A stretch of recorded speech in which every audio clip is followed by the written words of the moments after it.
Hello everyone and welcome to episode 27 of Red Dead Redemption 2, and oh, you know what? We are right in front of all of these fish.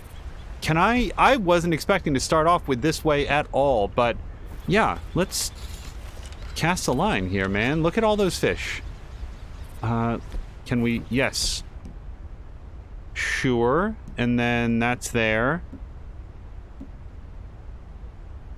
Well, I don't know. Wait, here's a worm. Yeah, that sounds right.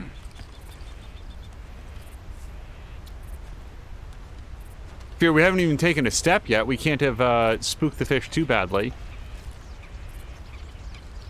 Okay.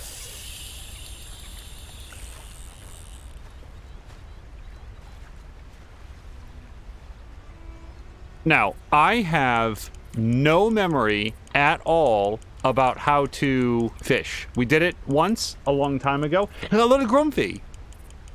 Grumpy, I hope that you're having a nice weekend so far. As it sort of like rounds out towards the end, we're recording this on a nice Sunday afternoon. Oh, hold on. I think I got something here. Is this good? Feels good. Doesn't feel large. I got it. Doesn't feel too large at all, but yeah, I'll save that, sure. Grumpy is trying to stay awake. I know the feeling. Cheese is a good bait and can increase strikes. That doesn't even feel like a mouthful. I'm gonna throw that one back. Okay, we're gonna do one more, I'd say. Idiot Morgan. Oh, wait. We need some bait. Wait, what's this? Worm bait. Let's try that again.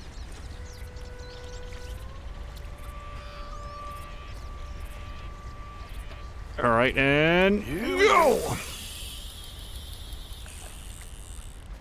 So, Grumpy says went to bed at 2:30 a.m. and he's not going anymore. I really do know the feeling of being tired. This is going to be, hopefully not for that quite reason, but for other reasons. Hold on, I can't tell if I'm getting a bite here. They might have stolen my bait. I'm not sure Morgan would know if they stole his bait.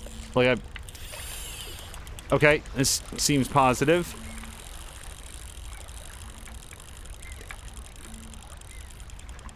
And arguably smaller than the last one. Okay. Oh, it is a different kind, though, I think. Yeah, perch. Is it catch those all the time in Sunset? No. Stardew Valley. Small but strong fighters, 11 ounces. No, let's send that one back. Okay, I feel like that's enough fishing. I saw all those bubbles in the water. I thought, hey, this seems like a great opportunity to catch some fish. Not so much. Okay, not so young anymore. Okay, got it. Yeah, I have vivid memories of multiple years where I would be... Oh my god, the jackrabbits are still on the horse. They survived to save everybody. Where I would not wake up until like 8:30 or 9, but that was because I would wake up, I would stay up until 2 or 3 o'clock in the morning. This was every morning, and this was not during a period in time when I was doing night shift work, which I also did that for many, many years. But just because that's what worked. I mean, I like, not only would I stay up that late, like, I'd go out for, like, midnight jogs at 11:30 or midnight. You know what was some of the best exercise I ever got? 11:30 or midnight, going out and just running, like, 2 or 3 miles in the summertime, because it had cooled down, it was so much more comfortable than it had been during the daytime, and yet it was still warm and humid enough that you got a really good workout out of it, and come home, take a shower, throw on like the news or whatever else I'd missed for the day, and then go to bed and then wake up, you know, sort of mid-morning the next morning. Hey, girl. So there's a whole bunch of guns happening up here. Not a single one. Hello. Please don't shoot me. I'm not a trespasser, just a well-wisher. Oh, hey there. How you feeling, ma'am? Much better than I've felt in a long time. If we hadn't caught that rabbit, I don't think I'd have made it another day. Well, you look better. Better and determined, thanks to you. And if I'm gonna learn to hunt, I figured it was time I learned how to use Cal's gun properly. And how's that working out for you? Well, let's just say my prey is looking decidedly unscathed. But the end of labor is to gain leisure. Is that not what Aristotle said? Well, I don't know much about Aristotle, but, well, I know a thing or two about shooting a gun. Look, you gotta hold steady and firm. You just focus, breathe slowly, and always pull the trigger on empty lungs. Here, I'll show you. Should really- Okay. Calm and steady. Should Don't really snatch at the show her trigger. with a rifle, not a pistol. Shoot a single bottle. Okay, so let's shoot one that is very close to another so that she'll have one to shoot over there as well. You make it look so easy. All right. You try now. And remember to breathe. Wait to breathe out. Wait to breathe out.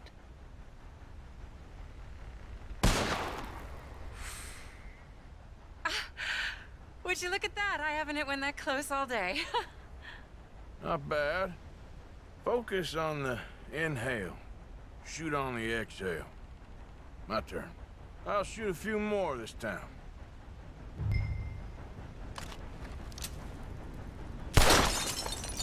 Hit that little one.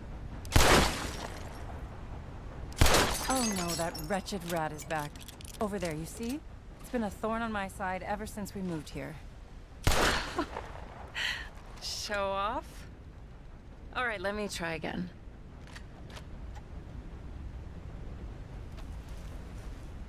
Come on, come on.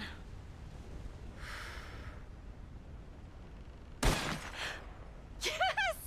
I hit it! I hit it, didn't I?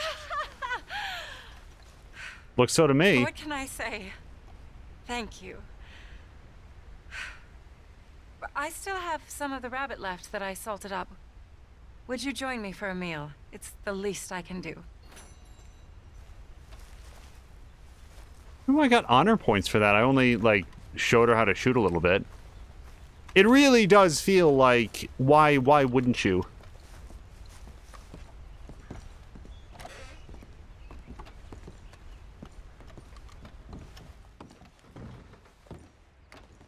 All right, Arthur, don't be a creep. Have a seat. Can you sit down? Go Not- ahead and take a seat at the table. Food is just about done. Yeah, I'm working on it. How do you... I thought it was like X or Y to seat, but also it would... Ah, there we go. I need to be invited first. Arthur's like a vampire.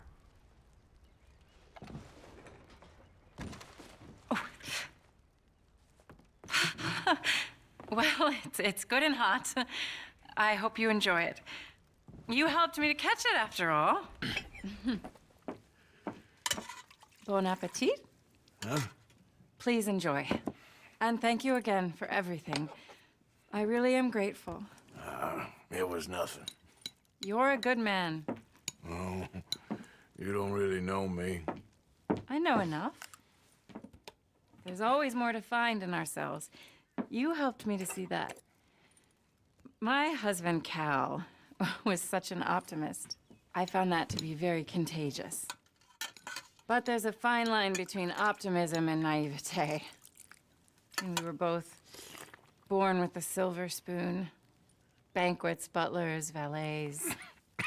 Sounds terrible. It was just so many people, so many things. I was lost in it. I was crushed by it. My father was very overbearing. Then we came out here and I got crushed by this. You know, I pictured myself picking fresh vegetables, sipping homemade wine, writing a great novel. She hasn't taken a single I bite. turned out to be a far more pathetic anti-heroine than any I could ever pen. Oh, well. I reckon you're gonna be just fine. Are you all right? Can I get you some water? No, I'm fine. I just,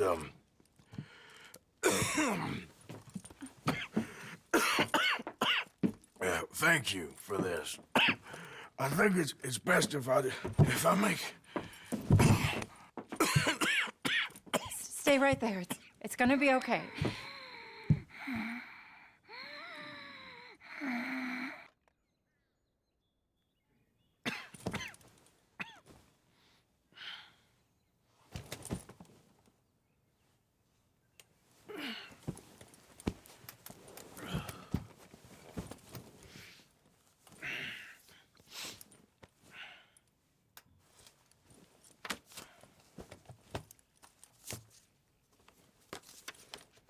My dear Arthur, I have gone out hunting. Not a phrase I thought any pen of mine would ever ink, but nonetheless one I am very proud to finally be able to write. I am so very grateful to you for all the help and encouragement you've given me. There is some money in a box on the nightstand. Please take it. I have far more than I need back in the city, and I'd like you to have it. Please take care, and remain true to the man I know you are.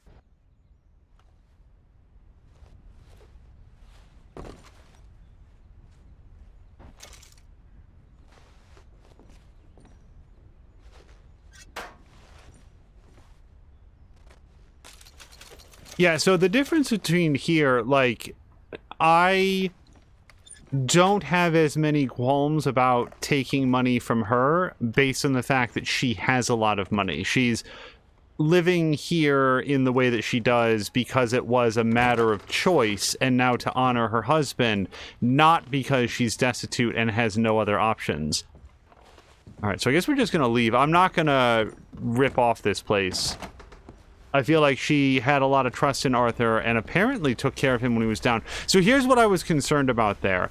I have not forgotten her drop-off line about I have an unerring ability to find poison berries, and it was making me very concerned that I did not see her eat any food at all.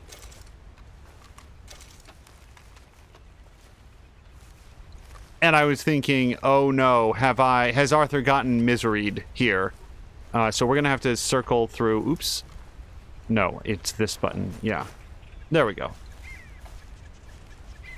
But no, he was just succumbing to symptoms of his disease. So she said... Also, when she was like sort of very, very calmly, it'll be all right. It's like, well, lady, how do you know that unless you've done something? By the way, is this still a good quality jackrabbit? It doesn't tell me here. I'm not going to take it off. I imagine it's just completely run through with necrosis now. That's not what I wanted. We wanted to go here. So, that is the end of what we had to do with Charlotte. Now, I do... Oh, wait, this is a legendary moose. Okay, well, I mean, hell, as long as I'm here. I'm no hunter, but Arthur is. But yeah, Grumpy, I hope that you feel better. I'm not sure if you're still here, but because we sort of got story sidetracked there for a bit. I hope that you are able to get some rest. I know people have a lot of difficulty resetting their sleep schedule. I myself don't get near as much rest as I should because there's so few hours of free time available in the week on any given day, and it makes me... I just reach that point in the day where it's like, I know, factually, I really should go to sleep. And I do not want to. I want to stay up and do fun stuff. Okay, so, let's hop off. Now, this appears to be, based on the map, a legendary moose. And if I was to guess as to things that will kill a moose without damaging its pelt...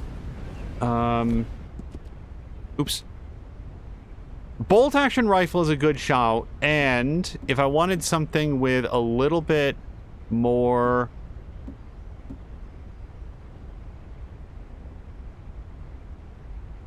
I'll tell you what, if I can get the drop on him, a rolling block rifle would probably be real good.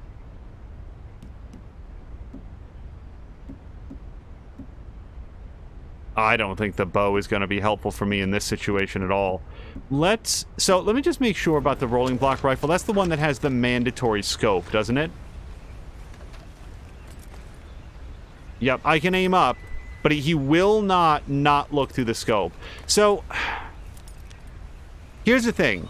If the legendary moose gets up on me, then I need something that's going to put it down. Yeah, double-barreled shotgun. I'd rather have a high-quality legendary moose pelt, but if I can't, I'd also prefer to be alive. Hello to Borlak! Yes, we are back in the world of Red Dead Redemption 2, and I think at the moment one of our goals is to hunt a legendary moose, which may involve walking around a bit. Oh, that's a... See, if I was in the mood for that, let's see if I can study this animal. I tell you what, it's 1 star, both because of the quality of its pelt and the quality of its intelligence, because it did not react at all as I ran right up towards it. But what I'm actually looking for is any kind of track or rubbing or anything like that. I do see one over there by the road, but that was probably me.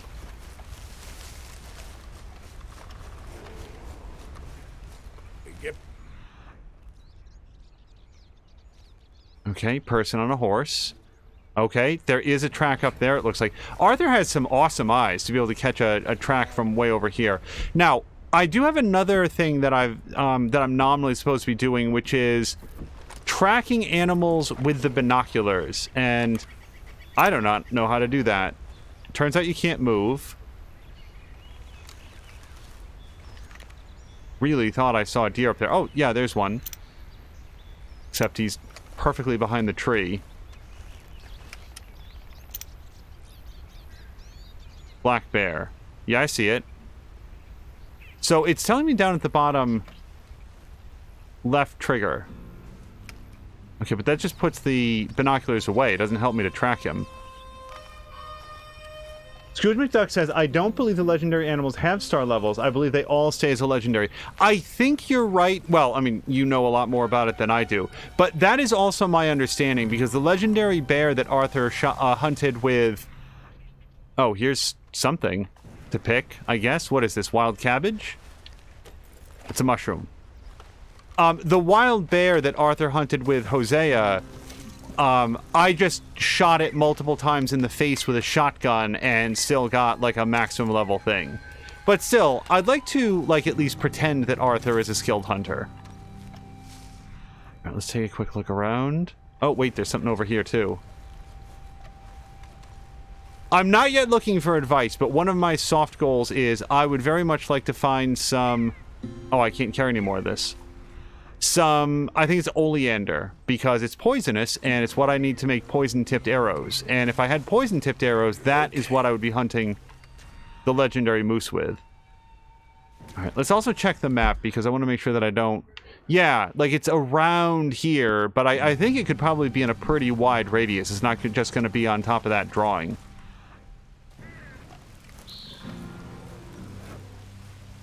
Wild carrot, I do love these. Wild carrots are good for me, and they're good for Redford.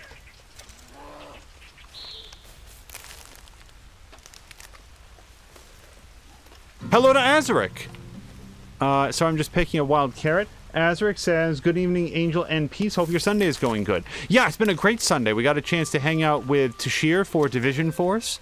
He was talking some horror movies, which is always a topic that I enjoy a whole bunch. Now, he said, and I've seen this repeated elsewhere. Hold on a second. Hold on. Okay, so I see the bear. Oh, wait. I can't. I can study him now. Yep, that's a 2-star bear. Okay, he does not like being peeped on. Oh, I can track him. Okay, so that's what I have to do. So I have to do that 10 times. But with different animals. 10 times with 10 different animals. Yep, okay. So now I just have to do that 9 more times with 9 other animals. I am not interested in hunting that bear. Let's take a quick look around. There's his track. Well, I think mostly what I'm going to do is run around and see if I can find any tracks in the area. So, Tashir said, and I've heard others say this recently, that the Japanese version of the Ring was okay. And actually better than the American version. And that's interesting to me because I have never seen it. But that goes a bit against what I had always heard about it. Even from people who are generally opposed to remakes and so forth, I have consistently heard that the Japanese movie Ringu is sort of a incomplete concept. It's not... Uh-oh. Hold on. I know that sound. Wait.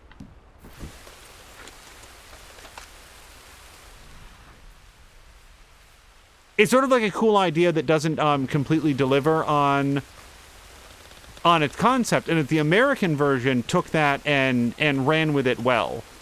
But more recently, I've heard a lot of people saying, no, actually, it's better than the American version. I have no objection to seeing it. There was one Japanese movie, which I never quite remember the name of it, and it's probably for the best, because if I don't say the name of it, then you won't be able to identify which one I'm talking about. As I say that this Japanese horror movie was absolutely terrifying. Hold on. Shit!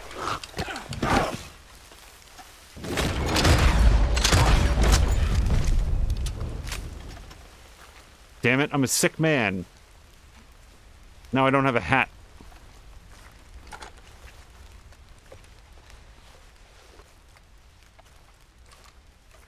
Okay, I feel like I have one opportunity to get Arthur some food. How about some oregano pork?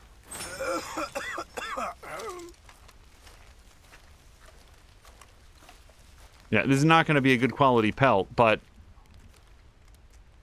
it is a pelt nonetheless.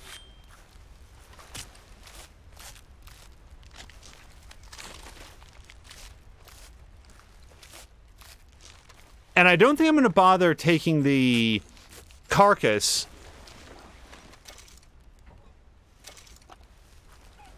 I don't think I'm going to bother taking the carcass because I am still on the hunt for a legendary moose.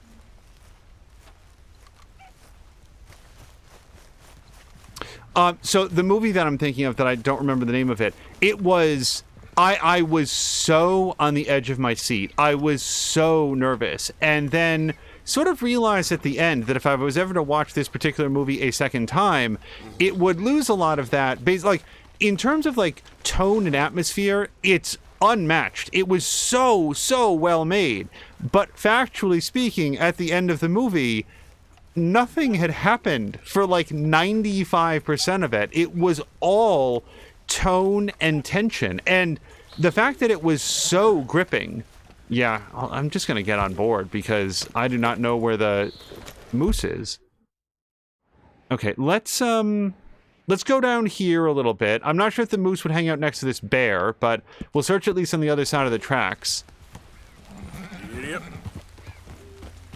So, to enjoy a movie that much, where I'm in no way bored by the fact that it's been 45 minutes, an hour and a half, and nothing has actually happened at all, that is, at a minimum, it's really, really well made. So, something does not want me over here, or rather, Redford doesn't want to go over there. Is that just a bear convention? Are they having a big picnic? It sure looks like it. Let's get a little bit of distance here. I'm gonna try to calm her down. Easy, girl. Boy, she... So, Redford, more than the other horses that I've ever had, she gets really squirrely if she senses any kind of danger around. Everybody listen for a train. Hold up. Okay, hold on. Let me see if... Because this might be a different kind of bear. I don't think it is, but let's just look. Actually, that might be the one that I looked at last time. Yep, that's good. So I'm going to track him, even though I'm not really going to track him. There's another one over there, I think. Yeah, good quality bears, but nothing to bring home. Okay. That is indeed. So across the tracks, this is where the bears live. So the legendary moose must be up here. Now, here's what I don't know. I have no idea if moose are nocturnal or if they are early risers or what their whole deal is. The only thing I've ever heard about moose is that they're mean. You don't want to tangle with a moose because they will kill you just out of spite. Same thing with hippos. Hippos look like they're big, they just sort of hang out in the water and enjoy being buoyant. If you go into a hippo territory, they will murder your ass. Stay away from hippos, stay away from moose. And I'm also steering clear of the whole, like, what is the plural of moose? I don't know. It's either moose or mooses. Either way, I'm good.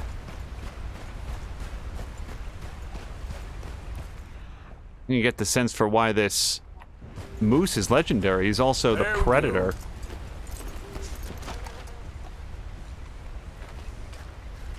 Okay, I do not know what burdock root does for you, but I'm going to have some. And if this makes me dead... Well, not dead yet.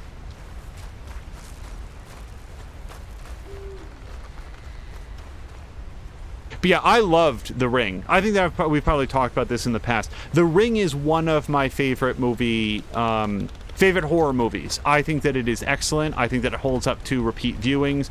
I think that probably one of the issues with it is that just by the march of technology, it probably doesn't hold up super well because there's now a whole generation and a half probably that'd be like, what's a VHS tape? Or more likely, let's be fair, oh, that's what a VHS tape looks like. I've always heard of them.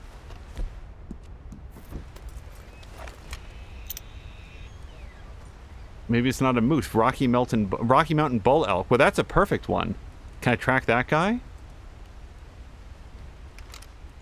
Now can I shoot him? I do have my long-range rifle. Oh, no, I don't, because Genius left it on Redford. And I don't have a scope on this one. Oh, I do. All right, well, I'm too far away to call.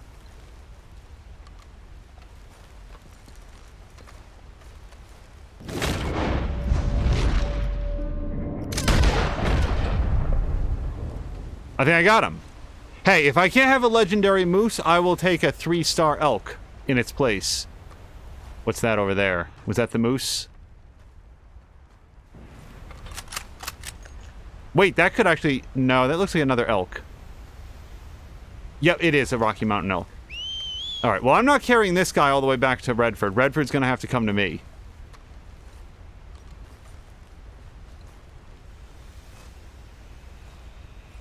I wonder if Tashira ever wound up watching Behind the Mask. We had talked to Tashira about that, gosh, a few weeks ago at this point. But Behind the Mask is an unconventional movie about horror. I'm not sure that it's quite qualified as a horror movie. Look at this guy. Oh, she did come. Sorry. All right, so I guess my only option is to skin. I'm not surprised. This thing has got to be 300 pounds. So, Behind the Mask, The Rise of Leslie Vernon, if you have not seen it, is a documentary-style movie. Oh, look at this. Wow. Ugh. Okay, well, I do not have any particular quest to have a perfect elk pelt, and yet I have one, so we're going to call this a successful hunting trip. And now, no matter where one is, I am going to a trapper. We have so many furs, pelts, whatever we want to call it. So the only question is, where would one go to turn them in? And if I have to go all the way down to Saint Denis, then that is where I will go. Nope, everything's... Well, I don't care if it's locked. It won't be locked by the time I get there, I assume. Here's Valentine. Valentine has a butcher. That's good for meat, but I want a trapper. The trappers want the pelts.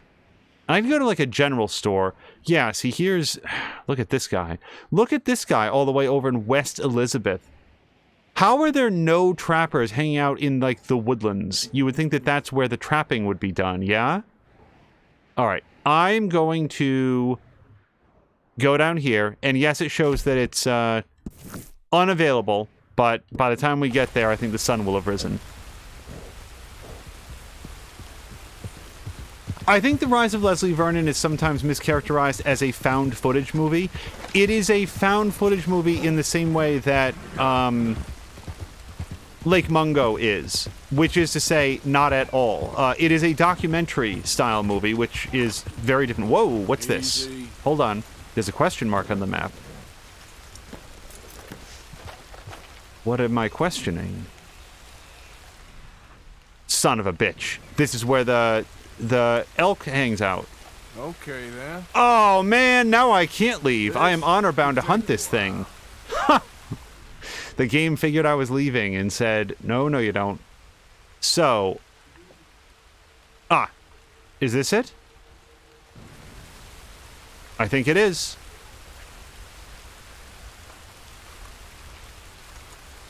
Just make sure that I get the weapons back in here.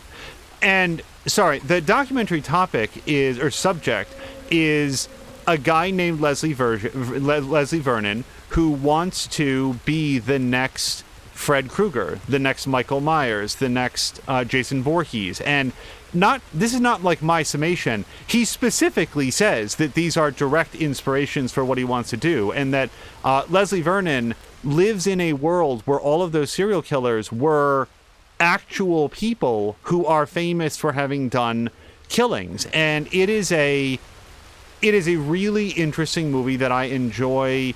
I enjoy it in the same way that I like New Nightmare. Okay, I cannot carry any more ginseng. In that it's not a perfect movie by any stretch of the imagination. There are things that I feel could be done better. However, the trail just appears to go dead on nothing here. What am I looking for? There must be another clue in sight range. Like there. But I appreciate how inventive and how thoughtful it is. How do we tell a slasher story from a completely unique perspective that sort of pays homage to the genre that we love? And that is the theme of Leslie Vernon, and it is very, very well done for that. I'm looking over there. Is that a bear? Crap, I don't want to mess with the bear. Wait, it drew me here. Everybody saw the plume of Clue, yeah? Oh, there it is. Okay. Yep, there it is. Inspect the dung. Ain't close. Ledgo says, oh, you got the meat. Possibly. I really want Redford with me. So I'm just keeping one eye on that bear. I'm going to sneak a little bit. Maybe if I don't mess with the bear, it won't. Okay, so the animal has decomposed too much. I assume that is the rabbit that was on there. Because, yeah, that rabbit's been on there for a little bit. Okay, so there's another clue.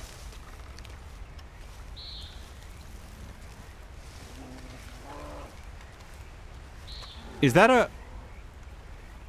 What is that? Hold on. I'm going to cheat a little bit by using the binoculars to look at this. Oh, no. Maybe I'm not. Stop. No, he's gone. Okay, back to tracking. So we want to go over there.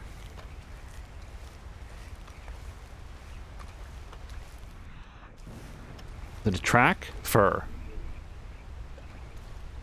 Lodgo, I hope that you're having a nice Sunday. Here it started off like very cool and rainy, but has gotten to a much, much nicer day as it's gone. It's actually one of those sort of mid-spring days that I enjoy the most.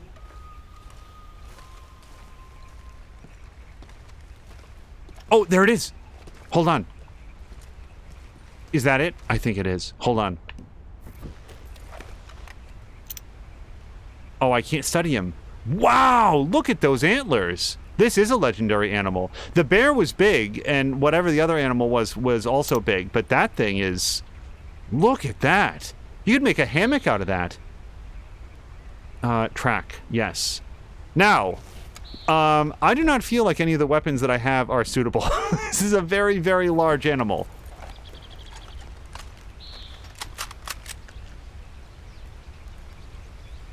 Okay, so let's, do our best.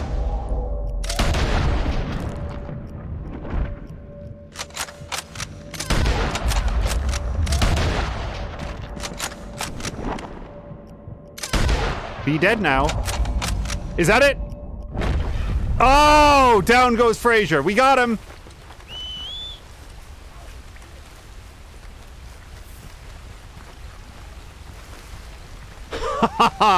One of a kind extinct animal, and I got him. This is gonna be so impressive to like the 3 people who even believe me that this happened. Now there is a problem. I've got like a perfect pelt, and I'm gonna hold on. I also get to eat something out from under him.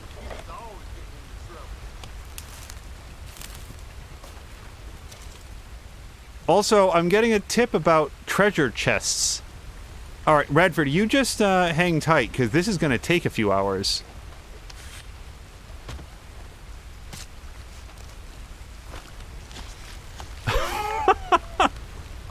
Sorry, every single time we see Arthur, like, just stripping it off like he's removing a sleeper or something. Oh, man. I cannot fit this onto my horse. The moose antler trinket. Yes, to the fence to craft the trinket. So, I have got to dump that other pelt, I think. Replace elk pelt. Yeah, this sucks. But... Oh, wait. I have a question. Is it possible... Stop. Okay. Can I lasso that and drag it along behind me? Doesn't look like it. They should really let you do this. Nope. Okay. Well, it was worth a shot. Now, this is still marked on the map. There's nothing else I need off this. Is that correct?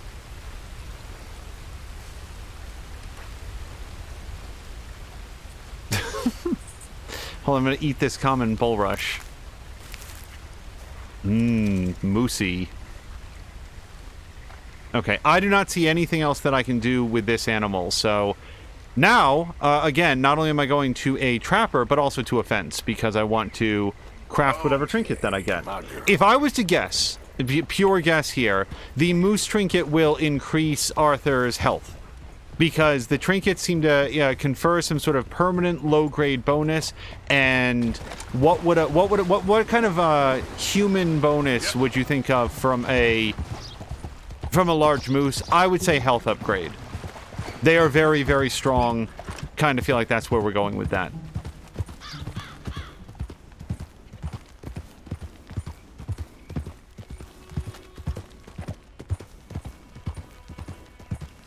Yeah, sometimes a movie will infuriate me for the way that it fails to capitalize on whatever its conceit is. See Brightburn. However, sometimes a movie will be good enough at it that even if I look at it and say, well, I have some thoughts on how this could have been improved overall, the cleverness and the care with which it was made is enough to win me over nonetheless. So I'm not going to tell anybody that they have to rush out and like pay money to see The Rise of Leslie Vernon. But if you get the opportunity to see it by way of some subscription service, it is absolutely worth the runtime. And if nothing else, it's a little bit like what I thought, well, what I knew that Zack Snyder's Justice League was going to be. I did not know if I was going to like it. I didn't know if I was going to hate it. I did know I was going to be interested in talking about it afterwards, and that was absolutely true. Same with Leslie Vernon. I think that it is a very interesting movie to discuss for the things that it does well and the things that it does not do well. And by that, I mean, like, just ways in which it could improve. I want to talk about that as well, because during our previous episode, I shared some non-spoiler thoughts on the most recently released Mortal Kombat movie, Mortal Kombat 2021. And one of the points that I made is that the acting ranges from, like, passable to not particularly good. But I feel like I was a little bit harsh on it there, because mostly what I will go back to say that I feel like what that movie needed more than anything was another 20 minutes to have the characters breathe a little bit and talk to one another and get to know one another in some sort of situation that wasn't high-octane combat or fleeing or whatever other activities they get up to that in that.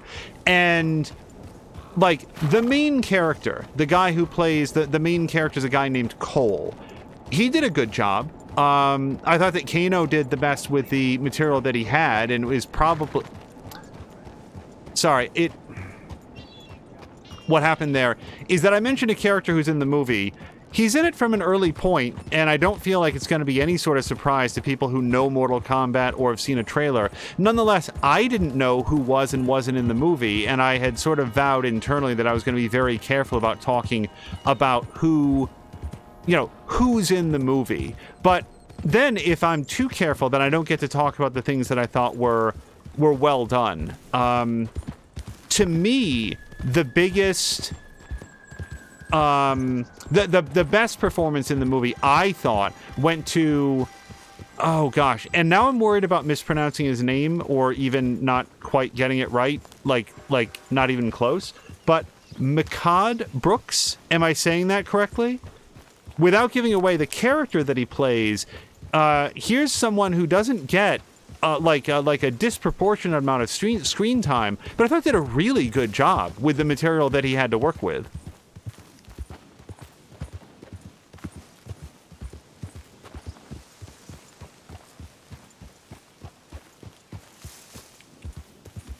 That's one of the things about sort of doing a relatively spoiler-free conversation about something.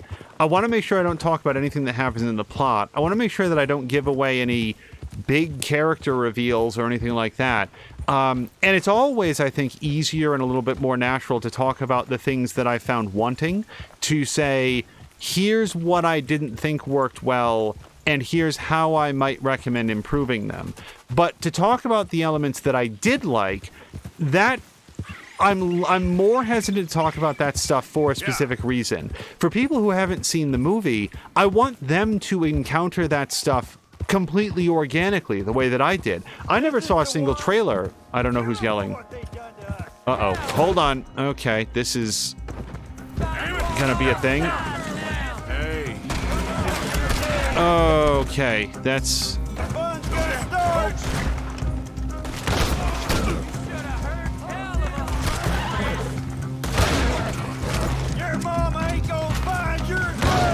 Shit. Okay, that's bad.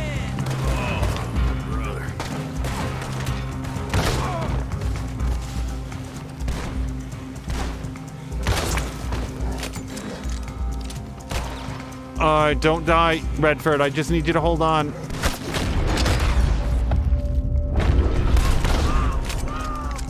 The hell with this? Revive. Yeah, you're gonna be okay. Okay. Hold on, we're not done.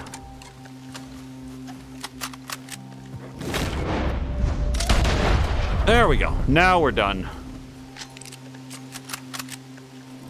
Okay, Redford, Jesus Christ, are you okay? I mean, clearly not, but let's feed. Here, eat some of this. Yeah. Okay, let's brush. Hold still, girl.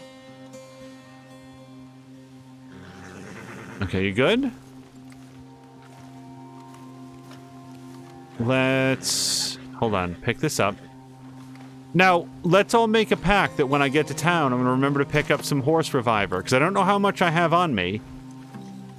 And I don't want my horse to die because I didn't think to pick up enough medicine.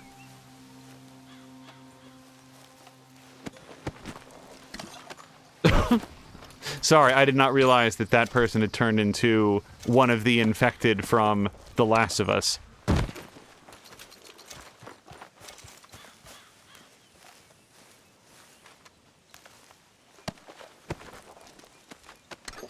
But, like, I was so angry at Brightburn. I was so disappointed in it. I felt like the people that made it had such an awesome idea and then managed to bungle it at every conceivable turn. And I was so frustrated watching that movie. We talked for days after seeing that movie about all the ways in which it could have been improved, which was all of the ways. And, like, even right now, I could sit and have an extended conversation about how I feel like that movie could have been a lot better, because I wouldn't think, like, I want people to have the option to opt out, but the movie has so few redeeming qualities that aren't exposed in the trailer that, like, to sit here and recap the entire movie, I would feel very comfortable doing that, because my overall advice to people is do not bother. It is possible. And they've talked about their general plans to do additional movies in the Brightburn universe. We'll see if that happens. I don't know. And it's not to say that future movies in a similar line couldn't potentially be really good. It is just that first movie, like, assuming that it's a first, is... Wait. Hold on. Can I track these sheep that are in a pen? Study. Or goats, whatever they are. Well, I can look at it. Alpine goat, alpine goat, alpine goat, alpine goat. Okay, so it's goats.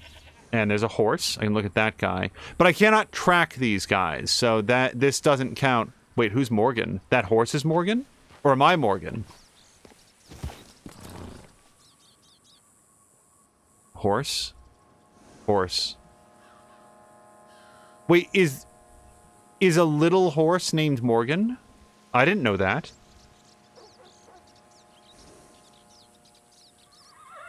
Is that a thing? Now I want Force to be here. Does anybody in chat... Oops. Does anybody in chat know what's the difference between a horse and a Morgan?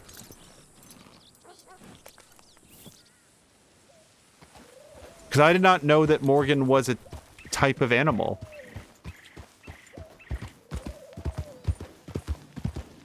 But the point is, I disliked Brightburn enough that I would feel very comfortable, like, sitting here and saying, like, here's all the reasons that I didn't like it, and let's talk in detail about not only what I felt was lacking, but how I would have recommended to do it better. When I really like something, like, I really like the movie Children of Men, for example. What I most want is for other people to watch it, and then we can talk about it all day long. But for me to describe it to you would only rob you of the experience of seeing it for yourselves. So that's why it might feel like I tend to be more forthcoming on things I don't like as opposed to things that I do. Yeah, well, Harvey's as dumb as you are.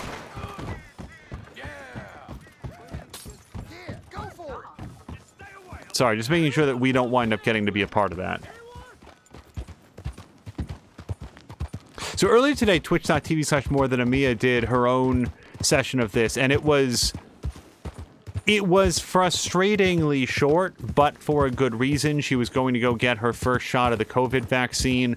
I've not heard from her since she went to get it. I presume that she's perfectly fine. I'll probably text with her after this just to make certain, because a very, very small percentage of people have some sort of an adverse reaction, but she needed to be able to keep that appointment, and as a result was not able to do one of her typical long-form streams. So we got a little bit of Mia, but not as much as we would have hoped. And also, I want to say that it was Dougler won Mia's weekly raffle, which was extremely exciting, because now he gets to basically get a game of his choice from the Humble Bundle. I have heard, and I should not be considered a primary source on this, but before I continue that, Scrooge McDuck says, I thought that was just the type of horse. Well, so on some of the horses it said horse. Maybe I should have studied them. Maybe that's a type of horse known as a Morgan. Because, like, for the dog, you're right. For the dog, it said... Hold on a second. Let's turn around here. Hopefully he won't mind if I peep at him here. So I'm going to study the horse. Okay, now it calls it Appaloosa. Okay. So the Morgan must have been an animal or a horse that I'd previously recognized as a Morgan. And then I just didn't study the others that said horse. Thank you. Oh, so there's been some news recently about how the Humble Bundle is going to limit the upwards amount that you can donate to charity through purchases on the site to 15%. I don't know if this is I don't know if this is 100% true. I've just seen a lot of conversation about it. B, I've seen this attributed to the fact that they share a parent company with IGN. They are not run and operated by IGN, which seems to be a misunderstanding that people have. Wait, do we think I can get any bird feathers? I could use some flight feathers. Well, I can't here because well,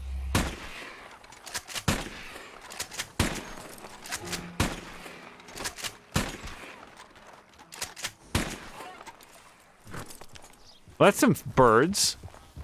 Yeah. Whoa, easy. Whoa, hey, wait. Did anybody else see that? Wait. This bird just, like, slid all the way over here.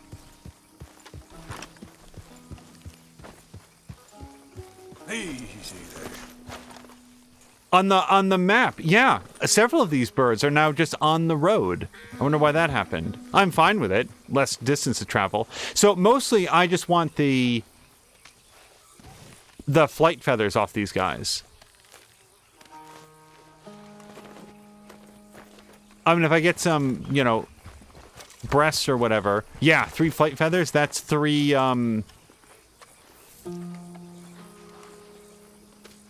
3 small game arrows, I think. And I need those if I'm ever going to hunt squirrels again.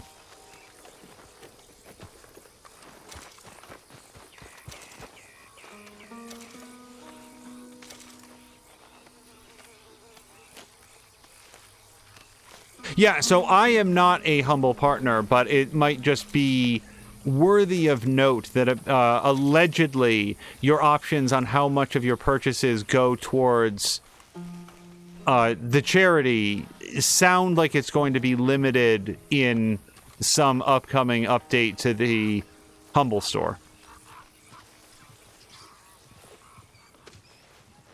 How's it been? Uh-oh. Samlander, hello to Samlander, says that I'm killing protected birds. Well, hopefully they weren't protected at the time that I'm doing this.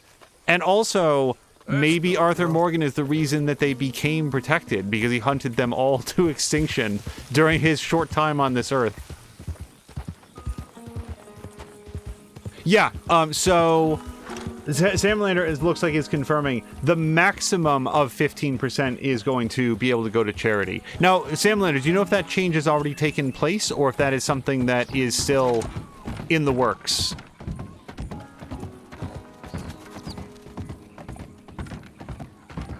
In other news, riding down the road here, Polygon and subsequently some other websites reported that Square Enix and or the development house that made Nier Automata is working on an upgrade patch for the PC version. And that is very exciting to me, because I would personally like to be able to play the game that I paid full price for back when it came out on PC. Now, I do not currently remember which year that was. It wasn't 2019, it was before that.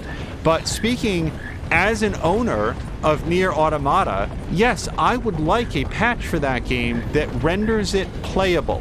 That would be a nice thing for the company that sold it to do.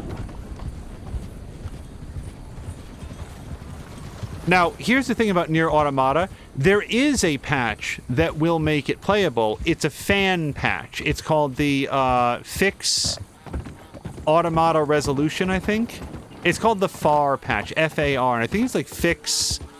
I think it's Fix Automata's Resolution or something like that. It's sort of an acronym. And that fan patch came out within hours of the release of the game on Steam. And I could, at any point in the last several years, have downloaded that fan patch and reportedly have played through the game. And I would have gotten full achievements and all that. It's not about achievements. It's about the fact that I have this silly, antiquated little notion that if I pay full price for a game that I've heard is excellent, that it should be playable and it should run well on the systems that it's sold on. And I don't kind of feel like I have to go out and find a fan-made patch. And some people might listen to this and say, well, that's on you because you chose not to download the patch. Well, it is on me for choosing not to download the patch. It's on Square Enix for not having implemented in years a series of fixes that were available for free by a community member in hours, within hours of the game's release. Why does the publisher, why does the developer have such contempt for PC players that this patch that has been out and available for years, they haven't looked at that and simply implemented their own fixes? Sorry, I'm still this long after. Like, I'd sort of given up on the fact that it was ever going to happen and just sort of consigned myself to like, someday I'll play it. Please, I need help here. I can't, dude. Listen, friend. The rats have taken over. It's much, much worse than before. You think you're up to taking care of them? Some good coin for you and your troubles. Fine. I'm not upset about the rats. It's just I don't want to lose my legendary pelt here. What could you possibly be mulling over? Well, at the moment, I'm mulling over the fact that I need to have my varmint rifle.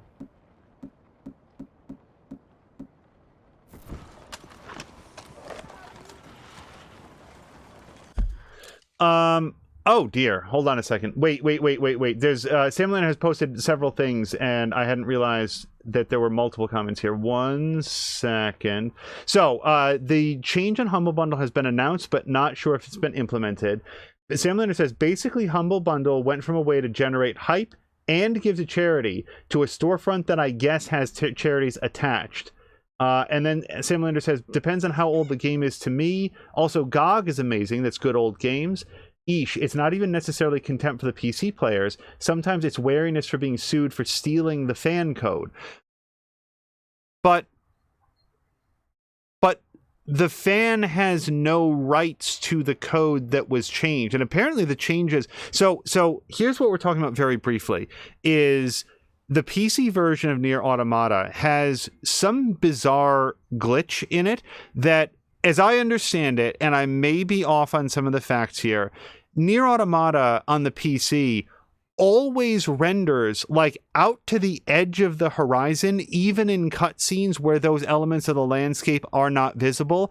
And as I understand it from the original release version, it always does so at 4K and then downscales it to the resolution that you're actually playing at.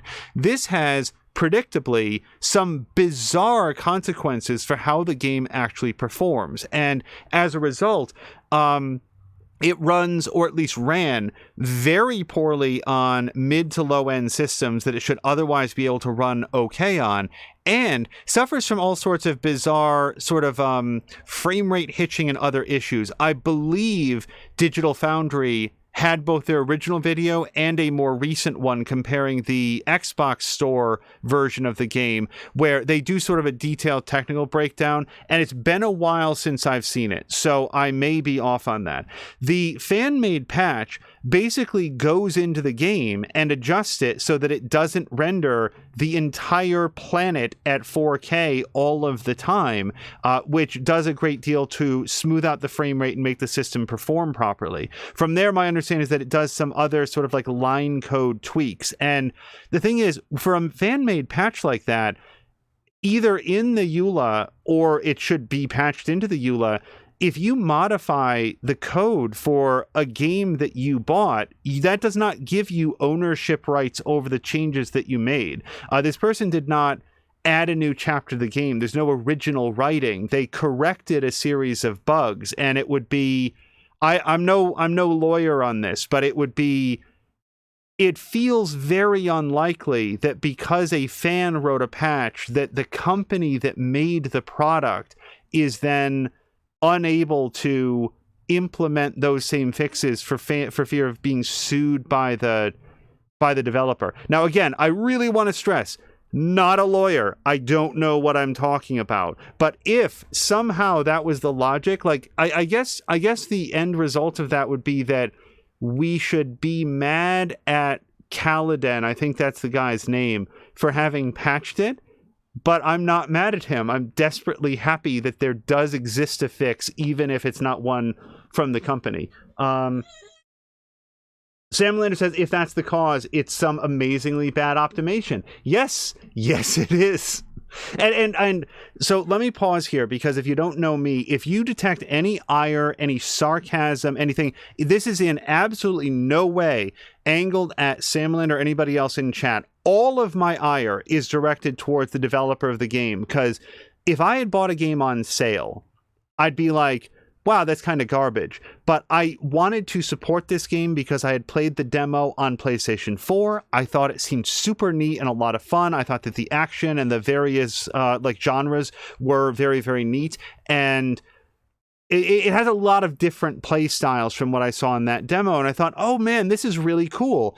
And subsequently bought the game at full price on PC. And we actually did a stream. It's no longer up because we didn't bother to archive it, because why would you? Because the game ran like trash, and specifically in all of the cutscenes. So hold on just one second. I just want to see what else Sam Lander said. I want to make sure that he is heard as well. Sam Lander says, other times, the fan patch bypasses the things that the publisher isn't allowed to bypass because of things higher up. Now, that is fair, because I know, I acknowledge that more readily, because I know nothing about game programming, and it is entirely possible that there are other considerations that the fan patch either doesn't know to, or it doesn't take into consideration. Sam Lander then says, wow, if that's the cause, amazingly bad optimization, like should have been caught day one of optimization passes. Sam Lander then says, you own the copyright to the code you write, even if it's adjusting somebody else's product.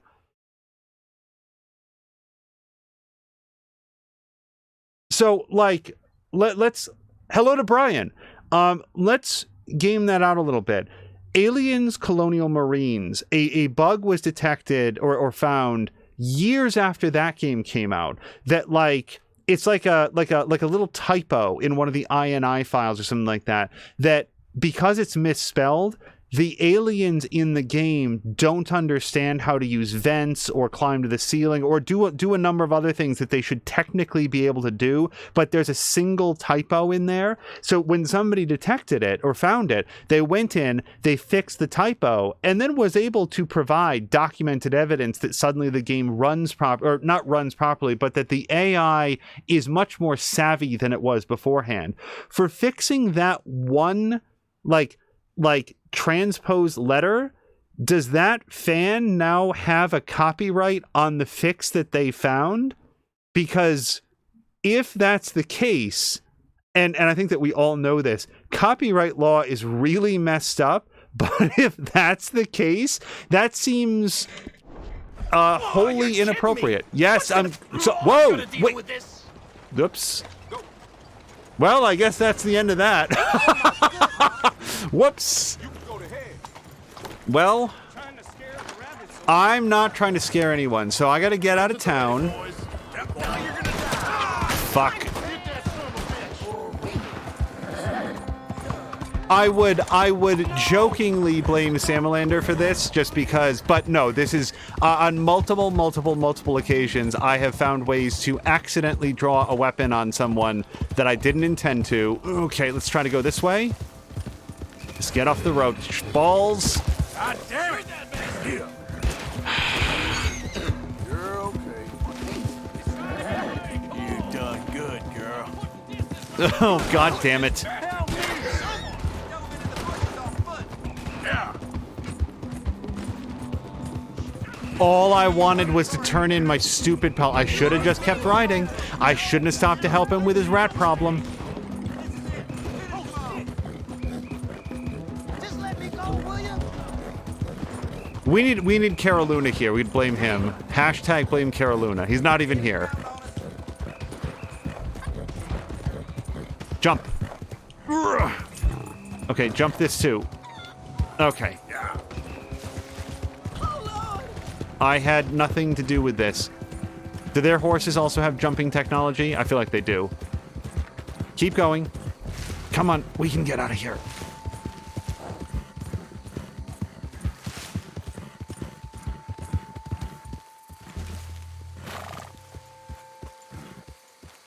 Okay, apparently they're continuing to search. Even outside their stupid red radius, that feels like that's in poor form. Now I'm getting chased by alligators, I think. Okay, could everybody chill out? Easy.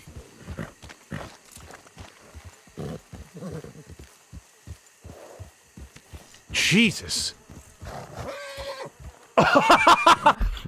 Sorry. Caroluna just raided over. Oh my God. Caroluna, did you hear that we were literally just talking about you? Oh my God, that's glorious. Caroluna did hear it. Sorry, we were running from the law because a saloon owner asked for help with rats, and I forgot that I had the gun in my hand when I went to talk to him, so I aimed the gun, and this led into one of the famous, oh God, I've got a $5 bounty, and now everyone in the world is shooting at me.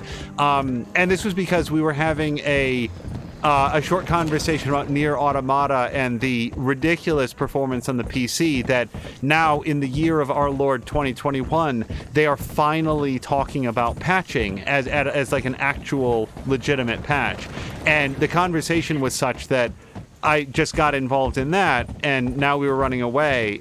And I said, and then you heard that we were plotting to blame you for the whole thing, even though you were not here. Hello to everyone who just raided over. We're playing some Red Dead Redemption 2, and if I can avoid breaking the law for 5 minutes, that wonderful white bundle that you see on the back of the horse is the pelt of a legendary moose that we tracked and killed, and if I can make our way to a trapper, we'll probably get a good paycheck, and then make our way to a fence, we'll get a trinket that will unlock some sort of a permanent boost to Arthur's abilities.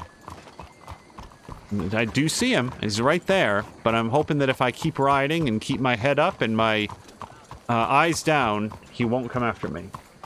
So, sorry, I just want to see if... Yeah, as Samalander says, that timing, though. Caroluna says, open your stream to you saying something like, Caroluna should be here now so we could blame him. Yeah. Thank you very, very much for the raid. Also, so Caroluna... And let's just close out by saying, if it is the fact that there is some legitimate copyright law that prevented the fix, like Square Enix or the developer, because I don't know if Square Enix developed Nier Automata or if they simply published it. Whatever the situation is, that is nonsense. I feel like if that's their logic to it, the fact that we shouldn't or cannot fix the product that we sold because someone else beat us to it, and now we're worried about getting in trouble. Then they should have fixed a working product. And sorry, I am using working here a little bit too... I'm being a little bit too absolutist about it. The option has always existed for me to play Nier Automata in the way that it was released. It would just be a deeply unpleasant experience. So I don't want to. Carolina is saying, does Square Enix develop games themselves at all? So that's a good question, because... So the games that I feel like they have made would involve... I know they published the Tomb Raider games, but those might have been made by Crystal Dynamics. I don't remember. I thought that they still made the Final Fantasy games and the Kingdom Hearts games. Isn't that still made by Square Enix? Or is that technically a different developer under their umbrella now? Would you look at this pale old fruit? Must have found him up north, right? I sure did. That man's beard is doing all sorts of stuff. So, let's sell... I do not know what a bear claw is used for except as a delicious snack or as a sale item. So we're going to sell that. We're going to sell these perfect rabbit pelts, all 3 of them. I'm going to sell... Nope, the elk antler can be used in crafting. I'm going to hold on to that. No, no, no. Yes. No. No. Anything that can be used for crafting, I'm going to hold on to it. Predator bait, venison, good rat carcass. Apparently 4 of those. Good rat pelt, alligator tooth. See, this one just says can be sold, so I don't need that for anything else that I know of. Duck feather we'll hold on to. Yeah, look at all these pelts. So 2-star, 1-star, 3-star, 1-star, and then the legendary moose pelt itself for $35. Sold it. Crafting sold. I'm just looking to see if there's anything else at all that I should sell. I don't think so.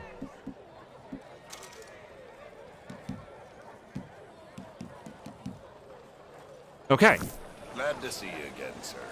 So, buying or selling? So Brian is saying yes, Square still makes those games. Thank you. So, yeah, I just don't... I thought that Square Enix made both the original Nier, it was only known as Nier as far as I know here in the United States, followed by Nier Automata, and now more recently Nier Replicant, which is a remake. It's like a remake of the original game, but not the US version. It's like way more than that. I'm a little bit confused about the whole lineage, but guess what I'm not buying? Nier Replicant, because I had such a terrible experience with Nier Automata on the PC. And hello to Patikin. Patikin, I hope that you had some more victories in Fall Guys. So hold on, let me craft. So I do want to talk to Caroluna about Path of Exile, because I got a chance to watch a whole bunch of his stream today, and... Hold on, let me just make this. So, let's see. Okay, does it tell me what it does? Not yet. Oh, I need a legendary alligator tooth to get that one. Okay. Wow, there's a lot of these.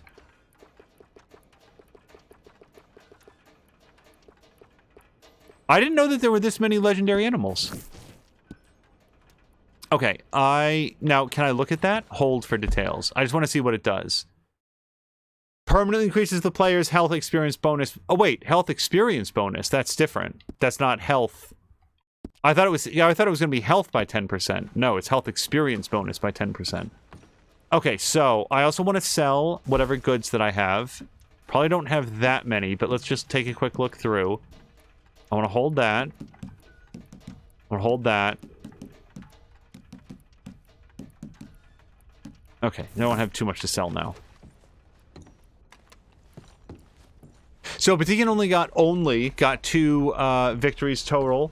Got too many game issues making me fail. Reason I stopped earlier. I would have gone on for longer, but nah. Yeah, I heard that there was a lot of frustration happening with the... some tech issues where you weren't able to jump on, like, the ice one and so forth. Alright, let me just try to get through here. Sorry, excuse me. Now, everybody remember that I bumped someone once and wound up with a bounty, so I'm just trying to get through here without causing an incident. Here we go.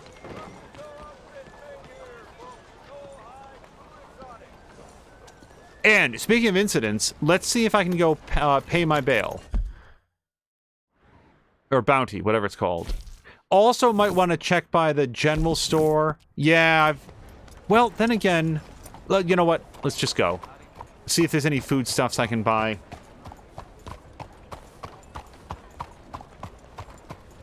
Cara Luna is also doing inventory management. Patikin says the collision is the biggest issue. People bump you and push you further when you try to go the opposite way, or you just fly off when they walk into you.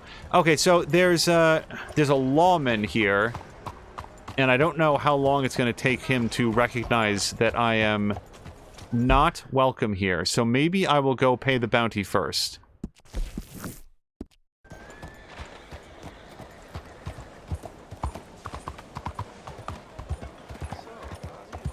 So, in the previous episode, when Cara Luna stopped by, we were talking some about Path of Exile, and I'd asked, is that the action role-playing game that has some feature of, like, trying to build up a town or something like that? And he said, I don't think so. It seems very, very Diablo-ish, but with a lot more. Like, there's just a lot more of it. So, after that stream, I tried to look it up.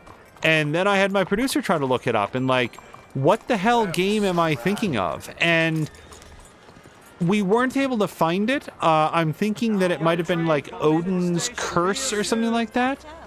Curse? No, it's not Curse of the Obra Dinn. I thought that there was something else. Well, whatever. It is not Path of Exile, I don't think. If you unlock the ability to build a town, Cara Luna, do let me know. Oh, I could have just stand outside, huh? Scrooge McDuck says, don't forget the horse reviver. Thank you very much, because I had completely forgotten about that. Every penny. Okay. Peace of mind, $5. Seems like a bargain.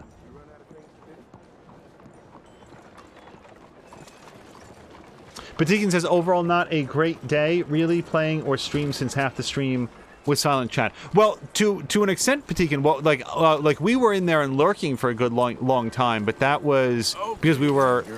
Really, I need to brush her again. She's already dirty.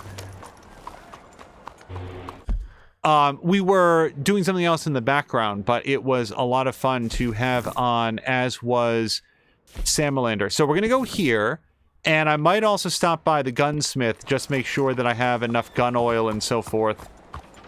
Reload, because another change since the last episode, at the very end of the last episode, I took off Arthur's bandolier because it looked very uncomfortable to me. It was constantly riding up on his neck. I felt like there were certain times in cutscenes where the animation didn't really account for the fact that he had like this big, not particularly well-fitting bandolier on, and so I just sort of like the look of it off, even though it had a gameplay benefit of offering 50% more ammo capacity. Okay, Redford, don't get hit by a trolley, please. Evening, sir. Excuse me. Sorry. Also, Samalander did a very fun stream today of... Hello there. Please, have a Battletech. look around. Shelves are all labeled up top. You don't see something, just check the catalog. Yeah, let me take a quick walk around, because sometimes there's things that are just easier to get this way. No, I can't buy that. So Samalander did a couple really fun streams recently. He did a stream of Battletech, which was... So he's playing... And I think this is sort of like a choice. I didn't ask, but he is choosing not to customize the mechs at all. He will only use vanilla... Yes, cigars. All of them. Just grab a big fistful, Arthur, as many as you can pick up. He's not doing any customization on the mechs because I guess the game is easy to... I suspect this is the reason. Samalander can speak for himself. But it's sort of easy to min-max a little bit on it. So it's more interesting and fun if you go with the default mech layouts so that their individuality gets a chance to sort of shine through. I believe that's the sense of it. If I'm mistaken on that, I will defer to him. It is a choice, yeah. Horse Reviver, we're not going to forget. Oh, can I have some rum? Oh, yeah, Kentucky Bourbon for $1.88. It's literally top shelf stuff. Okay, anything else?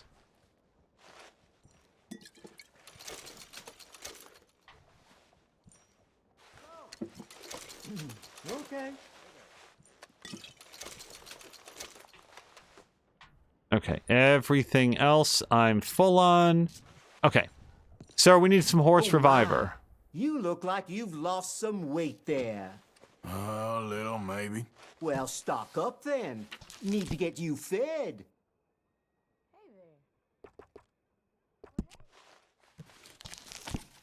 All right, let's... Okay, so I was only down 1, but nonetheless...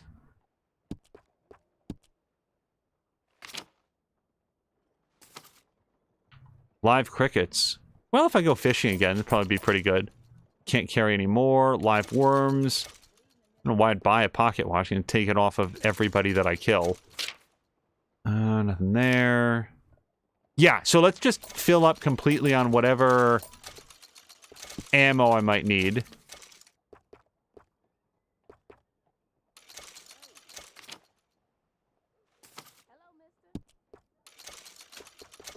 Okay.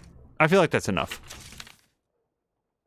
And Samlander is confirming that it makes variants and different mechs matter more because when you limit yourself to using the vanilla ones, they are way less efficient than if you design one yourself. And I think that's an interesting way to play. It reminds me a little bit of people who decided to create sort of a hard mode in... Have a good night, sir. You too. Oh, also brush. People decided to create their own hard mode in Stardew Valley by basically making a mode like they just voluntarily choose to never buy seeds. You're basically limited to whatever seeds you can find in the world until you get up to the point where you can sort of like mulch fruit or whatever to get your own seeds. And I love it when people are passionate enough about a game to want to eke more entertainment out of it. I think it was Dan Tack. We went over to his stream the other day while he was playing the Diablo 2, Resurrected, I think it's called. He was playing that beta and talking about how when he played, when he and his friends would play Diablo 2, they had some sort of like a voluntary, like personal hardcore mode. Wait, stop. What's happening?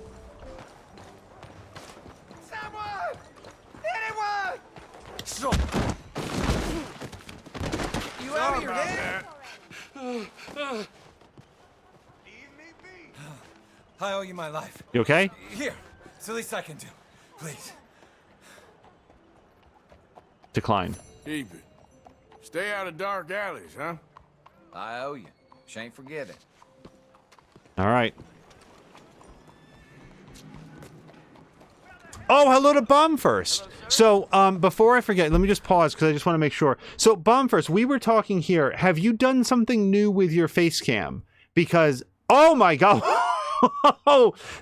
Sorry, the raid came in after his comment. Hello to everybody coming over with Bomb First. We are playing some Red Dead Redemption 2. I hope you all had a very good time watching some Outriders, I think it was, and I was just about to ask Bomb First if he had set up sort of a new thing with his face cam, because we were talking about it here, and I want to say that as recently as earlier in the week, it was over on the left, but also the angle was different, and now it's a lot more sort of like front on. And I just wanted to make sure that I was remembering the right thing. But Bomb First, thank you so much for the raid.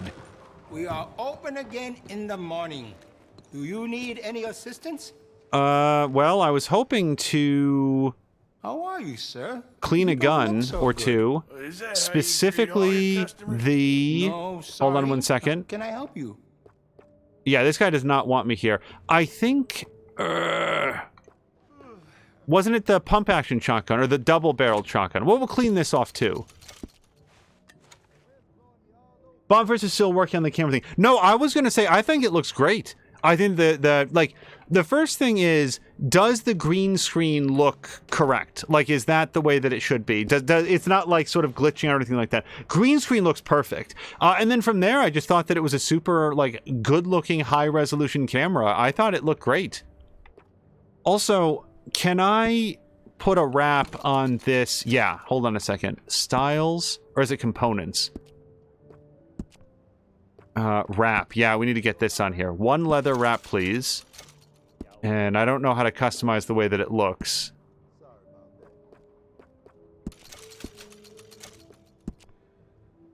Okay, we got the scope on there. Iron sights, check. And the barrel has already been improved. Okay, so there's our varmint rifle.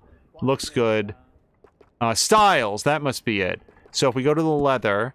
Yeah, I don't like the bright leather. Let's go with something a little bit more muted there.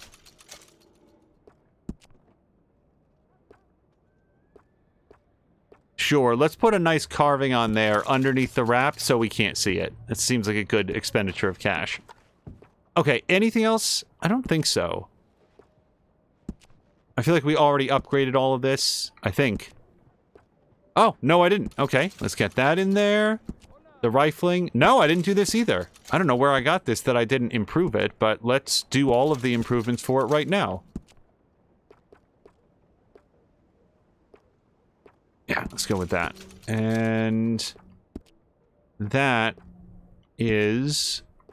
Oh, yeah, Christ, let's get all of this. Okay. Feel like that's enough gun chopping for now.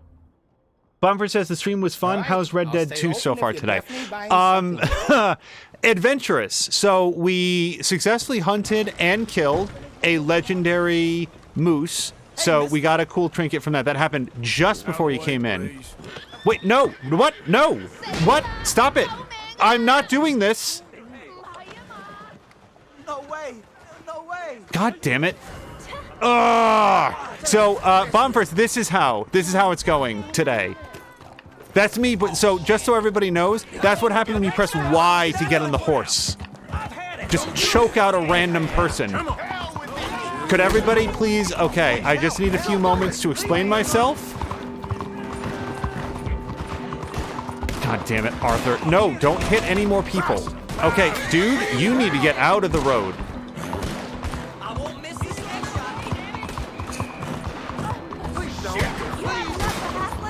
You see the movie Surrogates with,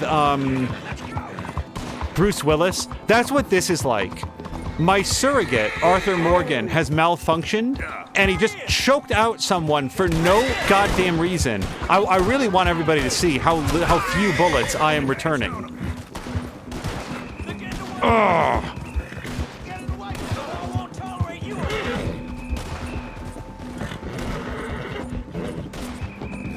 Okay, so...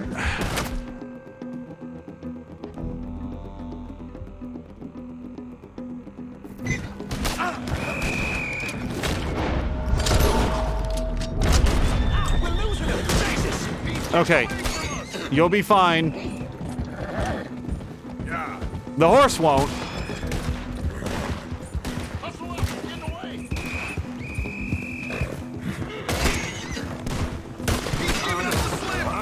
I am not giving... Son of a bitch. Okay, get up, Arthur. Just take your time. Oh my god, I really took the most slowest repeat rifle. Looks like...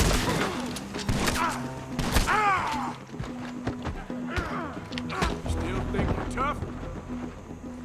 Okay, can I get the hell out of here? Where's my horse? Please don't be dead. Revive. You're gonna be all right.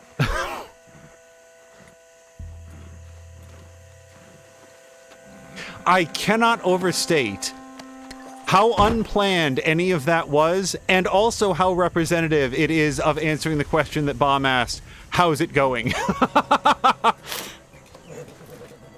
Oh, and look at this. Here I am feeding the horse. Redford, let's get down.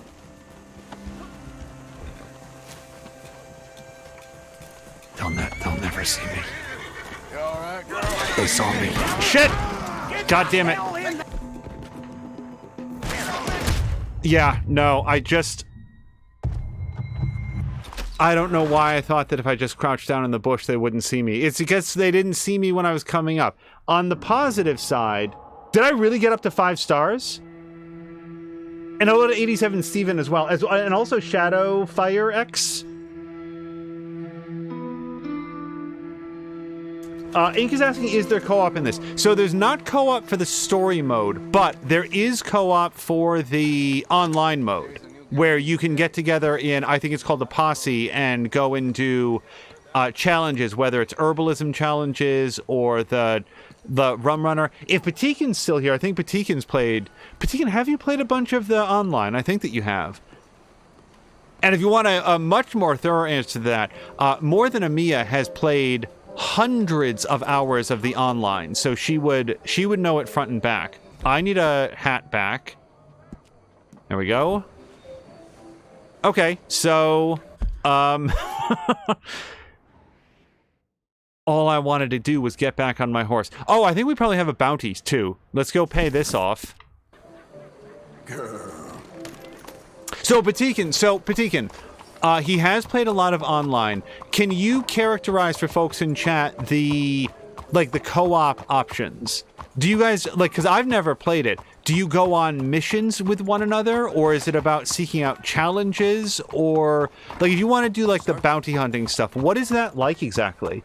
Is it like this? So, if anybody doesn't know, in the single-player game, when there's a bounty hunting mission, there's a poster up at the post office or at the the local law office, and you go in and you can see what the reward is, and it puts a marker on the map, and you go there, and there's some kind of story content to it. So far, Arthur has primarily been asked to bring people in alive, so he goes and confronts them. Any number of different things will happen in accordance with the story, and then, so far, I've been pretty good at getting the quarry back alive, and we dump him in a jail cell, and then Arthur gets paid. And it's fun, and I like it because it's the story content. I don't know how that works in online, because you would think that there would have to be hundreds of possible bounty hunting stuff, or maybe your bounties are other players, for all I know. So Patikin says bounty hunting is kind of like how it happens in the story. You pick up a paper, go after him, and turn him in, and you can do that with friends. So, Patikin, let me ask you another question. Does it scale with friends? So, if Ink and Bomb First and, Shadow Fireworks, and also 87 Steven. So Shadow and Steven just followed. Thank you very much for the follow. If 2 or 3 people want to do in a posse, does the difficulty of the bounty hunting scale so that there's more guards or whatever? Have you come down with the flu as well, sir? Okay, so No. pay What are you bounty. talking about? Nothing. It's just been going around, that's all. Anyway, how can I help you? Nothing like a fresh start. Thank you. Agreed. Hey, best take care. No, sir, I swear to God, will you no malice. Really want to stay away from people for a while. Let's get out of town. I feel like we've outstayed our welcome. Okay, so the next thing we're going to do is, I think, go up here, and let's just see any other... Yep, okay, so we're not going there. So we can go see Obadiah Hinton, who I probably met at one point, and then there's Hamish Sinclair, who I think wants to go fishing. Let's go to Obadiah first. So Patikin is saying that there's different tiers of bounty hunting missions that you can do in the online, and that the higher tier ones, so that's what it is. The game doesn't elastically scale, but if you've got multiple people in the posse, then you have access to higher tier bounties that are going to benefit from having more players. Yeah, I was very much so. Mia and I came at Red Dead Redemption 2 from exactly opposite angles. Mia has played hundreds of hours. I think she said that her gameplay clock was at 500 hours of Red Dead Redemption 2 before she ever went into the story mode, and that's what she's streaming now. And I came at it from the exact opposite, where I didn't want to see any multiplayer. I didn't want to look at any streams. I wanted to be very careful not to see anything, because I didn't know there was a big kind of dirty city in the game. I didn't know that there was some of the other environments that we've seen in the game, because oh, you know what else? I'm gonna get a haircut. I feel like we've seen as long as Arthur's hair gets. I don't think we get up to Nelson or anything, so let's go ahead and get this. I would have liked to see 80s hairband Arthur Morgan, but in your house? Grab a seat, let's get to work. Yeah, let's do it. Got an idea of what you want? I sure do. So we're gonna get a trim. Yep, this is as high as it goes, as long as it goes. So we can take it all the way down to there, which I might. I ain't going around you. Usually I am. Take it all the way down. Thank you. Yeah, that looks good. And styles. Oh, wait. No, I don't care about the style. I like his default style. But I do want to trim his beard as well, as long as we're here. Let's just get this done. So for anybody that doesn't know, Arthur's... Yeah, screw it. Arthur's hair grows in real time, very much like The Witcher 3. Well, I guess in The Witcher 3, his beard grew in real time. For Arthur, it all grows over time. And that's the first time that I've cut his hair in a good long while. Usually try to trim up the beard, but we're going to be out on the road for a while. I don't expect to be near a barber shop anytime. What'll I do to you? Nothing, sir. I'm just trying to get out of town. Civilization and Arthur Morgan do not mix. Shadowfire says, really? I never knew that. Yeah, the beard definitely does. It is possible that his hair grows in accordance with story developments, but I don't think so. I think that when the story cuts forward 2 or 3 weeks, as it has done multiple times... Actually, you know what? Darn it. What time is it? Oh, it's morning time. Yeah, I'm not going to get a room, but I really should rest. So, the next thing I say, and the next topic of conversation could be construed... Yeah, see, they're closed. All right. Well... We'll just say, I guess, since I can get away with just saying this, Arthur's currently getting minimal benefit from food and drink, so he has to rest, and his health core is very low, but I sort of missed the opportunity to sleep through the night, so we're going to head out and maybe just form a camp outside town or something.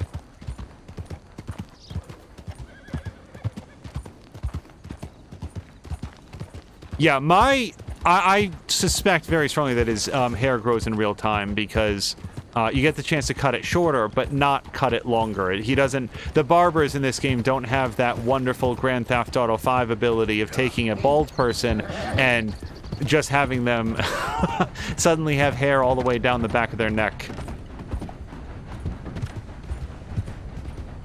All right, if this path at any point crosses those train tracks...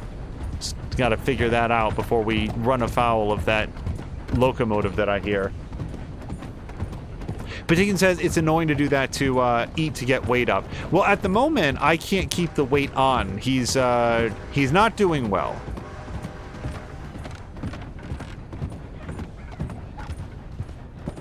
Oh, Samuel is saying you should really eat more to, you know what, it's definitely true that he should have something, so... What's the best... Yeah, look at that. Hold on. So assuming that this works... There we go. Okay, all of his cores are up. He's fine. I didn't have to rest. But if I eat or drink anything more, the game will tell me up at the top, hey, you can't get any more benefit out of this right now. But Deacon says that he never got his weight normal, which again is... So A, that is also true for me, and B, Mia... was like, when she was playing the other day, not today, but I think it was last weekend, she specifically forwent having any sort of meal because she's like, well, I don't, like, I you know, he's at average now and that's where he should be, and I don't want him to get overweight. And I was like, I was thinking to myself, I'm not sure that's a concern because I can't seem to eat enough to get him up to normal, but then again, I'm probably just not paying enough attention to the ticks of the clock as they go by. Mia was worried about getting overweight in-game. Yes. Yeah, and I don't even know what overweight Morgan would look like because he's been underweight through most of our playthrough. I think it was just our last episode. The game said Arthur has now reached his minimum weight. You get a bonus to stamina, but a decrease in your health. And, like, I would eat more right now. Like, I would just chow down. You know what? We'll keep an eye on the clock. How about around noon we'll have something more, even if it doesn't benefit him. But also, the way that Mia plays, I would think that she'd want to get overweight, because then you get the bonus to health, and Mia loves nothing more than to get into scraps. Like, right now, the number one... Oh. Hold on. Hello. What's your deal? Sir? Hey, can you? Stay away. Oh, God. Does he have a xenomorph in him? What's happening? Whoa, God damn it to hell. Okay, I did not select a weapon. Balls. Okay. Well, he either died or knocked himself out by running up against the tree. Either way, he has some things in his pockets that he needs less than I do. Also, here's a thing that I didn't know that I learned by watching Mia. You can, search the saddlebags. I didn't know that. This is the very first saddlebag in the entire game I've ever searched. Oh, hey, we found some oleander. I care about that because now we can make some poison arrows. Azric says that I cured him for a brief moment. Yeah, adrenaline is a hell of a drug.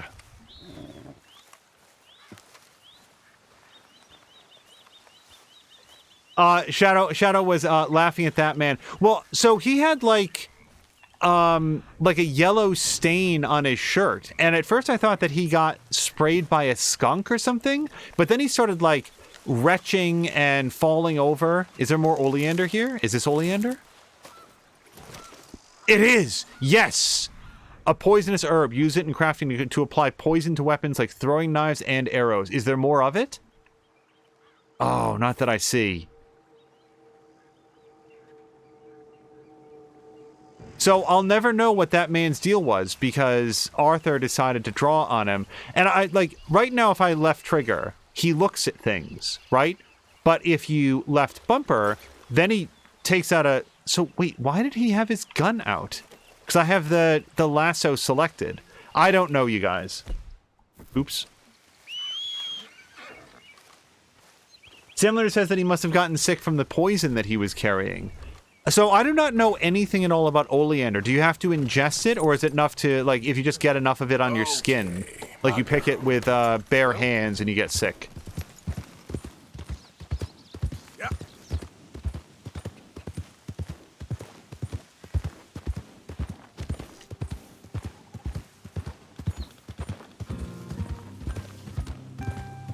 Also, as I check the time, you can see down there at the bottom, that's his honor thing, and we're pretty high up. I've never maxed it out. We've had a couple people who've stopped by the stream from time to time to say, hey, you should really, like, max out your honor system one way or the other. And, man, I've been trying, but here's the issue. It is very challenging to do. Okay, so Obadiah went on break while we were riding up here, so we're going to go instead up to Hamish. Fortunately, this is sort of like a halfway point anyway. We'll see if Obadiah is available tonight or whatever.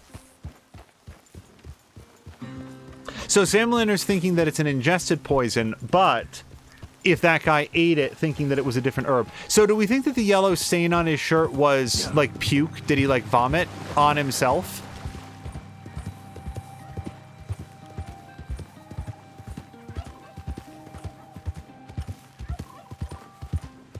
Wait, can I, So, there's a little bit of a... Hold on a second. Stop it. Stupid... horse. Hold on one second. Slow it up. So, there's a side thing that I'm working on where we're supposed to track animals by using the binoculars, but it has to be 10 different animals. So, anytime I see an animal, I'm looking if I can scope them with the binoculars and hit track. Oh, unknown animal. Well, that looks like a beaver to me. Track. Yep, North American beaver. Holy hell. That wild turkey is cruising.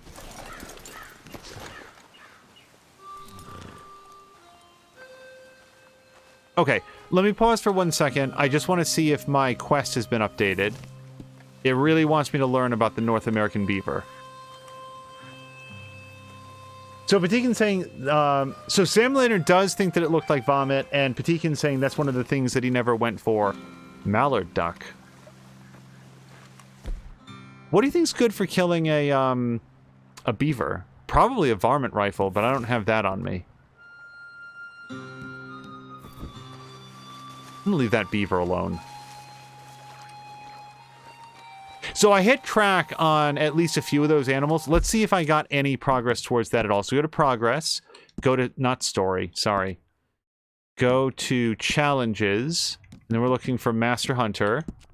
And we are up at this. So that's only 3 of 10. So even though I tried to track a couple of them, maybe you have to put the binoculars down for it to count. So let me just try this one more time. This is me trying to figure out how the game works. So I'm going to track the beaver, put the binoculars down. Let's track that eastern wild turkey, put the binoculars down. Is this also a turkey? I think it is. I thought turkeys couldn't fly, but that one seemed to be having a good time in the air. Oh, look at that perfect turkey. Okay, well, I feel like I've done enough tracking for now.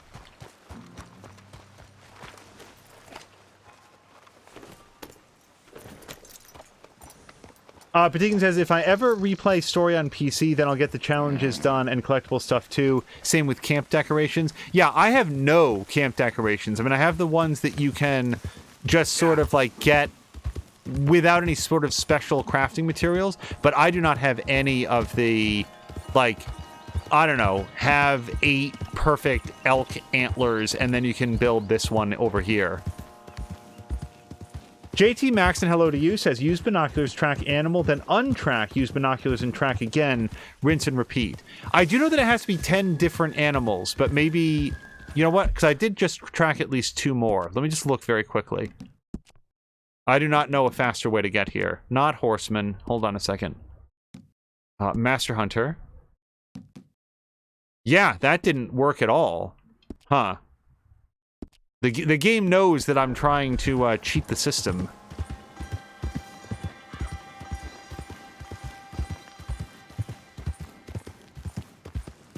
But JT Max probably has the right of it, that you have to track and then untrack and then track a new animal. There we go. What is that? Is that a possum? Silver fox. Okay, so I'm gonna Y, put that down. So technically I'm tracking it, right? So now if I...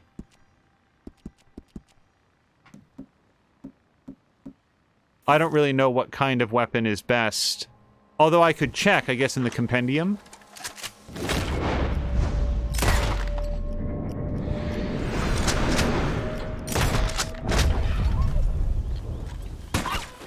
Okay, so varmint rifle. Less than ideal.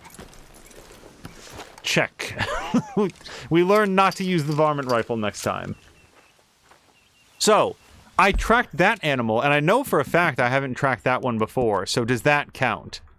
Because if not, I'm losing interest in this. Son of a... I keep thinking it's the first one over. Master Hunter. 4 of 10. Okay, so that one worked. So, okay, get out of all the menus.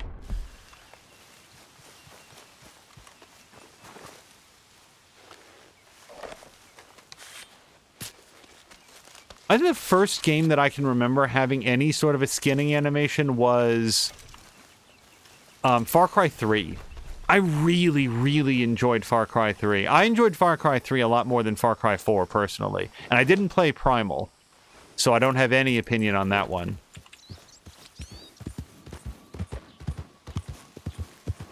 And the reasons why, I don't think apply to anybody else in the world. I felt like Far Cry 3 had more energy to it. There was more, like, momentum to it. I was more engaged by the, I don't want to give away too much for people who might not have played it, but I had a really good time with that. And, wait, what can I inspect? Also, what is wrong with this tree? Is this what I can inspect? Trail trees. This is a thing.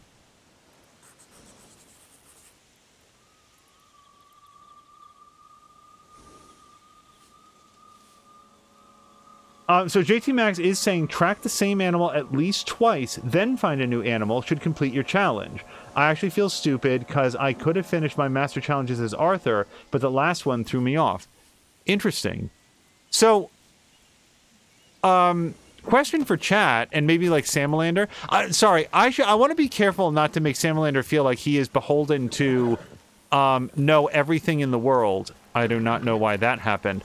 But Samalander, is this a thing? And why? Why would this be a thing? How would it even happen? Like, as the tree was growing, you'd have to, like, put a brace on it. But, oh, I'm so curious about this now. I'm gonna keep going. Samalander says, that looks like a bug that and they just went shrug and ignored. You can make a tree do similar. Yeah, I would imagine it would take years and years and years that you would have to spend, like, coaxing it to grow at a right angle. And then again sort of correct it so that it went at a right angle straight up. So, like, the how, I can imagine, it's the why. That's the old Firefly of it. Uh-oh. That doesn't feel good. What time is it? Hey, it's noon. Let's have a snack.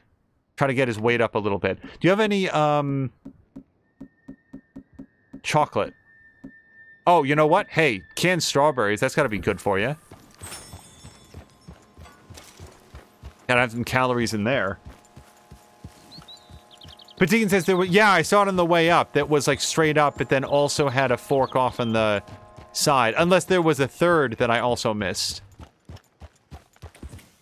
I hope Hamish is there. So just to forewarn everybody, I'm pretty sure that Hamish wants to do some fishing. But, so this is the guy that we met during our last episode. His horse had run off, and more alarmingly for him, his horse had taken his leg with him. He has a wooden leg, he's a war veteran, and his leg had gotten caught in the stirrup when the horse rode off. So he was not having an easy time getting around, and Arthur offered to go get his horse, brought it back, and Hamish was able to reattach his leg and said, hey, you're pretty cool. If you ever want to hang out sometime, I have a cabin over here.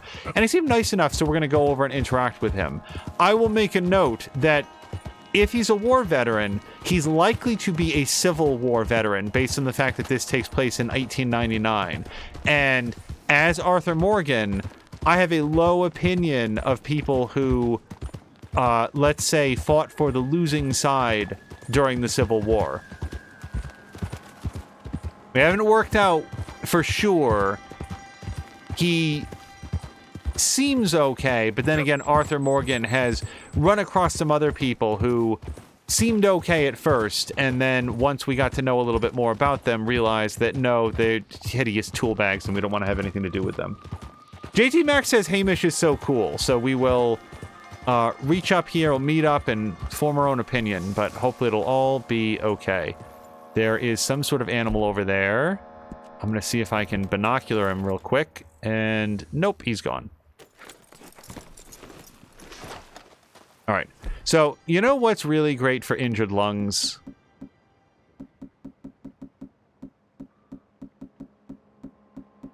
Premium cigarettes. Have some of this.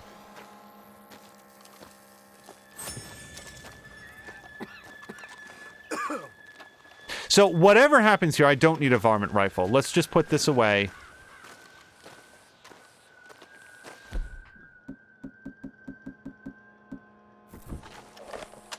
There we go.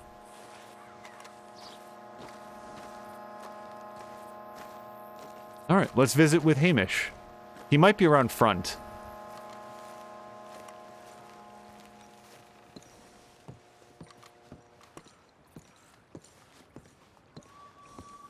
This is a real nice cabin, I gotta say. Imagine waking up to this. You probably have to spend a lot of time hunting to make sure that you don't starve to death, but... Hamish. Arthur, well, come in. You said we might go out fishing. Don't take much persuading to get me to go fishing. Let's go to my boat. Good. Here she is. You mind rowing? Sure. What we fishing for? Only one thing worth catching in this lake. The Great Tyrant. Oh. Mean as hell northern pike. Eats everything else that spawns around here, its own kind included. Well, is that our bait then? A jack or something? Hell no. He's a clever old bastard. I made these. This one's mine. You're gonna have to spare. They are pretty. You don't know the half of it. Come on, let's push off. I'll show you where we're rowing to.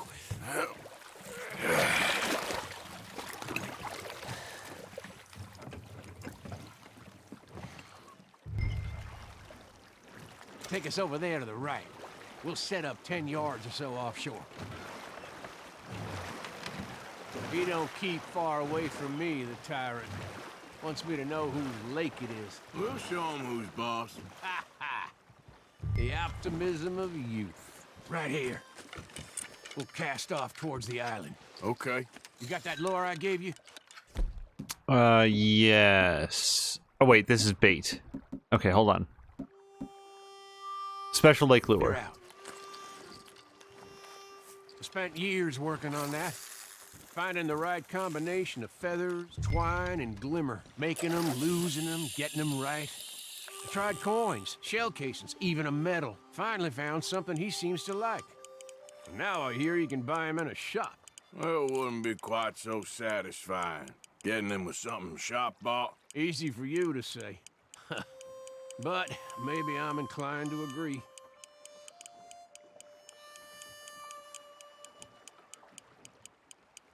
So we'll see how much more dialogue there is. There's a person at one of my jobs who I feel like just by interacting with him generally taught me a lot about. So let's see. Oh, what's this? Well, you got something? I got something, all right. Hey, you need Come on now, tyrant, I got you. I got you. Come on.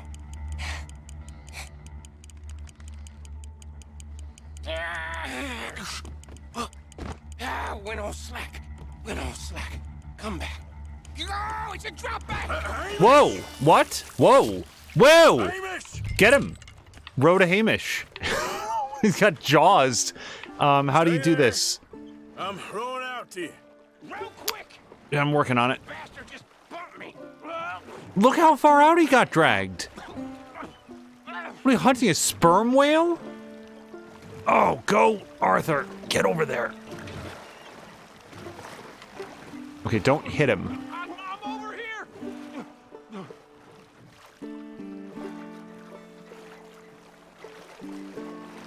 Hey, come on up here.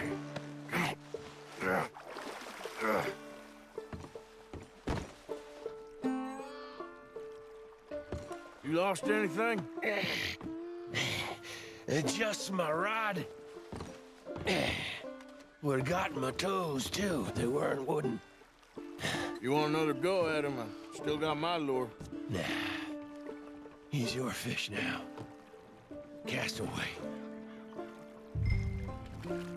All right. We'll come at him from the other way. Row over there. When he bumped me, I had to check twice.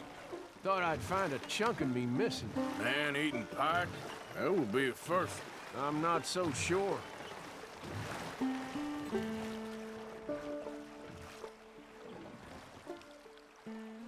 Okay, right here. Our hopes of catching this bastard lie with you. Cast back to where we were, and make sure to use that lure I gave you. Well, hopefully it's on there because the game I don't think would have let me do it otherwise. Yeah, so there's a guy at one of my jobs who does not have either of his legs, and I think I hooked him. Reel! Let's land the bastard! okay, hold on. Leave it a moment. He's fighting you. Time to reel.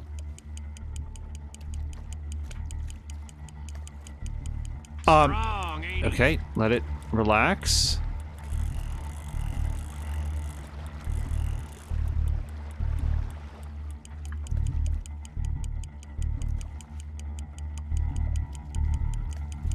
Sorry, this is very tense. Yes. Just let it relax for a second. I really want to get him out away from the rocks if I can, because I feel like the line's just going to get caught up. The guy that I'm describing, if you couldn't see the fact that he has 2 artificial legs, you would never suspect it. He walks around like absolutely nothing. He, you know, it is his, sorry. Start reeling.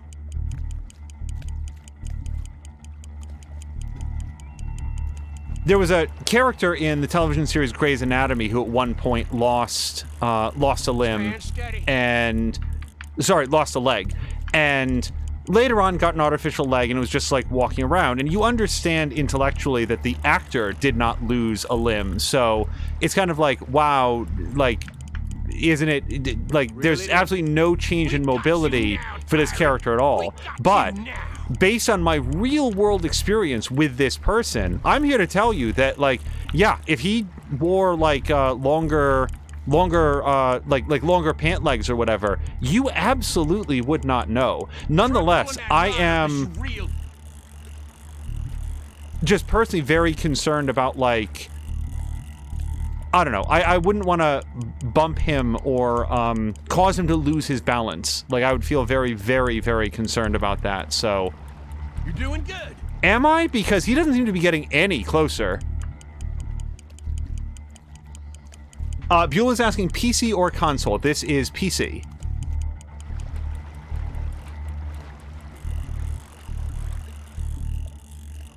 There you go. Oh, to make faster progress, hold down left stick. Doing that.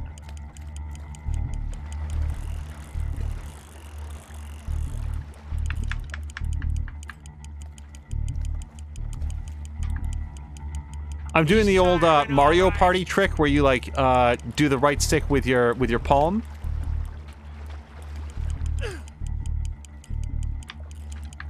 Push and hold R in any direction to prevent the fish from pulling out line. Overuse risks snapping the line.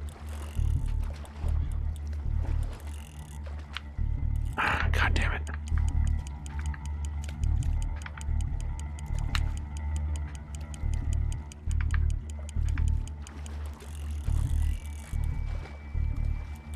I do not want to snap the line.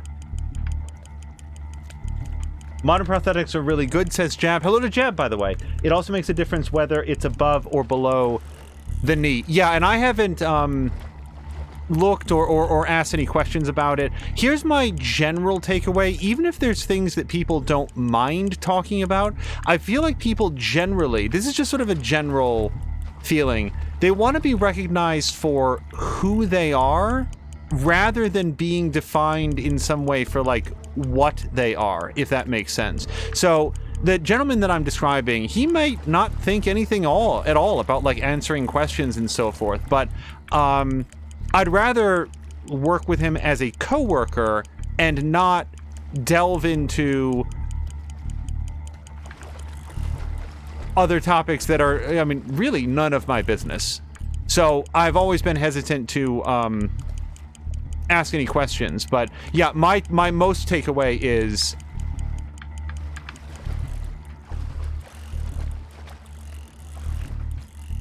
okay, come on.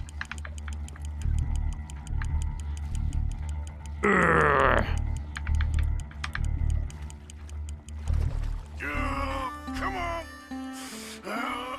Here we go.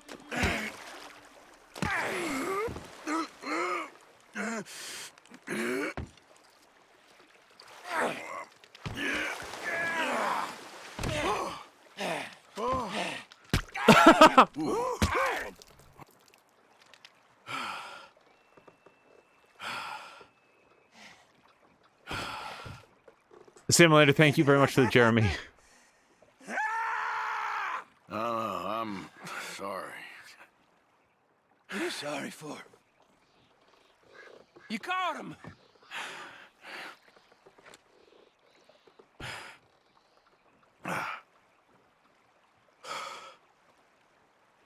throwback. Sam says the fish so big it sunk the boat. Yeah, the water appearing inside the boat is something that started, noticing it. The holder. Pass me the tyrant. That is if you're sure you don't want him. Oh, I ain't gonna poach from your pond. I'll give him his honors then. He sure was something, huh? He was. Thanks for taking me out. I appreciate the company.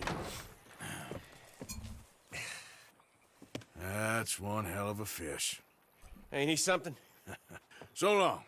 Hey, you ever want to go out hunting? You stop by again. On me. Now, hunting I'm a little bit more into. But I suspect that he's going to...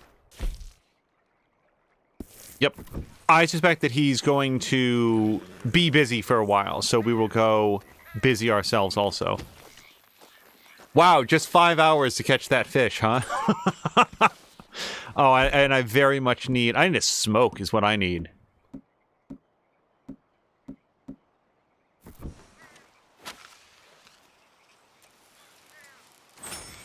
All right. So JT Max says Rockstar needs to fix their shit. Something specific that just happened, or are we talking about like the water in the boat? Let's see. So there was somebody that like Hamish or whatever. So yeah, so there was somebody roundabout here near the Elysian Pool that was a quest marker and now is not. So I'll tell you what we're going to do. We're going to get down into that general vicinity, and then I'm going to make a camp because I want to make some small game arrows. The reason we want some small game arrows is that there's a little bit of a side quest to get a, we want a perfect rabbit pelt and a perfect squirrel pelt. And squirrels, if we want a perfect pelt, that needs some small game arrows, and I got to craft those. Yeah, water in the boat. That's, you'd like it to not be there, but on the whole, I'm okay with it. Game-breaking bugs are very, very irritating to me. So if I have to choose between a graphical glitch like that... Also, oh gosh, on Tuesday, Mia and I were playing Little Hope, and right in the middle of what was supposed to be a tense cutscene, the camera panned over, and two of the characters were just T-posing. Like, just standing there, blank expressions, arms out, straight out from their sides, and it just completely yanks you out of any sort of immersion. But even that is nothing compared to, like, the straight-up game crash that I also had while we were playing that game. So, yeah, water in the boat, I'll give him a pass on if it's a little bit of that. I will say that here's a difference to me. In Dragon Age 2, it was imminently irksome to me that just the default armor sets that you would put onto some of the characters and their default idle animation would have their arms constantly clipping through their own armor. And it's like, man, I didn't design this armor. I didn't, fail to account for what how can you... There were a lot of things about Dragon Age 2 that didn't sit right with me, and that was just one of them. It was a small issue, but it was still, for real.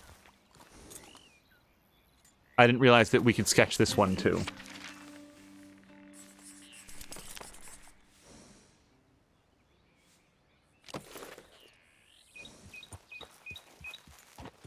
JT Max says, and the gang chatting about how cold Arthur is dressing.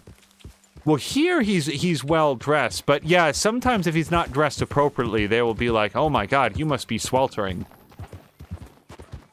Yeah.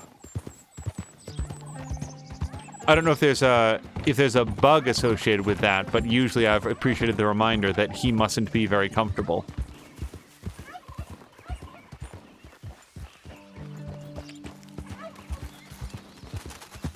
That is the danger with making your game too realistic, that it's sort of like sends you tumbling down the uncanny valley sometimes, where the more precise you try to be, the more people will naturally look for ways in which the system breaks down. So you can get yourself into trouble by being too exact. I think I just sell the pelt directly to the shopkeeper. Okay, let's take a look at it. Sell 1 pelt, please. Yeah, it's only a poor fox pelt, but I'll sell it. I suppose. I don't think I have anything else to sell. Well, I'll tell you what, I don't need any of this bird meat. Sell some of this game meat. Anything else I'm actually full on? I think I might sell some of it. Except for the mature venison meat and the big game meat, because we're going to cook that. We're going to use it right now. Oh, JT Max is saying there is a bug. No matter where he is, they will say that Arthur is cold, even down in the swamps. Fortunately, I don't think that I encountered that one, but I might have been overlooking it.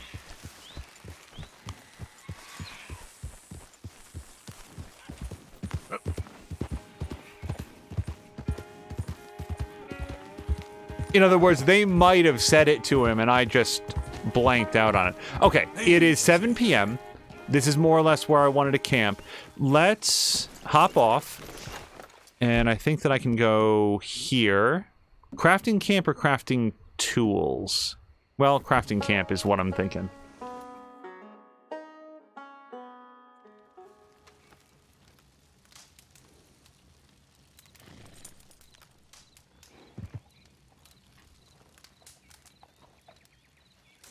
Nice fire. Mind if I warm my bones? Yeah, a little bit. Y'all knew this was Murphy Hills. You should be careful where you're camping. I can look after myself. Besides, it's a free country. Free country? No. Everything bought and paid for. And we're gonna protect what's ours. Y'all be careful where you wander. Come on, let's go. I think you got the message. Gonna kill you next time.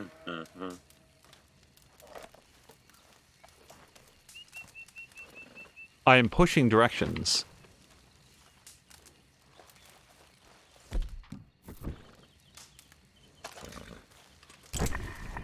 I'm out at camper I want. Oh, that horse is really freaked out about it. Okay, we're done? Do they have friends? I have no idea why I would allow those two to survive.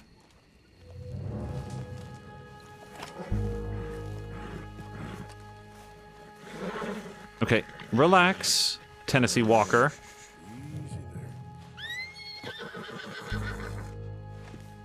Is Tennessee Walker smeared in bacon fat or berry dye? What is up with this thing's mane? Okay, relax. Whoa, now. Okay, I'm stuck. Uh-oh.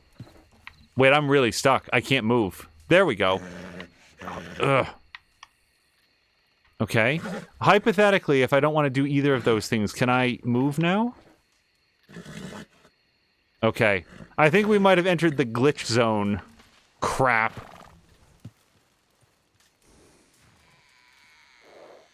So, JT Max is saying they updated the game a few months ago, and that's when the always cold bug started. It throws off certain dialogue that needs to be said to start certain camp events. Oh, that's disappointing. So, I cannot move. Oh, apparently I can do this, though. So... Alright, now I can move. Okay, how about you get out of here?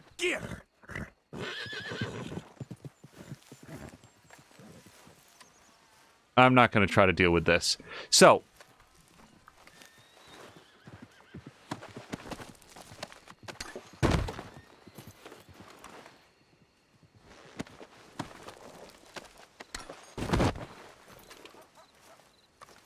Yeah, am I supposed to be grateful that they didn't shoot Arthur when they had him dead to rights? Because I don't feel any particular kindness towards that at all.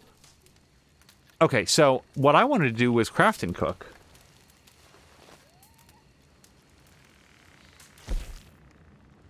As Rick says, that's what we get for talking about game bugs. They appear.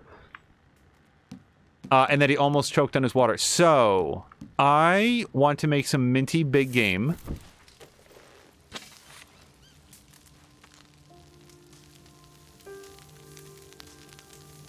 Got it.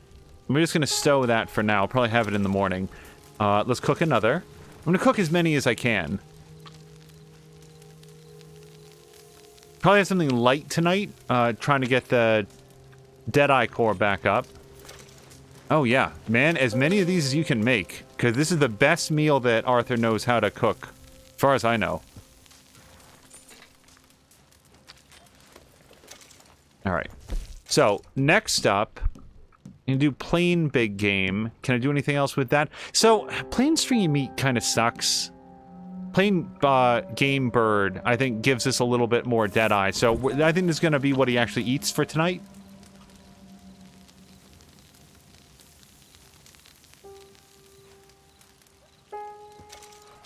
JT Max had issues with giving Dutch a pipe, which is in chapters 2 or 3. So I do know that there was a patch that came out during this playthrough. I don't remember now how long ago it was, but it actually fixed a rather irritating issue. It wasn't like the worst thing ever, but it was kind of annoying, where it would. Oh yeah, plain venison, because I've got some mature venison meat. Yeah, go ahead and cook some of this too. Every single time that we started up Red Dead 2, in the Windows volume mixer, I talked about this the other day, it would...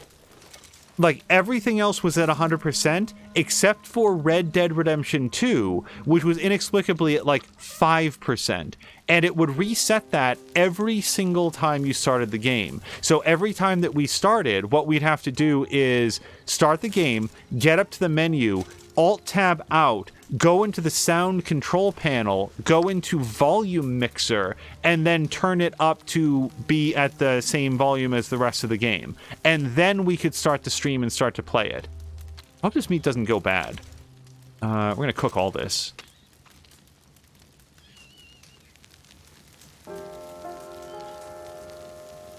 And anyway, so there was a patch that came out that fixed that specific issue, and it was at least a little bit of a relief that we didn't have to worry about it. But if it introduced other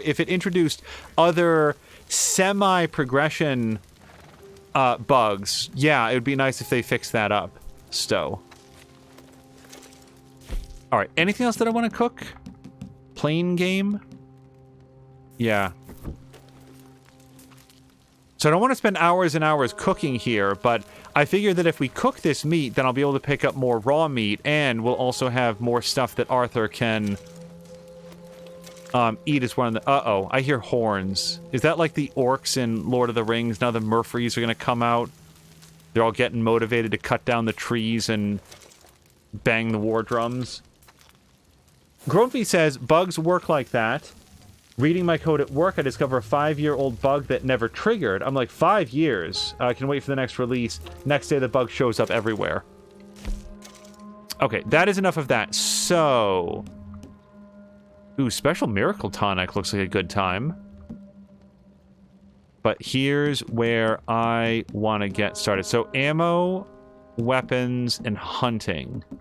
So, ammo, I think, is where we want. I want small game arrows. Or poison arrows. I want so many of these.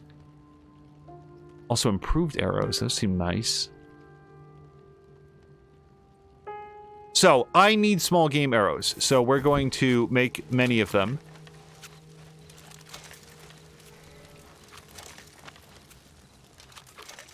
And if I need to get more feathers after this or whatever, then I'll go get more feathers. Like, I want the poison arrows, but I need the small game arrows.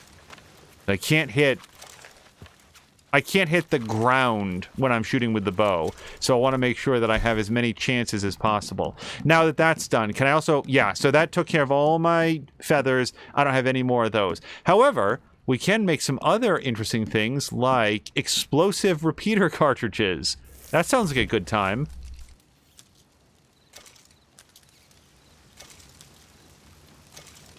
Okay, and can I do any more of that? So now it's all split point stuff, or incendiary buckshot. Let's make some of this.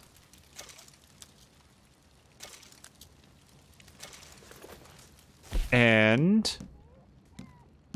So, rifle, revolver, pistol, and repeater. So, rifle and repeater. I think I'm going to make a bunch of these. I don't know how many.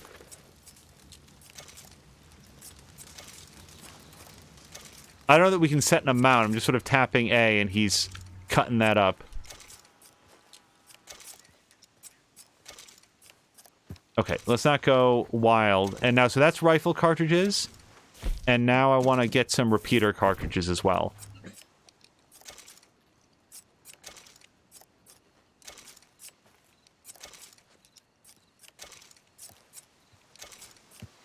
But yeah, I'm going to have to shoot a lot more birds.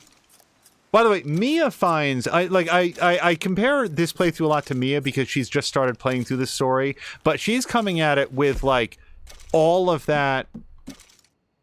Oh, poison throwing knife. Yeah, man. Why would we ever not want this? This is going to actually eat up all my oleander, but since I don't know when I'll have an opportunity to make, poison arrows again. Alright, so we got that. And so now we've got a couple more things like horse ointment. I don't even know what this does. Oh, yes I do. It fortifies his or her... Okay, I see it now. Yeah, let's make this.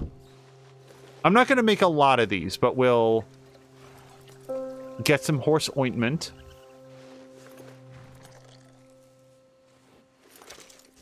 And then we'll do some special horse medicine.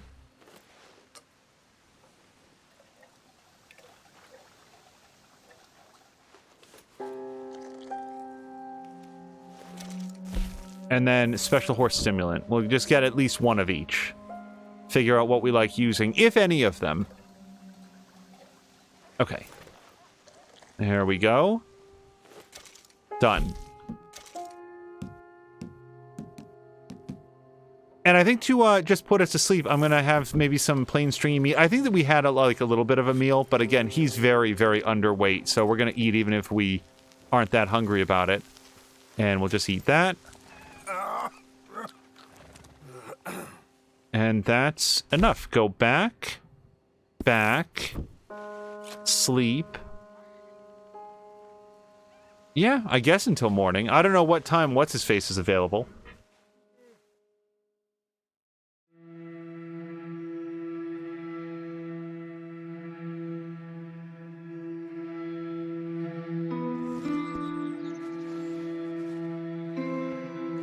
Wait, I learned something about poison throwing knives.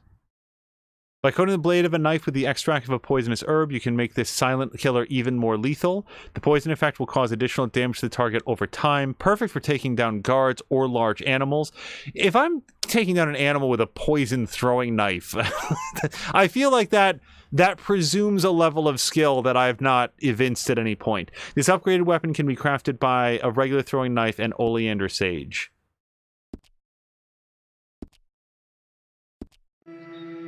Hopefully that horse figured out how to get it down off the rock. So, yeah, we're just going to leave. And now it's the age-old question of how to break down the camp, which is just B. Alright, that was a lot of crafting, but it was a lot of crafting because I do not do it very frequently. And should probably do it a lot more often. So JT Max is asking Obadiah at Beaver Creek. Yeah, he showed up before. Oops. And then his marker went away, and now, like, it seems like one of those things that's available at specific hours, but those hours do not appear to be now. Also, what is this symbol?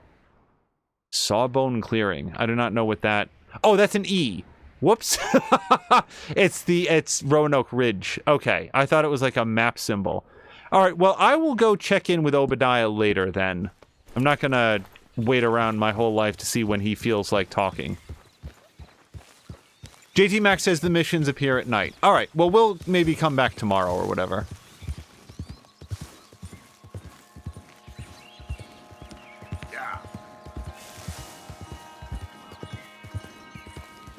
So I've never played it, but one thing that the quasi-survival elements of this game remind me of... Whoa, easy. Well, I want to go check this out. There's a game on Steam that we actually picked up during the last sale. Has anybody here heard of a game? Oh, there's somebody here. A game called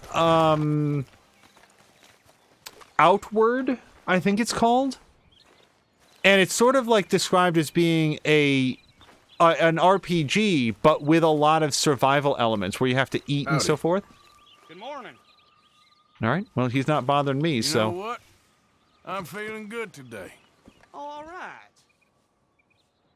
Okay. Anyway, sorry, you don't need to know this. All the best to you, friend. Good All right. luck out there. Yeah, I have no beef with that person. I think it's called Outward, and the whole sort of like pitch for the game is, what if there was an RPG, except that when you're away from town, you have to worry about hunting and preparing food and staying hydrated and all that stuff. And I haven't played it at all, but that's kind of what this game and some of its... Oh, I can't take the bourbon. Some of its survival elements remind me of. Oh, hold on. There's a trail there. Yeah, hold on. Wait. Can I look at it?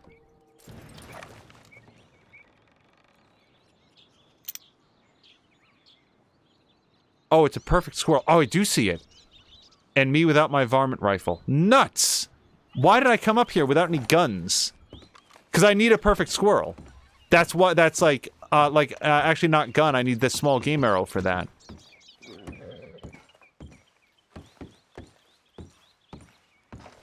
So JT Max is saying you haven't had Pearson make you any satchels, question mark. I guess not? Oh, hello to He Who Dies. Outward, yes, I own it. Playing it with a friend right now. Quite a good game, fun and co-op. Interesting. Yeah, I know that it had co-op features. So He Who, let me ask you some questions, or at least one question about Outward. I'll tell you something that I've heard, and I'm curious if this has been your experience as well. Number one, when I read some reviews about the expansions, it felt like the community was very, very divided on it. Hold on a second. I want my bow, which is not this screen. Items, weapons, bow.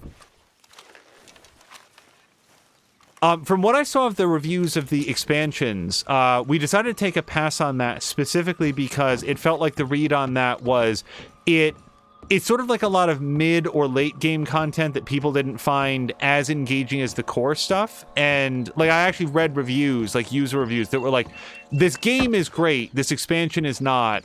Don't worry so much about the expansion. So I'm curious how you feel about it, if you have the expansions, or what your take is on it overall. I am about to sneeze, so hold on.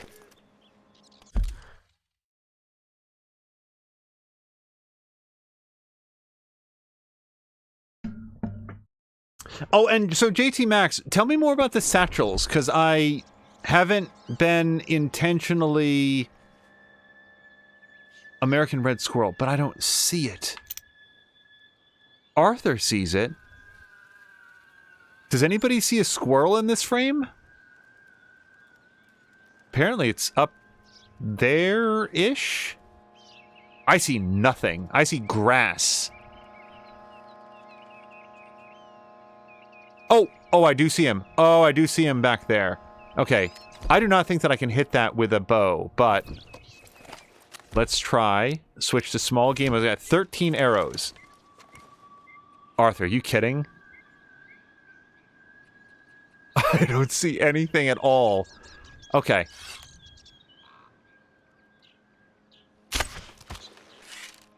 Holy shit. Did he actually get him? Wow! Video games. If that's a perfect squirrel pelt, what that means to me is that my next trick is to get a perfect rabbit pelt, and then we will have completed a side quest. Sorry to interrupt your book. Oh, sorry, it's over here. Thank God they marked this on the map, because I have no idea where this took place. So, He Who Dies says, but in terms of Outward in general... hold on a second, because I gotta scroll back, and I want to read this.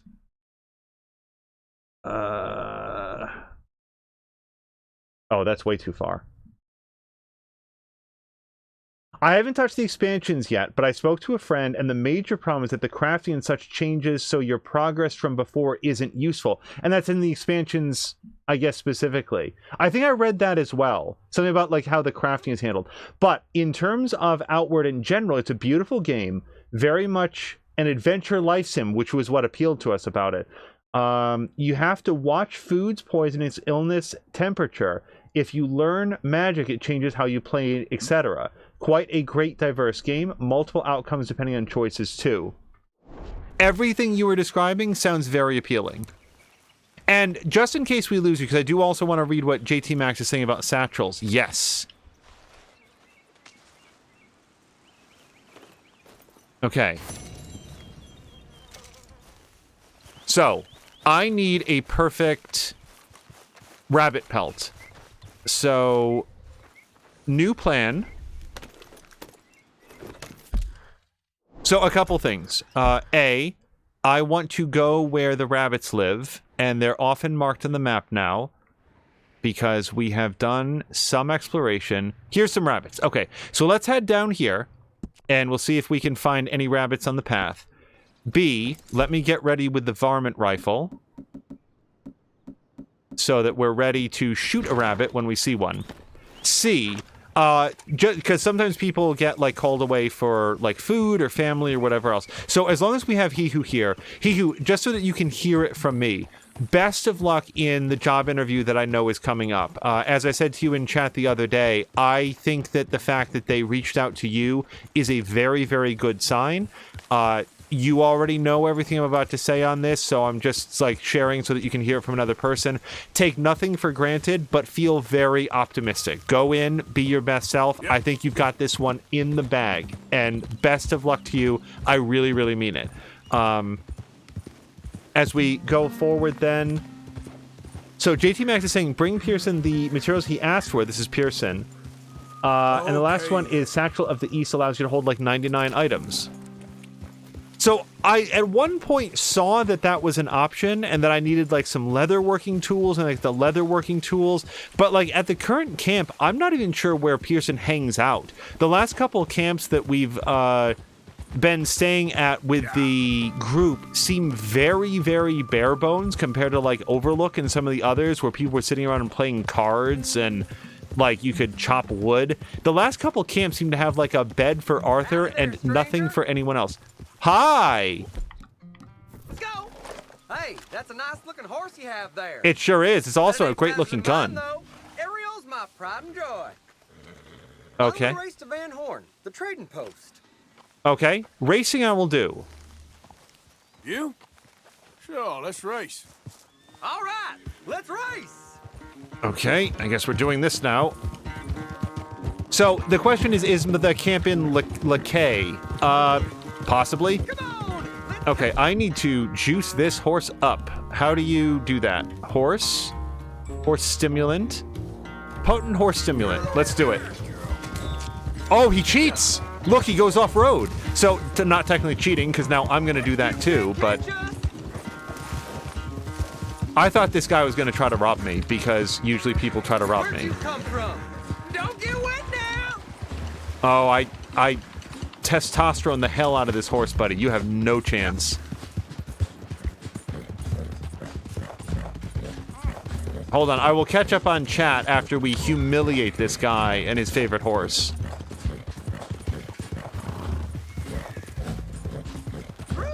While we go, I will also say, like, yeah, if you wanted to go through and do sort of a completionist run and you were unable to, like, talk to Dutch because everybody kept complaining that Arthur was too cold, yeah, I mean, that sounds very irritating to me. I either missed it or was you know, like I either missed it in terms of time and played through that section before it became an issue because of the patch, or just didn't notice. But either way, the fact that I didn't encounter the bug does not make it less of a bug, and I'm very sorry to hear about it.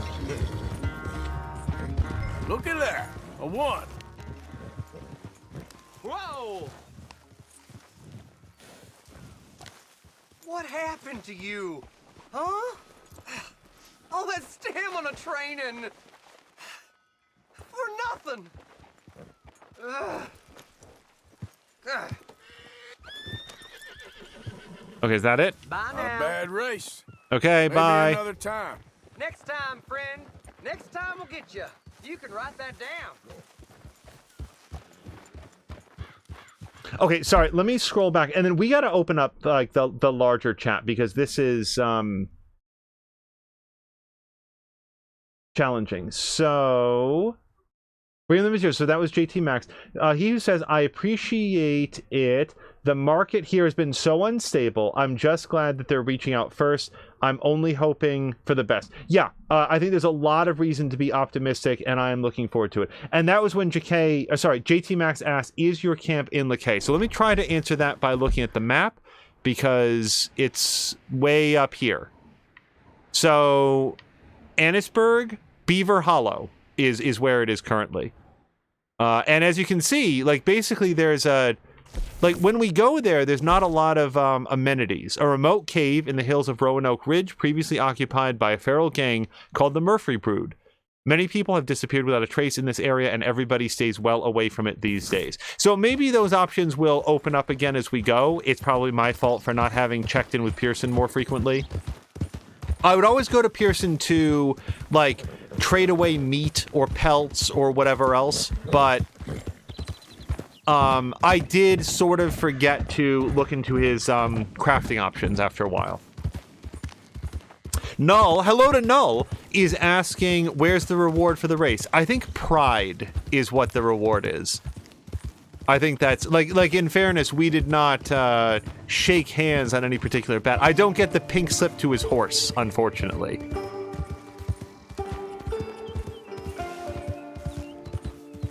God, every time I, like, reference that, I think of...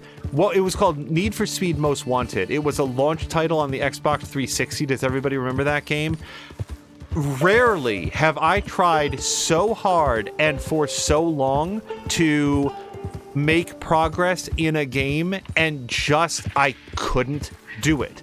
I actually really enjoyed that game. I thought that the story was very dumb. I liked that every time I started up... Oh, what was her name? Do you remember her name? Oh, the actress would introduce herself and would say, oh gosh, I must have heard it 1,000 times. Anyway, it had like these very cheesy full motion video scenes, and every time you started up, one of the main actors would come on and say, hi, I'm so-and-so, and I just wanted to remind you that actual street racing is not cool and people die all the time, so please do not do this. But I reached a point on what was called the blacklist where I could not beat the next tier guy. I just couldn't do it. JT Max says Pearson should be in the first wagon, but if you're in chapter 6, and I think that we are, and haven't bought anything from the ledger, you won't be able to buy anything. Whoa. Okay, well, we'll see if that loosens up. Yeah, that might be a consequence of my own bad planning. Josie Marin. Are you serious about that? I'm Josie Marin. I think you're right. Okay, so, sorry, we're in rabbit territory now. I do not know if the squirrel in my pocket is going to rot, but I would like to have access to a perfect... Oh, see, that fox is going to take all the rabbits away. Now, I will say that I did invest in a lot of other camp upgrades. Like, the camp was fairly well outfitted. It's just that I didn't get a lot of stuff from, you know, from Pearson specifically. All right.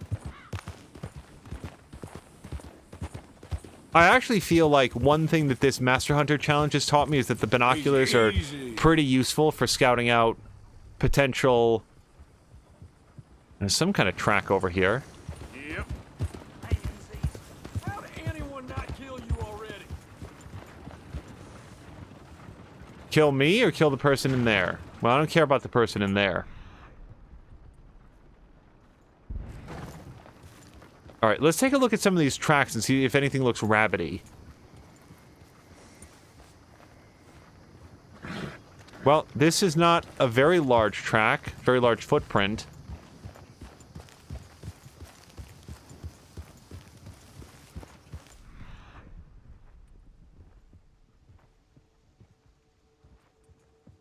Lots of plants. Hold on. We're gonna have to hop off. So JT Max is saying that you'll be able to buy the satchel later on. Yeah, there's... So I want to stress that the information that I'm getting here at this point is just useful because it's like, hey, you should know that these things are available. There reaches a point in the game where, like, I just haven't figured some of this stuff out. And at this point... If nobody lets me know, I will finish the whole game. Here's a great example of this. There's a whole crafting system in Divinity Original Sin 2. And I just did not do very much with that crafting system.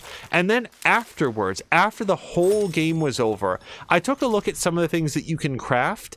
And although I will not spoil them here, I would encourage people who play the very, very good game Divinity Original Sin 2 to just look up a wiki for some of the crafting things, because there are things in there that are, although not technically mission critical, they are so useful.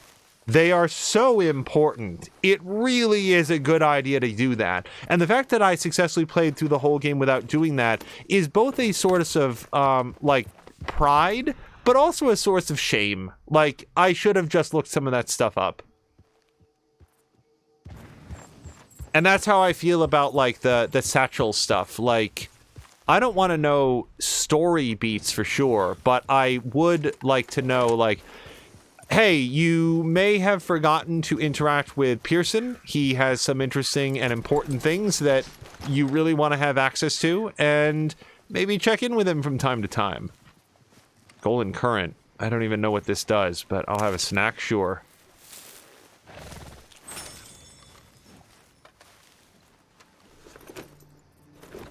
So, 0 rabbits so far, and 0 options for rabbits from what I can see.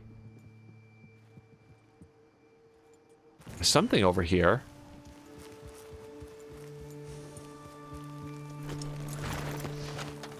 My whole plan... Oh, oregano. Yeah. This is good for cooking. JT Max is saying enjoy the story and you'll enjoy it. You'll probably be playing through again. So that is actually very true. One thing that this channel doesn't do very much of is replaying games. Just because my general thought on it is there's so many games. Like, you guys, there's so many things to play. Even during the time that we've been playing this, more things have come out, brand new games that I would like to check out and share with you guys. However, this specifically is an example of a game that I think will probably get a replay at some point. Whether or not it'll be on stream or not, I feel like there's so much content that I missed, not because I was hurrying, but just because I kind of forgot to engage with it or look at it. And I would like to revisit it at some point, I think. So let's focus on this track. This is looking a little bit too big for it to be a rabbit, but we might find a rabbit on the way. Sam Lander says hashtag too many games. Yeah. Yeah, for sure. Sam Lander, by the way, I'm not sure if you were here when we were talking about your Battletech stream, and then also... Oh, no, you definitely were, because we were talking about the mechs. But also your Dungeons & Dragons stream. I had a lot of fun watching that, and I think it would be very cool if you and Geek Pantheon and some of his friends did some stuff at some point, because I love watching people who enjoy role-playing games. Hold on, let me focus on track again. I'm going to continue to follow this path. Okay, I didn't get a good look at what that was.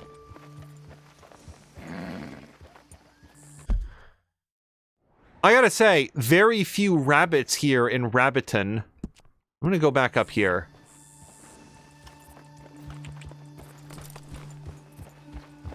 He who says, Rockstar Games is the only franchise that I willingly do multiple playthroughs.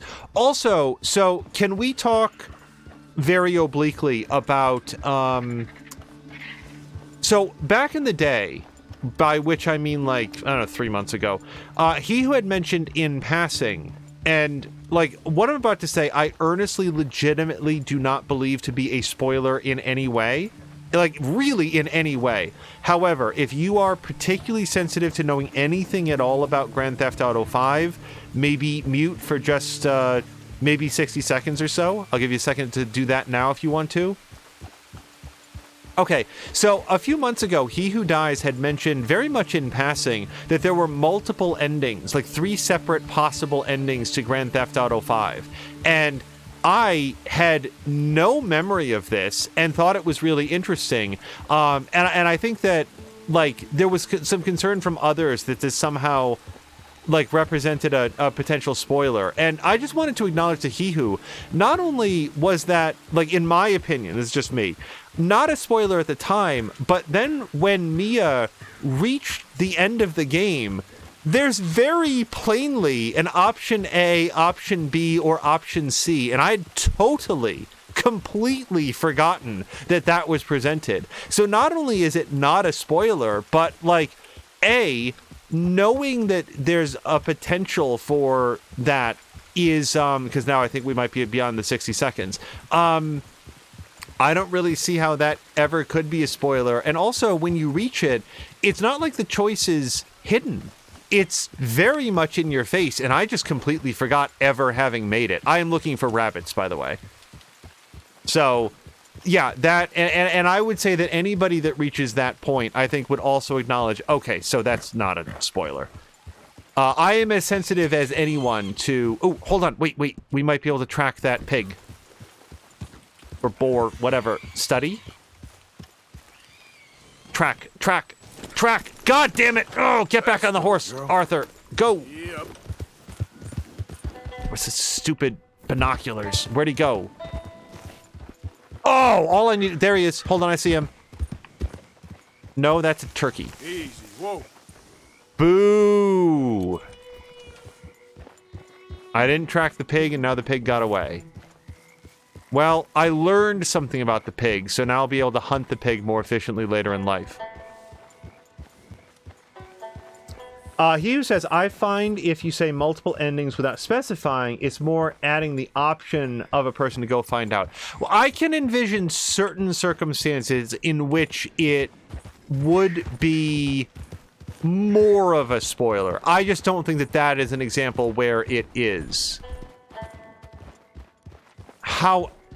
So I'm just going to go.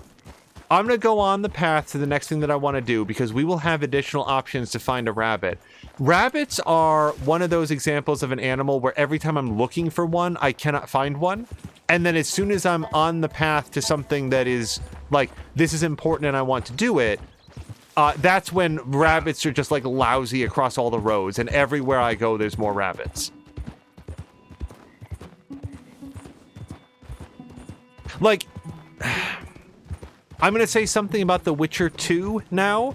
I also do not believe this to be a spoiler in any way. I actually think it's a massively cool thing about the game that is something that people should know and should be widely appreciated about it, and that simply acknowledging that this exists is not itself a spoiler. But again, if people don't want to know anything at all about The Witcher 2, a decade after its release, then I'll give you a chance to mute for 30 seconds. One of the most famous things to me about The Witcher 2 Assassins of Kings is that Act 2 is completely different depending on choices that you make in the story. However, again, that choice is so clearly made. Like, do you want to do this or do you want to do that? And what I feel like might be lost in any individual playthrough of the game is that it's not a small difference. It's an entire act of the game that is completely different depending on what choice that you make. Even that, to know that that's in there, I personally don't feel like is a spoiler, but I can acknowledge and respect somebody who would say, wait, rabbit, stop, varmint rifle. That's a one-tail rabbit. That's a three-tail rabbit. Please be dead. Did we get him? Stop. I think we got him. Please be 3 stars. Ha! Wait, do I want to skin it? Shit, I'm not sure if I wanted to skin it. I press skin. So hopefully that's enough. Grab him. 2 of 2. Got it. Okay, we have to go to a mail thing right now before this guy turns into, like, mold. Okay then, girl. Yes, hold for details. That's what we want to do. All carcasses mailed. That's our next task. This will be one of the few, like, side objectives that I've done in the entire damn game. Where's the closest one? Here. Van Horn. Van Horn sucks, but it's got a mailing outpost, so we're gonna go there. Yeah, Sam Lander says go to mail! He who says... so, context matters. Depends on the game, too. Biomutant, for example, are telling everyone from pre-launch that your choices do lead to different endings. So what you just said increased my knowledge of Biomutant by about 40%. Because here's what I know about Biomutant. Number 1, it was announced a very, very long time ago and never came out. 2, people were generally surprised that it was still in development and had a release date that is like next month. I think it's pretty close. And 3, it's coming out pretty soon and will be on PC. And I think that it's on both Epic and Steam, but it might just be on Epic. And that's literally everything. Oh, and like I've seen some concept art. It looks like an angry rabbit. I think that's about as much of the entire game as I know. I know effectively nothing about that. So knowing the fact that it has some narrative choice to it increases my interest level in it by quite a bit. Oh, also, just a different piece of information. Patika noted, I think just earlier today, that the final piece of DLC for Immortals Phoenix Rising has come out, which is around the time that I would want to play it, because I'm at least 20% sure that we got the edition with all the DLC included. So I want to read what he who is saying, but it's going to be just a minute while we get... I want to mail this. It's been a long path. I don't know where to hitch my horse, or if I can hitch my horse. Okay, let's draw up here. Remove the tacket. And I do have the squirrel in my pocket.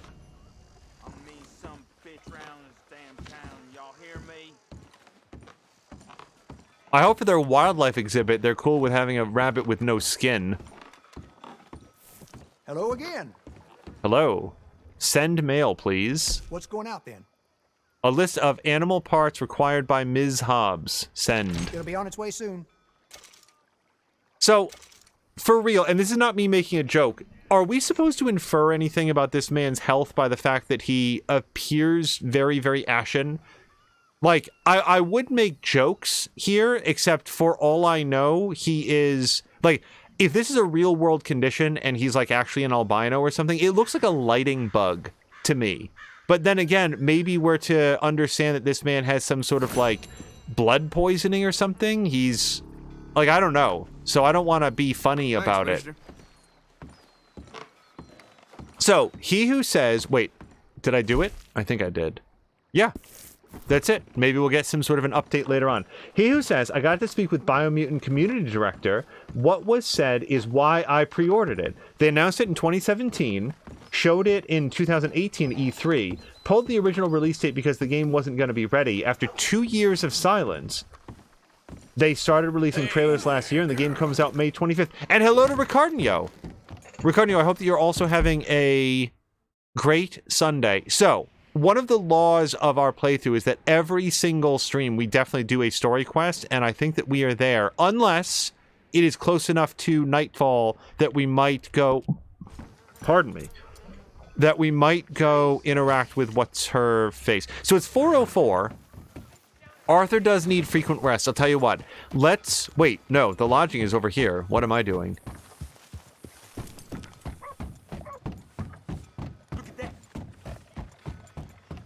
All right. New plan. We're going to sleep until nightfall. Oh, hi. What else do you need? Why... So wait, I know that there's a hotel here because I stayed here once. Inspect the services menu. Yes. Okay, so we're going to rent a room and we're going to have a bath.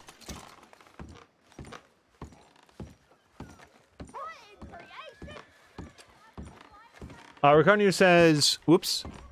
He who says Arthur needs frequent rest, he says, I think my 50 hours of gameplay, I made him sleep twice. Yeah, I was very much with you, but now we've reached sorry, Careful, sir. Big man.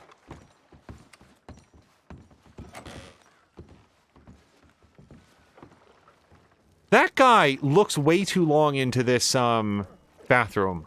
He can go back to whatever he was doing. Yeah, at this point, Arthur gets, very limited benefit from food and drink, so I just want to make sure that he is at his best anytime that we have options for amenities. Also trying to stay clean. I don't think that this is going to cure what ails him, but we'll do our best.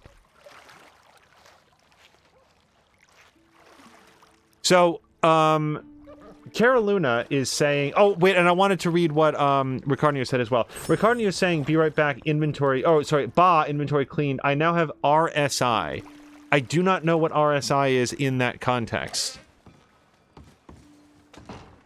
So Ricardo says, let me just pause for 1 second, because we really got to get this opened up. Had to be at work till midnight. Now I don't have the energy to stream, which I initially wanted to do, so it could be better. Well, that is very... So, believe me, I know the feeling. Let's do a pop-out chat now, because that's going to reset what I see, but it'll make it much, much easier to read everybody. There we go. All right, and now let's just stop in. We're going to sleep until nightfall, I think. And we'll see if that quest is available. Oh, you know what? Sorry. You know what? Because I think it was JT Maxx that said Rockstar needs to sort their stuff. So here's a bug in... It's not so much a bug. In Grand Theft Auto 5 specifically, the shadows don't... How to describe this? There's like a bubble around your character, beyond which the shadows are pretty low resolution, and inside of which they've suddenly become a very high resolution. And it's not so troubling when you are... Hold on, I got some mail too.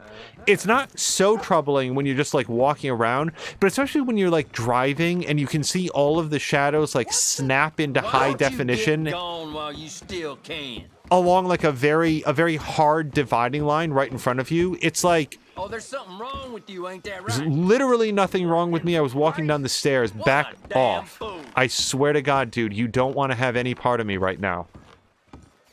Mister, back again, I see. Yes, receive mail. Thank you for letting me know that it was here. Oh, $50. Wow. That's more than most bounties. Yeah, thanks. Wait, oh, she's got more. So, perfect cardinal, perfect rat, perfect woodpecker. I'm just letting you guys know, 0% chance that we're doing that. I know where to find rabbits and squirrels. Zero idea. I didn't even know woodpeckers were in the game, okay? That's not going to happen. Also, where is Redford? Oh, Redford went and got hitched. Okay. JT Maxx played Red Dead 1, and when I hit Chapter 6, I was like... So I also played Red Dead 1, and apparently don't remember anything at all about the story. we have talked in wide circles about Red Dead 1 in this game because, like, there's some people like Mia who might stop by who have never played it. And I would submit that knowing things about which characters do or do not appear in Red Dead Redemption 1 could be perceived as a spoiler for this game, because this game is a prequel to that game. So even though it chronologically came out, like, this release was many, many years later, just in the interest of preserving the experience for people who didn't have a chance to play the first one because there's no mechanism for them to do that, Rockstar, I've been sort of talking in wide circles around it. However, I don't remember enough of that part of the story. I remember, like, if we can talk about general settings, I remember where the game started. I remember Mexico. I remember the third setting in the game. I remember the way it ended. But in terms of whatever narrative hooks were in there that now people are looking back and saying, like, oh, like Red Dead Redemption 2 explains what they were talking about, like, literally nothing. Nothing at all.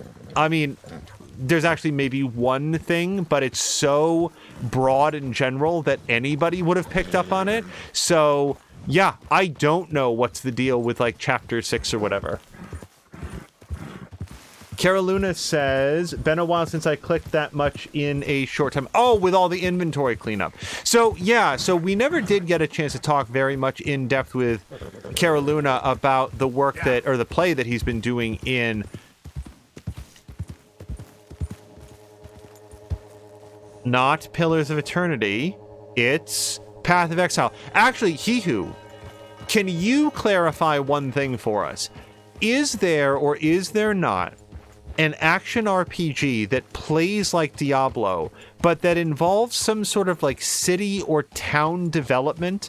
Because I could have, I really thought at the start of Caroluna's Path of Exile playthrough that it was Path of Exile, and it is not.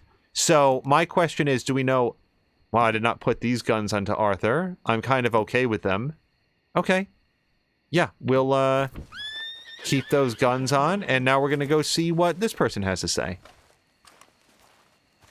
JT Max says, well, since Arthur is not mentioned in Red Dead Redemption 1. Yeah, see, I could not remember whether or not he was. I was guessing why, and when Arthur visits the doctor, and how I was playing him, it makes perfect sense. So, yeah, I know that some characters from this game get a mention or even a presence in Red Dead Redemption 1. What I don't remember is like the entirety of them or what was said. Like there's a lot that's implied, but I feel like this is the game that would clarify some of those comments. Hold on, we're gonna get some dialogue here. Be gone, sir. Be gone. Not because we cares not. No, but because we cares. What are you talking about? Demons have us by the throat, sir. It's the darkness.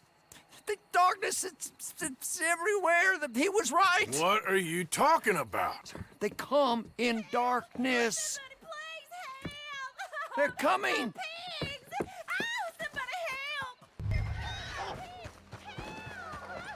Stay inside. Keep your door shut.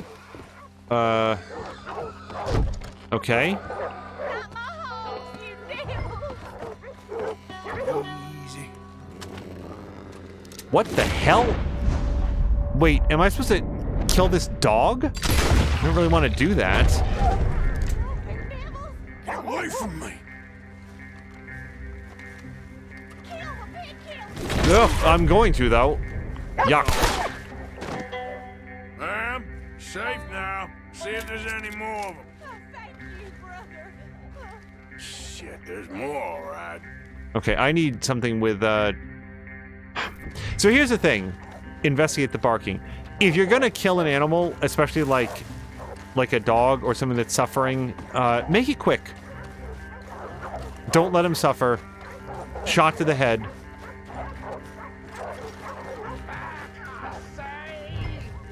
Okay, I will save the villager.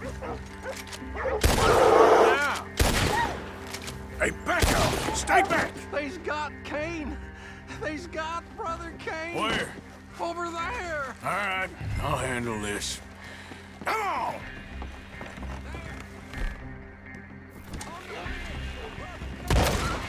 Oh boy.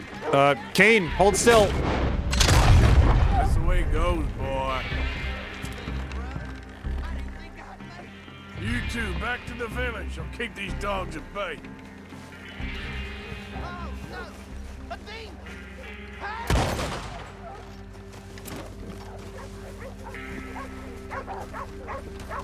Nice and easy.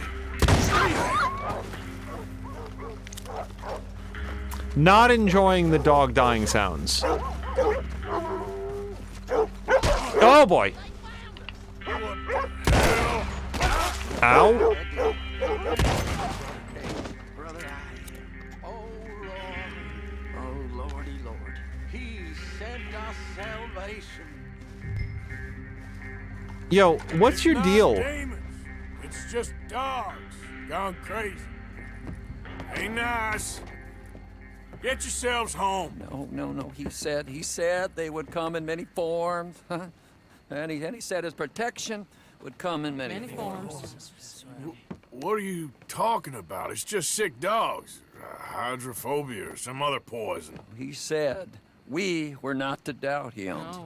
Get your people home, mister. Then get yourself a gun and kill any sick animals you see. Life will be just fine. Darkness has come for us. Yeah, he was right. Who was right? I was. Oh, Protect us from evil. Please protect us. Protect us from evil. Protect us from evil. I shall save them. And who are you? There'll be no more four-legged demons. The curse shall change. The curse has changed. What curse? These poor people. I will save you. I just saved them, and it weren't no curse. It's just sick dogs. Dark charms possess the woods. I told you. He did. He told me he did. He told me. I found one. That? Don't touch it. He found the curse! Found it. So? The woods are full of these. While they remain, the curse will remain. Yet the woods are also full of demons. I will find a way. Oh, have I lied to you thus? He never lied to me. Come, Obadiah. Feed me. So, you're saying if someone destroys those charms, the curse is lifted? The woods are full of demons. And the demons protect the charms. And the charms protect the demons. It's impossible.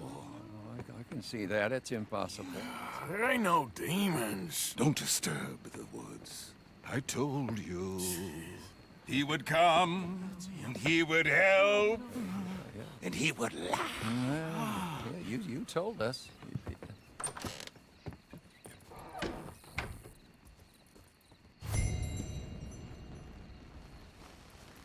Okay. So, thank you very much for the follow, too, and I'm having a lot of difficulty, like, assembling, like, a good pronunciation. I'm gonna go with, Gato for now, but if you wanted to put in some sort of, like, phonetic pronunciation of your name, I will address you however you like. But thank you very much for the follow. Butcher Creek is saved from a pack of wild dogs, and details of the curse on the town come to light. Well, I'm not sure if we'd call those details.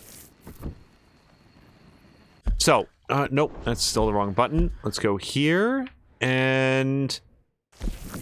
Alright, so let's at least go down there and see what we can find, and then I will maybe rest until morning time, because I do feel like it would be a lot easier to find during morning time, but maybe we have to search for them at night. So, I like the shyster there. I feel like he's got a lot of showmanship to his particular hucksterism, but he's a very, very funny liar. So I've actually, like, I am familiar with, like, Old Yeller as a, like, story, but I've never actually seen it. I know of it. I know how it goes. I know how it ends, but I've never actually seen it. To me, Old Yeller is like most memorable because there was an episode of Friends where Phoebe talked about how it was revealed that Phoebe's parents had very, very carefully curated what entertainment she saw as she was growing up, and always stopped Old Yeller at like a particular point. So her understanding of the movie and the story was just family fun. Okay, so we've got pulsing red dots. Don't seem great. Just to make sure this shotgun's ready to go. Do I need to maintain it? I did fire it a bunch. No, it's pretty good. Also, what kind of ammo am I using? Just regular shells? Yeah, I think regular shells are good for angry dogs. JT Max says, get a box of tissues and watch it. I will tell you, the hardest I ever cried at a movie. I was very, very young, but oh, they're actually making chiming sounds. Yeah, there they are. Okay, so I don't need a shotgun for this.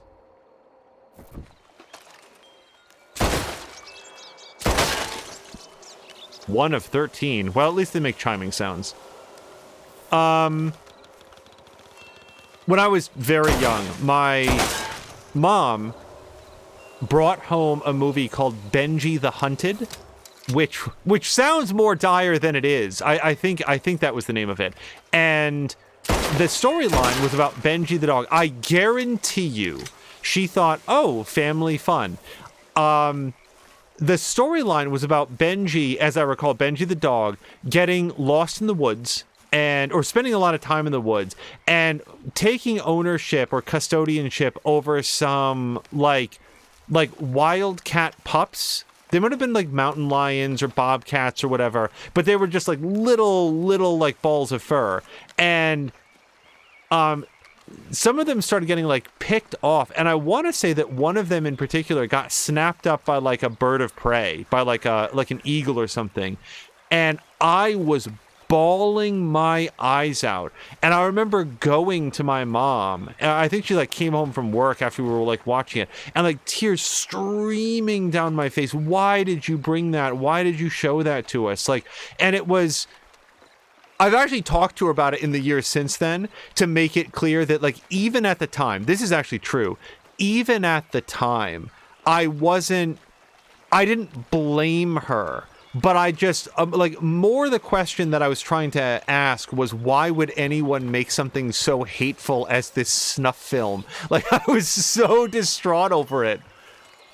All right, got that one. Wow, 4 of 13. This won't take time at all. I hear another one in this direction. Oh, there it is. Yeah, if you want to give your small children, hey, like Samalander, if you want to give your kid an experience I assure you they will never forget, go ahead and find a copy of Benji the Hunted and show that to them when they're like 6 years old. Oh God.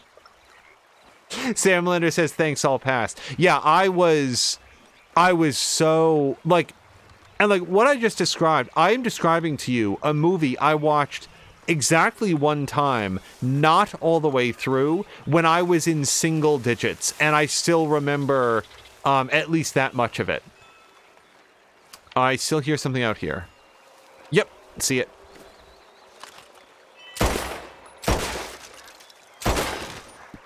All right, 6 of 13, nearly half done.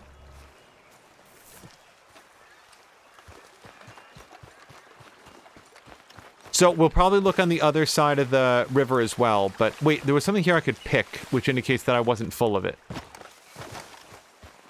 Oh, yes, wild mint. Get it all. JT Max says, I don't cry like bawling out loud, but I did have tears. Oh, of Old Yeller? Yeah, I have not seen that one. Here's the thing. I don't know if it would have the same impact on me today as it would have back at the time, but I am not so proud to say that it wouldn't. I feel like knowing in advance where Old Yeller goes might make a difference. Oh, wait. Hold on. Yeah, so this one's getting a little bit outside pistol range, but I think we can still hit it. So without naming the movie, because for all I know, people might care about this, I remember, gosh, this was 2, 3, 4 years ago now. They were showing commercials for a movie that was going to be coming out in theaters. And I remember saying to friends and family alike, oh, that character's super fucking dead. Like, just on the trailers. Just on the trailers saying that character is dead by the end of that story. And sure enough, I never saw the movie, but I did see the videos that people put up of coming out of the theater with their kids, again, like crying their eyes out because this character that they had been invited to emotionally invest with was very dead by the end of the movie, and here they were like sobbing on the way out of the theater, and the parents just being like, what is wrong with you? And I was like, yeah, you don't want your kids to be miserable, but there was something about the way that movie was advertised. It was like, oh, 100%. I will say that this movie is intended for kids, so I don't feel like it would be that much of a spoiler if I said it, and maybe it would be a helpful spoiler for parents, but I will defer to chat on that. Jab said, I once watched a wildlife film that was about a lioness trying to raise her cubs. Sounds good, right? The most miserable thing I ever saw as her cubs get picked off one after another. Yeah, that sounds very distressing. Oh, I can pick this, apparently. I didn't realize I guess I wasn't paying attention to the fact that apparently I was out of Bull Rush. Probably use it to make some of those horse medicines.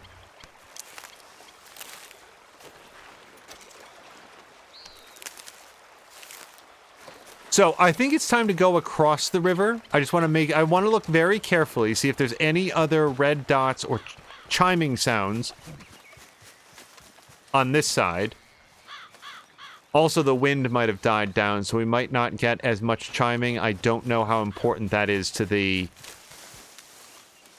sound that they make. But I'm feeling like this side of the river is pretty clear. GT Max says the last time I was bawling crying was when E.T. died. I was like 6 or 7, and I watched it in the theater, freaking so sad. I remember E.T. I remember seeing E.T. again at the right age, where when the scientists show up with their completely blank, reflective helmets, I was terrified. And I could not figure out why they were being so mean to E.T. And my father had to explain to me, like, well, you know, E.T. is from another world, and they're concerned that he is carrying, like, alien viruses or bacteria. They don't know. They don't know what kind of threat that he poses. Oh, so he was saying that I think they show up with Deadeye. They might also show up with Eagle Eye. That's a good call. Oh, yeah, look, they're flashing over there. Good call. Because I'm kind of trying to figure out how to get across the river without Arthur drowning. He's not much of a swimmer. Oh, God. Oh, whoops. I think that we've spoiled a 40-year-old movie for Cara Luna. I feel like E.T. is fair game, and if it's not, I do apologize. But, oh, look, there's a little boat we can get across the way with. But I feel like, yeah, thanks to, oh, look, not only do they flash, they actually, like, smoke. Yeah, look at that. So, let's get something with a little bit more natural range to it. All right, we got that one.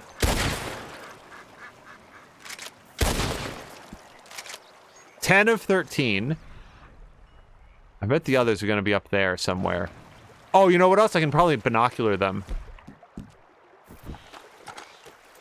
Let's take a quick gander around here. I don't see one in that tree. Can I eagle vision in this? No. All right, I might just go across the way. I'm going to track that black-tailed jackrabbit just in case I haven't gotten it yet. Alright, screw it. I'm just going to go across the river. Oh, hopefully fast, because I'm going to drown here. Alright. Oh, I can stand up in the boat. Okay. We'll see if we can get the others from this position. Okay, Y to stand up. Oh, except that the river is moving too. Okay, yep, there's one right there. Let's see if we can get it from here. Nope, outside of range. And yes, I saw the toggle scope, but we're gonna just get upriver a little bit. Wait, Carolina for real has never seen E.T., but also doesn't plan to. See, that's why, no matter how much of a thing you think might be available for spoilers, like, even if Carolina wasn't planning on it, it still would have been better if he at least maintained the opportunity to see it without spoilers. Yeah, there's a half-life on spoilers, and, you know, you can't expect everything to be spoiler-free until the end of time, but still, there was no reason for me to bring it up. Okay, 11 of 13. And I feel like, yep, there's another one on the other side of that tree. So we're gonna disembark. Put away this gun. And up here. He who says some people have been traumatized by E.T., but for me it was the very dark ending of Alf. Is there a dark ending to Alf? I actually don't know, and would be gladly spoiled on that. Do you know, I have seen 0 episodes of Alf in my entire life, and it is not for lack of interest. When Alf was airing on television, I very much wanted to see it. I had no idea when it was on, what channel it was on, anything like that. All right. 13 of 13, boom, and badoom. We did it. Curse charm.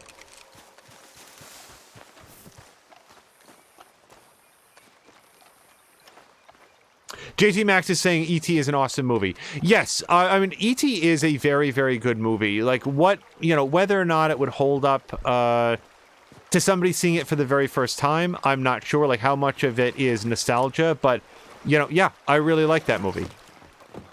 All right, now we could paddle down river, but then I'd have to worry about how to get back to, you know, would Redford come along or whatever, so we'll just get across. I'm very happy this boat was here. I was not looking forward to having to ford across the river somewhere else and circle back. All right.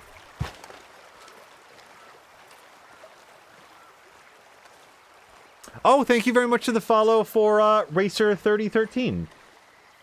Sam Lander, so here's a left turn. Star Ocean Till the End of Time has already released, so you're good on telling me any spoilers that you want. I've never played a Star Ocean game. We actually own at least 2 of them. And no, that's not true. I did play a Star Ocean re-release.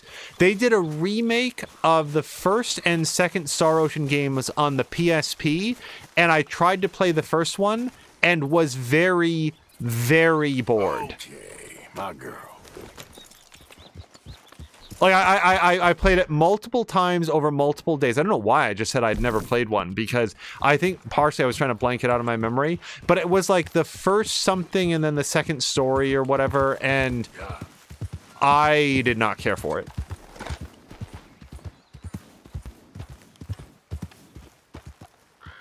Okay, so we're gonna go report back that we smashed all the whatever they're called, charms. JT Maxx read the Harry Potter books before the movies. The books are so much better. You know, you're not kidding.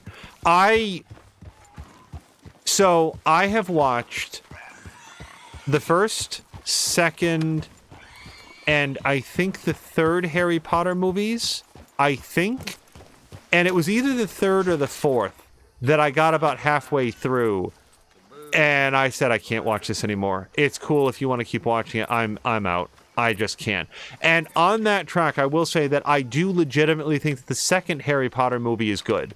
I feel like the second Harry Potter movie is legitimately entertaining. I think it's funny in the ways that it intends to be funny.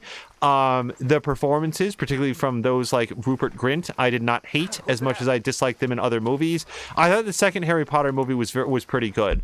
The others are unwatchable. I not only think that the books are better, I think that the movies are bad. I think that they, like, of the ones I've seen, I think that they are bad movies. I think they're bad as movies, and I think they're bad adaptations of the source material. And I don't want to dump on like the people that are starring in them. Like 90% of my issue comes from the way that they are written. I think that whoever did the screenplays for them, like almost with intent, managed to miss anything that makes Harry Potter a good or interesting story and really home in on the least interesting aspects. I think the effects work is bad. I think that the story beats that they choose to leave out are bad. I don't even like the musical score. I think that the Harry Potter movies are very, very poor, and I only hope that I live long enough to see the series rebooted by a completely different development team that maybe gets it a little bit.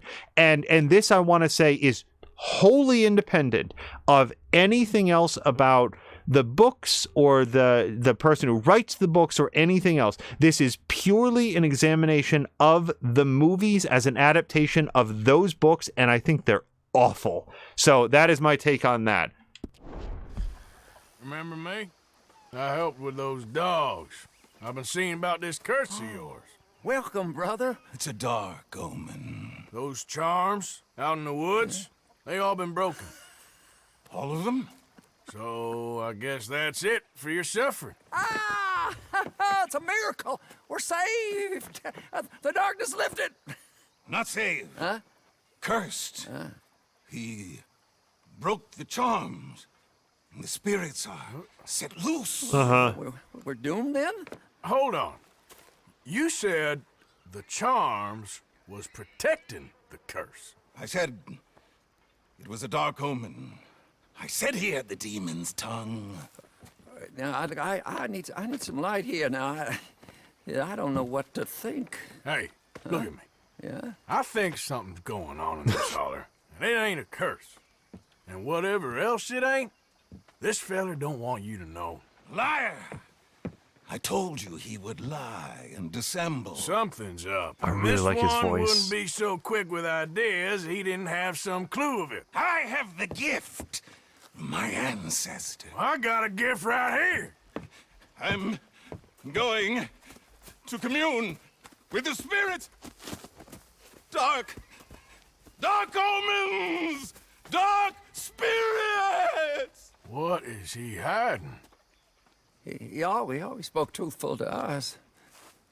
There is a dig on the other side of the hill there.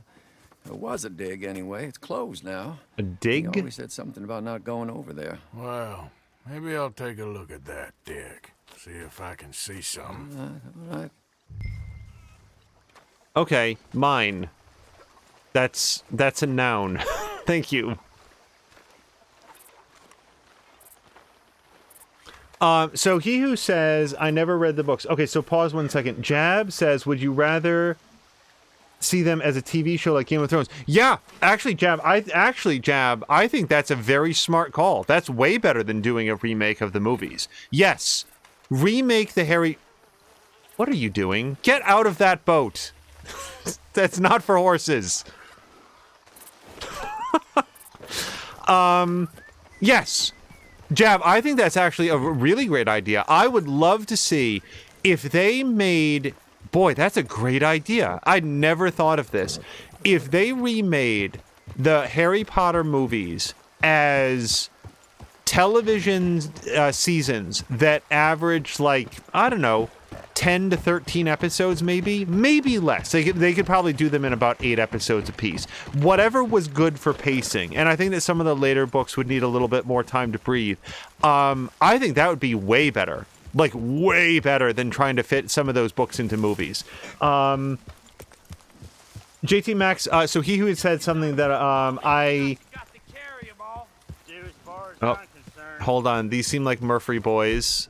I know how to deal with them. I'll kill him. You should carry him. Hell, you can carry me too. I'll carry you.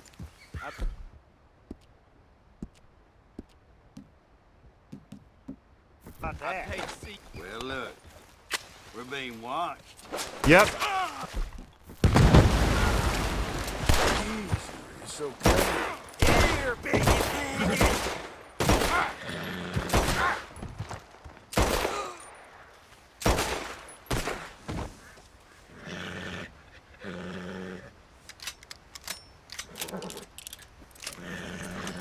Kind of overthrew that dynamite. My bad.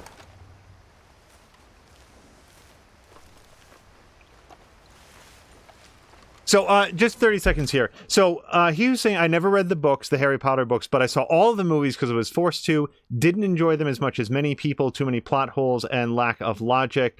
So, the lack of logic... So, specifically the lack of logic is something that is both a detriment to and an intentional part of Harry Potter. And I'm not sure that I'm the person to ask about how to... Ooh, wait, inspect card. I didn't even know that this man had a card, but... Okay, so... Stop. Stop.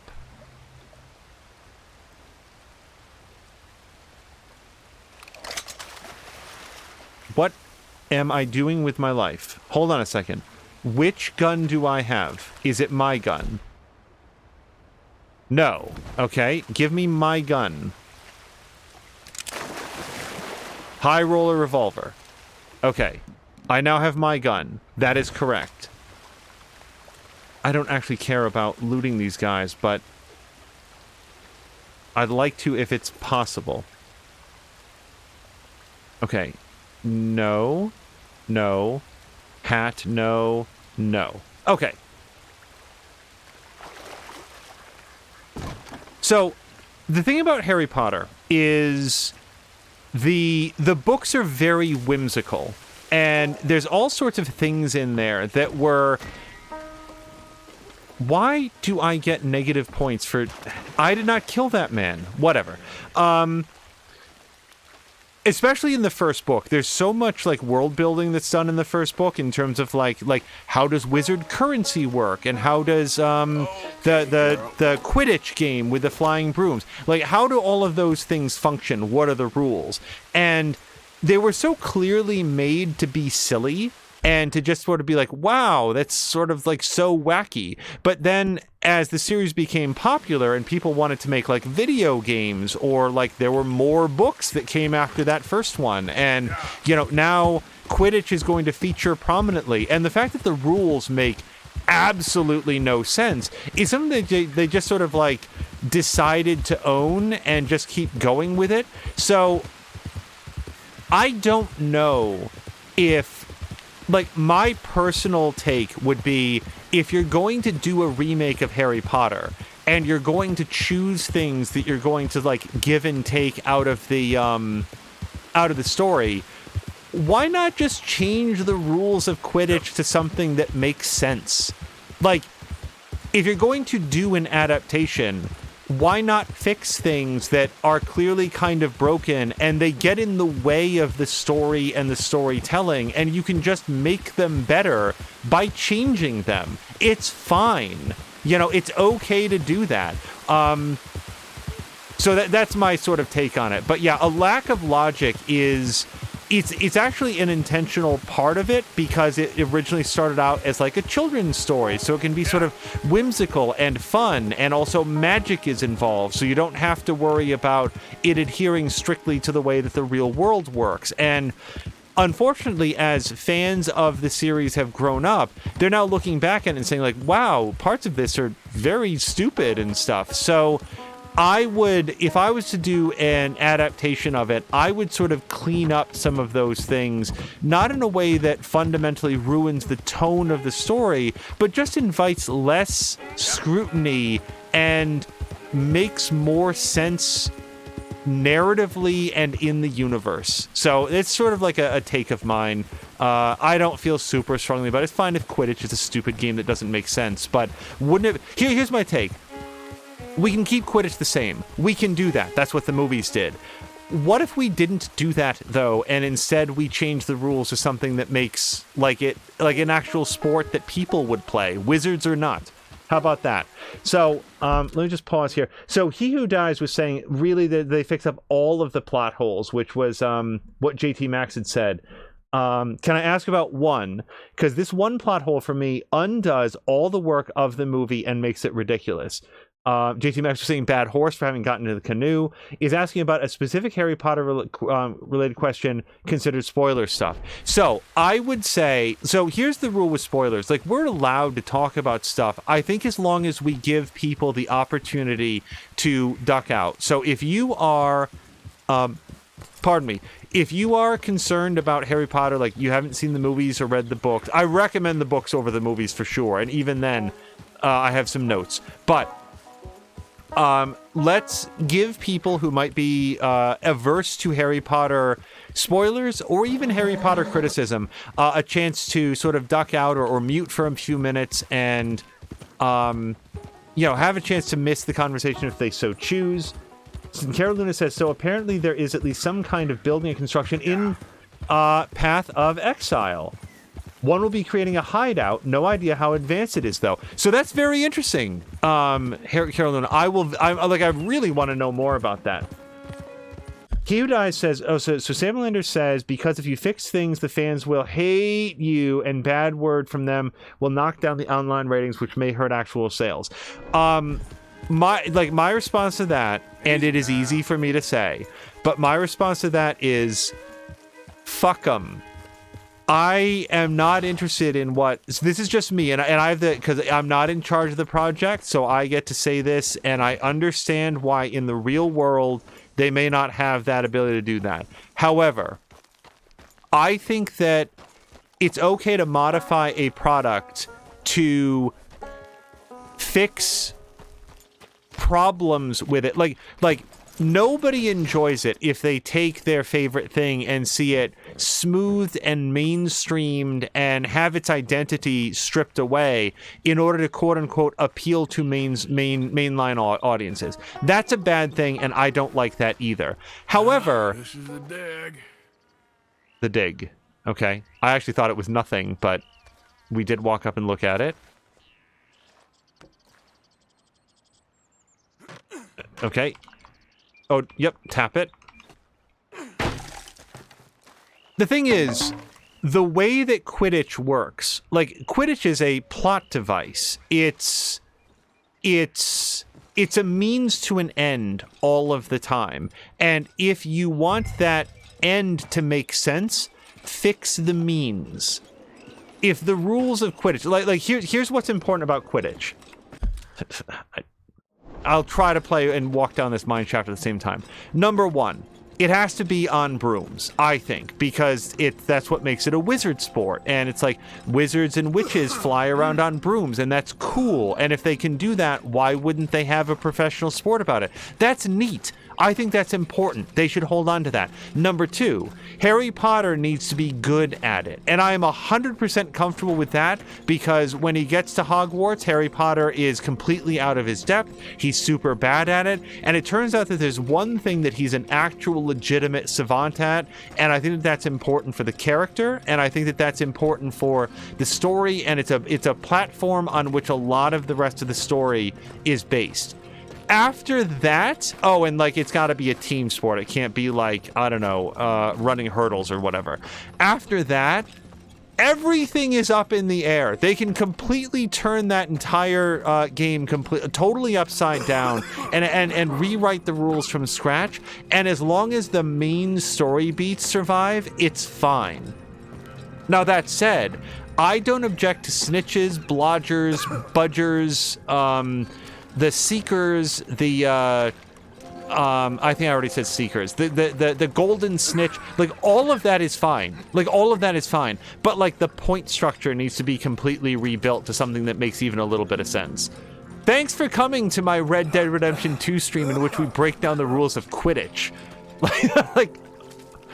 I like the sentient balls that chase people and hit them. I think that's pretty cool. I like that the blockers or whatever hit them with sticks. Cursed, all right.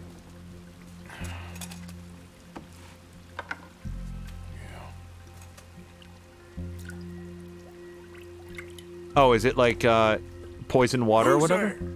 I see you over there. The game's up. Really? Because I see no Poison one. in this mine.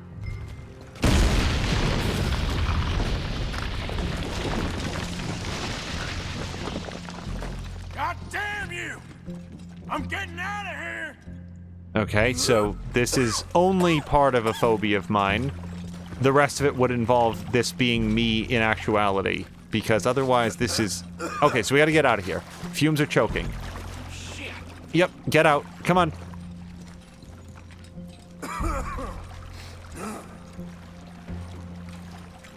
So, Caroluna's going to show us about the stuff the next stream, and I will look forward to it.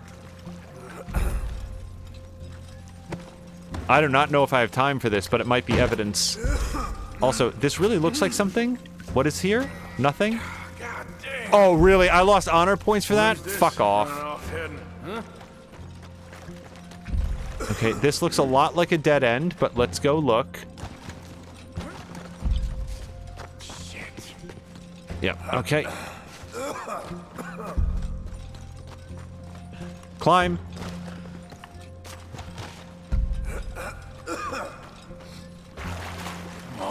Come on. I bet, like, Salamander or, like, Centrifugal Force would know, like, what kind of mine this is and what kind of, like, sludge is there that's poisonous. Like a sulfur mine, maybe?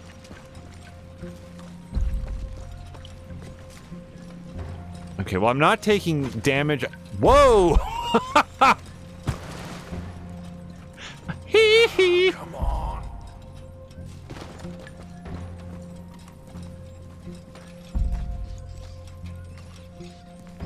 Okay, I really want to read chat. It is very challenging when we're also trying to navigate this.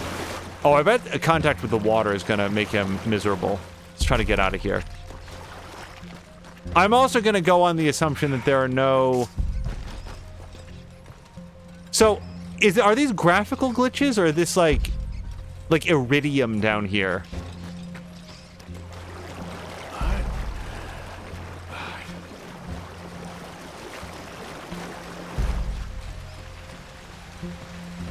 Samlander says looks like graphical glitches. That's a shame. We don't see very many of those in this game. Wait, pick up bat.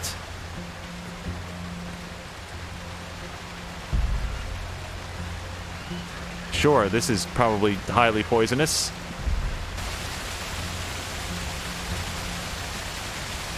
You can probably put away that lantern now. Oh, fucking shoot them. Arthur, get your gun out. Shoot! Shoot! Get out of here! It ain't safe!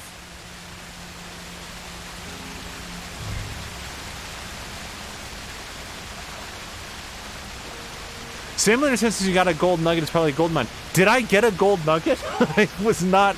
I was very concerned about dying. Alright, let's have some kind of snack. I feel like all of our cores are down. Let's have something really good. Playing big game.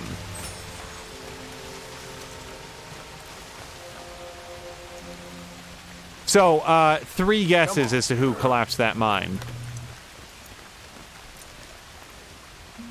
Okay, I'm gonna pause for just 1 second because much chat has happened, and I've talked more than enough about this. So...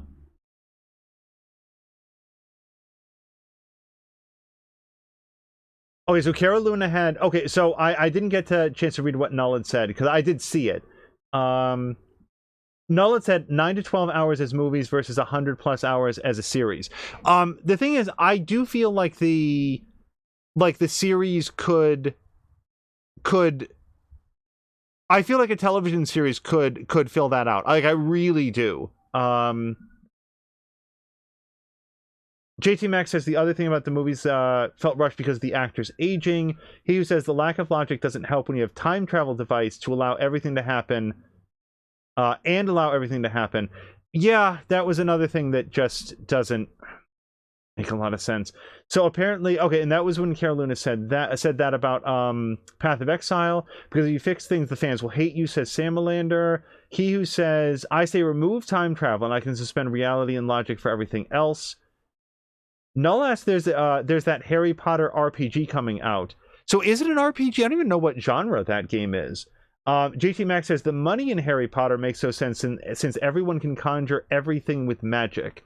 I don't know how the economy is supposed to work. I feel like the original idea of currency was that, like, there's certain things you can't conjure, or at least like young wizards can't conjure. They need to like have their wands manufactured for them, or they have to go pick up their wands, and that costs money. Yeah, I don't know. I like the monetary system itself was clearly nonsense. It's like whoa. Like completely arbitrary amounts, and that was just sort of like a nod to how like real world currencies work, where it doesn't necessarily make a huge amount of sense. But and also measurement systems in general. There's a lot of like intentional silliness, which again was, I think, intended to be like whimsical for children. But yeah, if they just, well, then again, if you don't have currency, then you can't have a bank, and there's a lot of Harry Potter stories that touch on or visit banks. So, like, I'm pretty much okay with that. I just, like, my whole deal with Quidditch is that it's very difficult to feel any sort of narrative tension around a game that just... I told you I would save Hold you. on. Yes. Said I would lead you out of the darkness. Yes, show us the light. I shall. But first, you have to mark your signs on this paper. It's a powerful magic that will protect you on your journey. No, I hereby release, absolve, and indemnify the aforementioned Roanoke Fuel Company. Stop reading.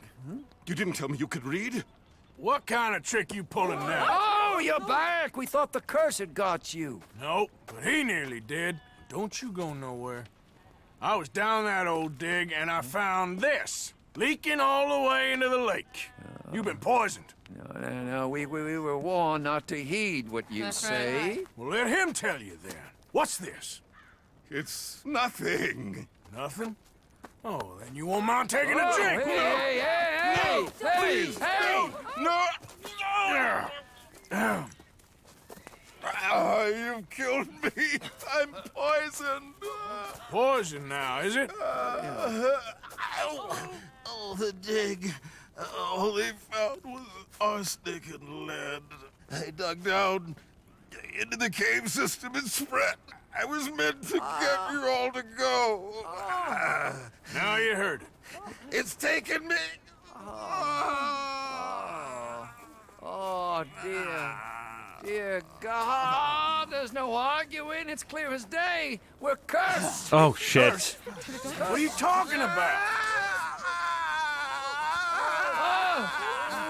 Powerful forces have taken on this town. It ain't spirits. It's a mining company. No, it is spirits. Spirits taken through a mining company. Brothers and sisters, we got some praying to do. Don't pray.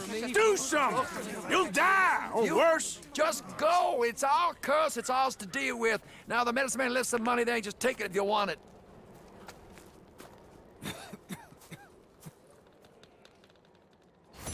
So here is a situation where I will surely take all of the money and inspect the letter. Because these people, they are beyond saving, I feel like. Oh, I didn't get to read that.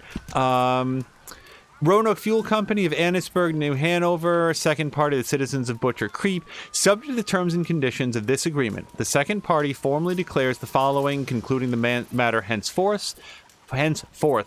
I hereby release, absolve, and indemnify the aforementioned Roanoke Fuel Company of any liability in relation to the pollution discovered in the water supply on the date published in Section 1 of this document, and henceforth consider the matter concluded. So basically, they were just seeking it's a liability agreement. Done. Everybody gets it.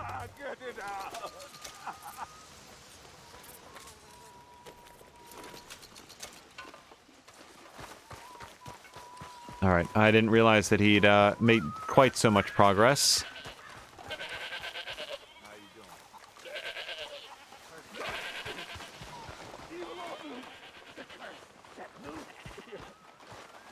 Wait, who's yelling?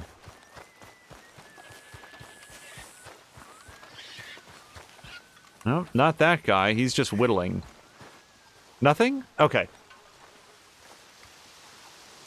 Yes, so Salamander nailed it with arsenic. Oh, there he goes. And with him came What? Asshole! I don't know why that goat did that. I didn't hurt him. Hello there, partner. Hello. Hold on. We're not done with this man.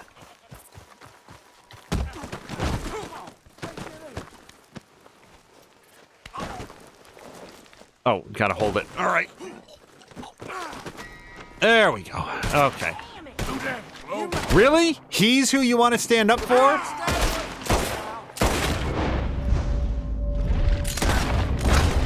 Oh, crap. Well, now we got everybody after us. I guess they really like that guy.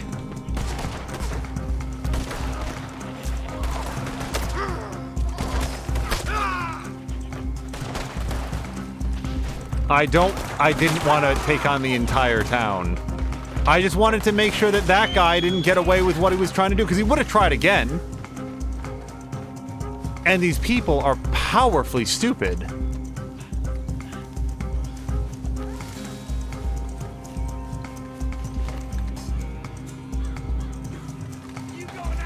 Shit.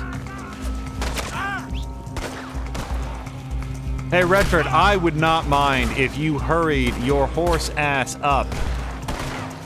Oh, boy.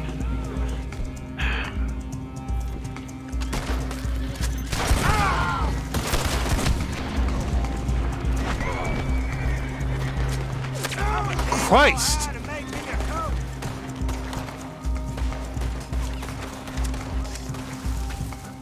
This was probably not my best decision making.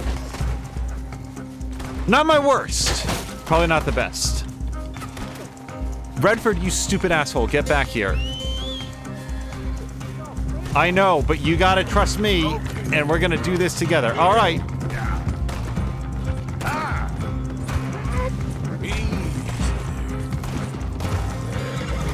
I think I worked so hard to get my honor up over the course of the entire game, and now... Shit. Oh. Christ. Alright, so remember that whole thing about trusting me? Might have been... Okay, I'm just gonna die now. Hold on a second. I need this. Right now.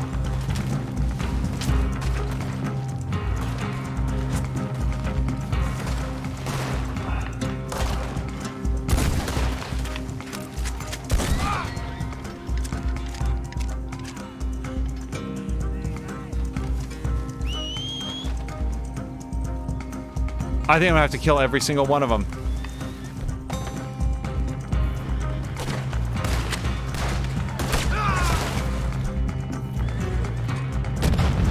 Not so fast.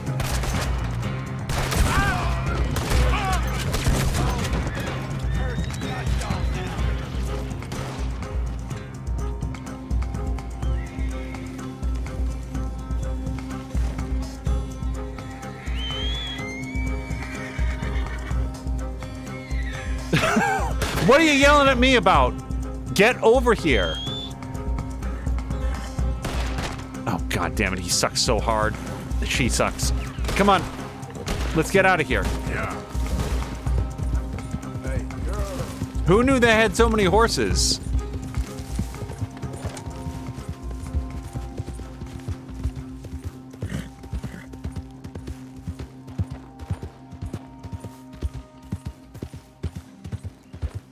So, yeah, so the answer turned out to be arsenic and lead, and that's all they found in the mine. I don't know what good those things are, but it probably wasn't the gold that they were hoping to find. Yeah, the goat just headbutted Arthur for no reason. Oops. All right, so for all of that... Oh, you gotta be kidding me. Well, they can come and get me. So, I don't think I got any sort of a bounty for any of that, so that's good. And now, we are at long last going to go down here. I actually really like that storyline. I thought it was interesting. It had a very Witcher feel to it. Wow, this guy very much wants to die.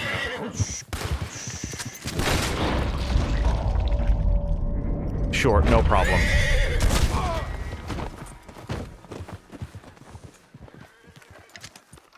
You know what? I gotta get out of here, because if I stop and search that body, then I'm gonna get nailed for murder or something else. Some other completely trumped up charge that I'm not guilty of.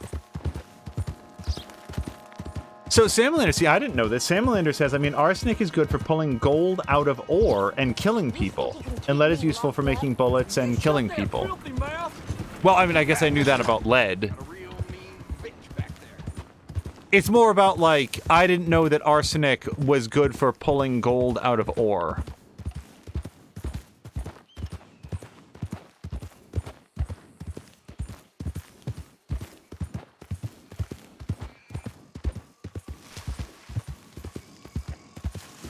It's kind of like we talked about this during a previous episode. Originally, Spider-Man's black suit that everybody loves so much was like gifted to him on like War World or Murder World in an alternate dimension out in outer space when he was fighting space aliens or something. And when they have retold that story about the black suit, they just have it be like a symbiote that arrives from like Mars or something like that, because that's easier to understand and it doesn't, yeah, they fix it, right? They change the story to something that will be more comprehensible and work better within the fiction that they are, that they're doing. Do the same thing for Quidditch. That's all I'm saying. So the weapon needs cleaning, I guess. It's really not down very far at all. I guess we'll do it. Gun oil is cheap. Get it back up to good condition. I just feel like doing that costs them nothing. Like, let's patch up, let's issue a development patch for the Harry Potter universe and make certain things make sense. But, like, here's another example. It very clearly occurred to somebody at some point that, nope, hold on, I wanted to do the same thing. Let me just check to make sure it's condition. Weapon needs cleaning. Does it really, though? Look at how high the condition is. I'm not going to clean the pump-action shotgun right now. So we've got bolt-action rifle, shotgun. I feel pretty good with that selection. We're going to switch this back to lasso. It's a good default.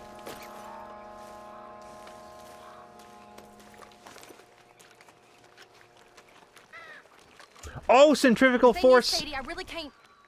I must come. He's my husband. Okay, pause. So centrifugal force just resubscribed with Prime. Force, thank you so much.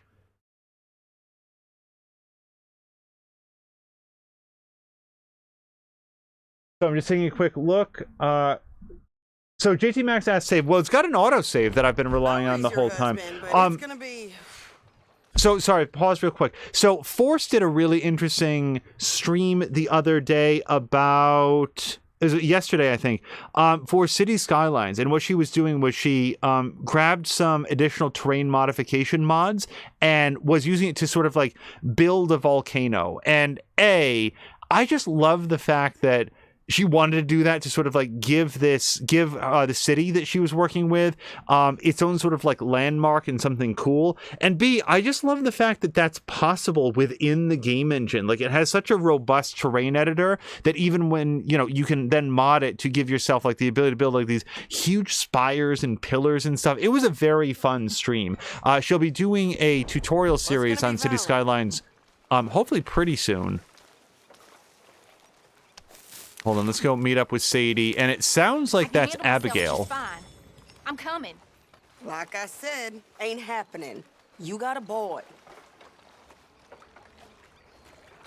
We're gonna get some dialogue here. I insist. Insist all you like. Ain't happening. Arthur, tell her. Tell her what? She ain't coming with us to collect her husband. Abigail, you ain't coming. That's the end of the matter. See, there you heard him. Now let's go.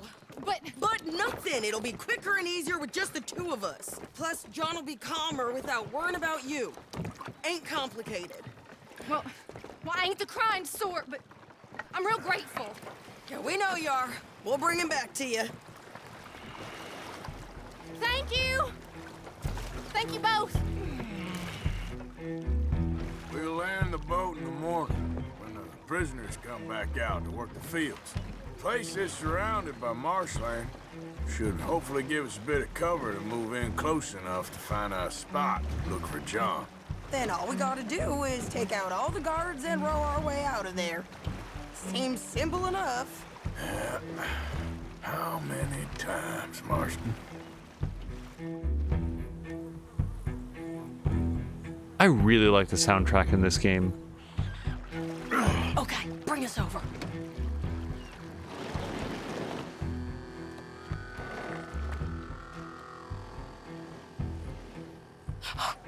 We good? Let's head for that watchtower. Okay. Stay low. I'm gonna stay down with her. Yeah, Forrest, I hope you had a great weekend. If I can ask, when specifically is the graduation planned for? I guess I don't need to know. I would just say that whenever it does occur, for real, congratulations. I know that you put, just in the short time that we've known you, you've put a ton of work in and are clearly very, very educated in the field that you've chosen. And I hope that you feel a real sense of accomplishment to it because of how much time and effort has been put into it. Oh, Centrifugal Force says Quiplash is free on Steam. I'm gonna check that out. There's a guard up there. I'll deal with him. Okay, I'll follow you up. Take out the guard. Well, I don't know that I can do that from here. If I go up there, I'm hoping I can do it silently by way of this throwing knife. Oh, wait, can I hit him from here? What are you waiting for? Shut up. Go on, before someone sees us. Okay, I thought I could hit him from here. The dot said that I could. Hold on, in that case, can I switch to... Ooh, maybe there's machete someplace. Okay, come on up.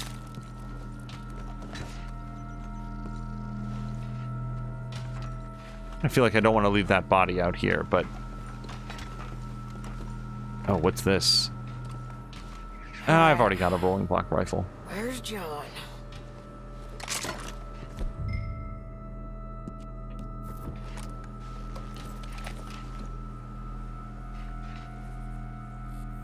Okay, I don't see anybody out here.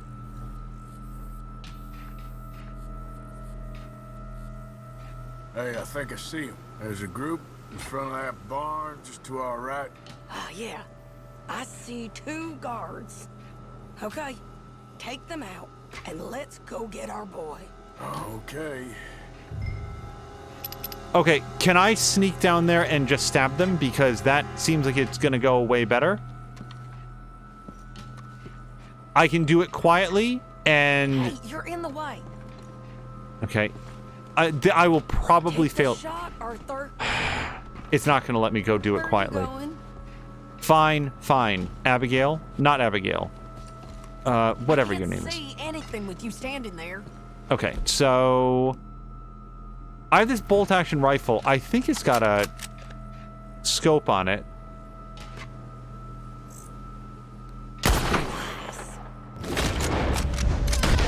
Shit.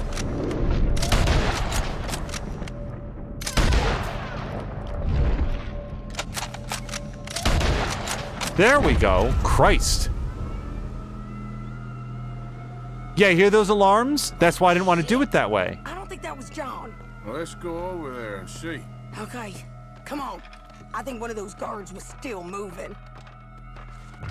Yeah, probably the one that I missed 4 times. Centrifugal Force says 6 shots, 6 kills.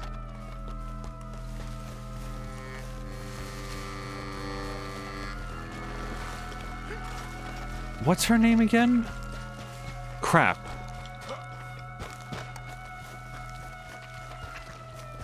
What? The only name in my head right now is Abigail. It's clearly not correct. You see him? No. You, Mister. You know John Marsden? He ain't working today. Put the gun down, lady. No. You put the gun down. Now.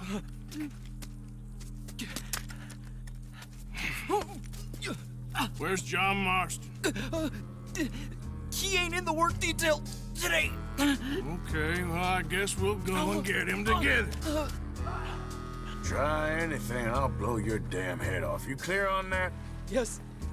Very clear. Can I aim? Oh, no, you don't.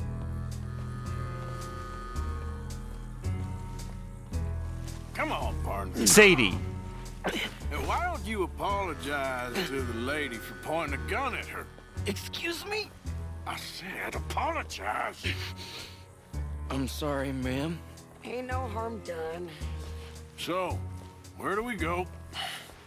Towards the entrance, I guess. And who's in charge of this fine establishment? Jameson, sir. Jameson who? No, Mr. Jameson. Heston Jameson. Is he a nice fella? He's been quite an exacting boss at times. I look forward to meeting him. They're not gonna let you do this.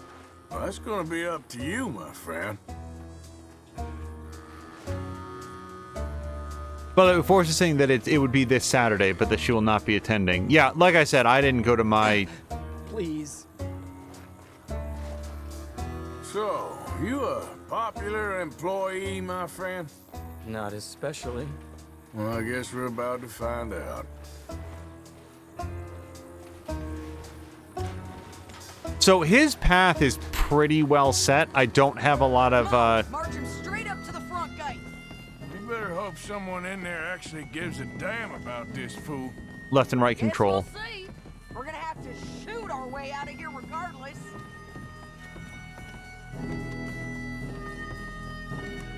Lower your guns! Shut up! Oh my god. Okay, friend, be cool now. Just do as I say. Put the weapons down, now!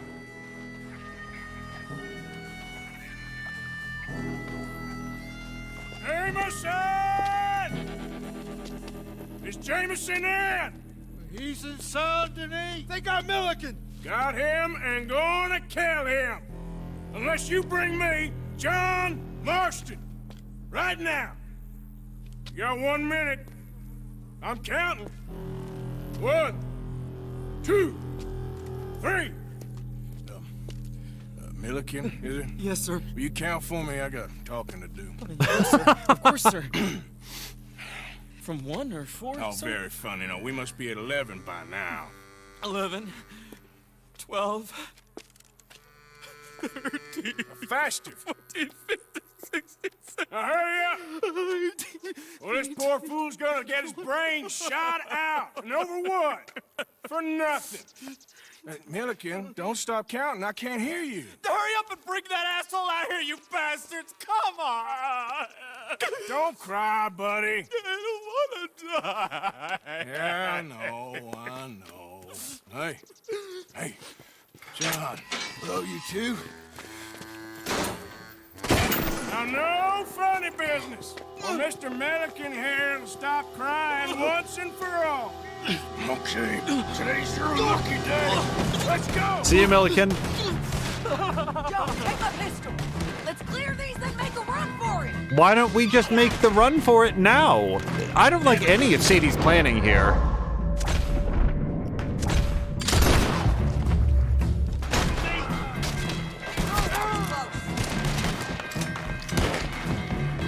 All right, I guess we'll do it this way. You're in trouble now!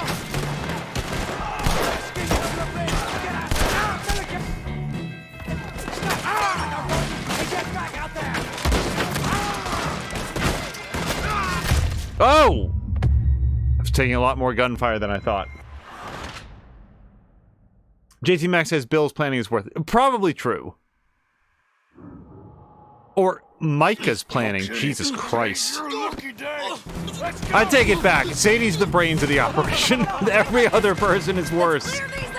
Okay. Make a run for it. Okay, that's just me not shooting at anything at all.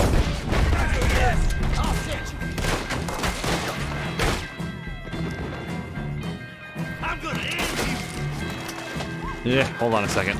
Look out! Someone coming out the front gate!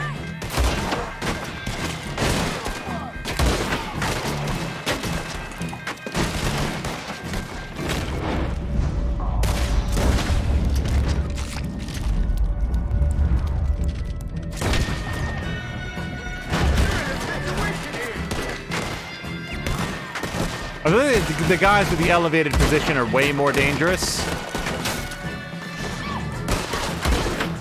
Cover us! Joan, let's move! Okay, let's go!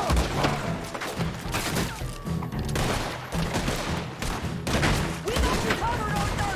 Come on! I'm gonna fix you. Okay, time to go. I'm behind you! Here comes some more! Get down!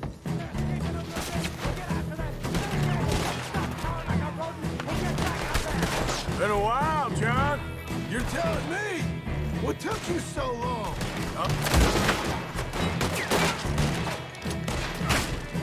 I'll explain later. Was that you in the balloon? Yeah. Believe me, that was a one and only time flying. You won't make it out alive! Okay, fellas! Time to go!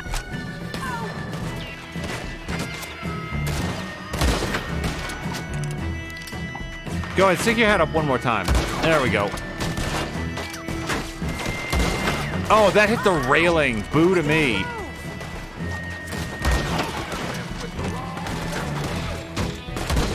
Any shot is better. Oh, that took him out. Okay. Come on, let's move! Whoa! Holy shit!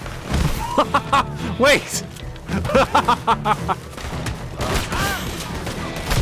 Okay, so I really should have listened to her when she said, come on, let's go. I was unprepared for this to be a prison made mostly of guards. Normally the guards are outnumbered by the prisoners, but here they took a different tack, I see. So let's go ahead and restart that checkpoint. Okay, today's your lucky day. Let's go! Okay. Oh, wow, this is a ways back. All right. Clear these and make a run for it!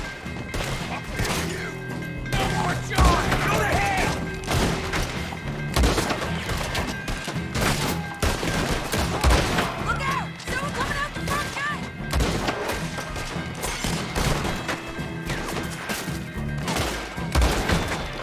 Cover us! Oh, let's move! Okay, I'm just gonna listen to Sadie. Sadie clearly knows what's up. Here comes some more! Get down! Okay, sure. Take that hat.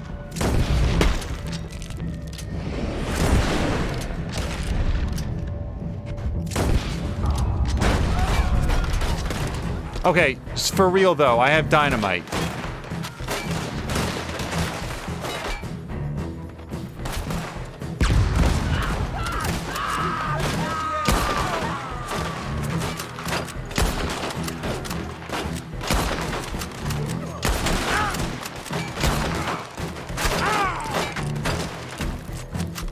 I also have some sort of chaw. Yep, let's take some of this.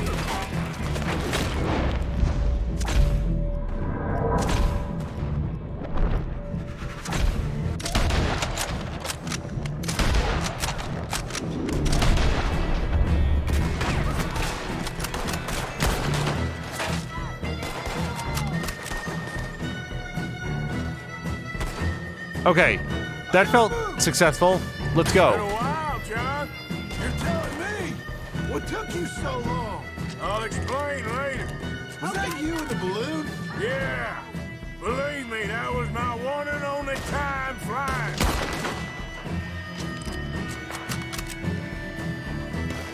Oh, are we going? Let's Okay. go. Come on! We gotta move! I really would like a shotgun. the board!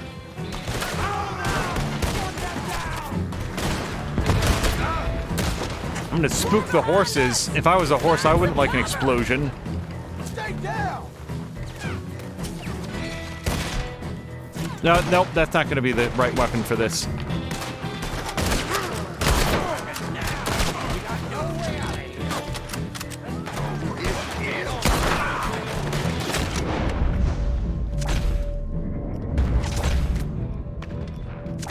Crap.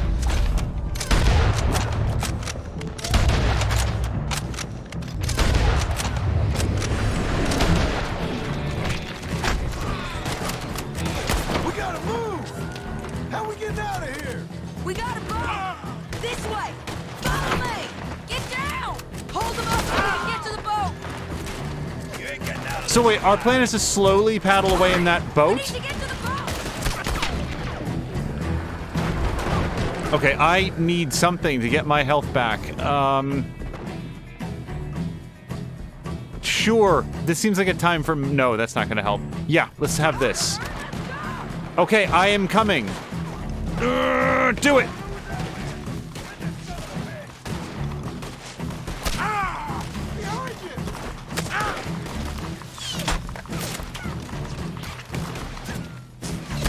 Okay, apparently Arthur's friends have mistaken him for Luke Cage. Yeah, I know how to use the gun. Why, by the way, why have we not thrown John a gun? He's pretty handy with those. Oh, hold on. You always seem to need rescuing, Marston. Nice to see you, Arthur. There's some fellas coming here. Don't look too friendly. We best get out of here. Come on, boys, let's move! I'll row. You shoot. Seriously? Let me. You're a better shot. Right, fine. I You also... just relax Okay. and enjoy yourself, John. Leave the real work to them that can still handle it. Thanks. Keep them off us! Turn that boat around, or we will gun you down. Can't do that, fellas. Shoot him! Thanks for the hospitality! Wow, okay, that went better than I thought. You know, I think I liked you better when you was all trussed up like a prize chicken. No doubt. Oh, hurry up! They're gonna be on our tails soon enough if you boys keep wasting time. Oh, that's us told them. Hey, Arthur. Thank you. Don't mention it. Let's go. We should get out of here quick before the law gets wind of this. This is my horse, right? Because it's not marked on the map, and that other horse is, but that's a loner horse. In Saint Denis? Is Abigail all right? She's fine.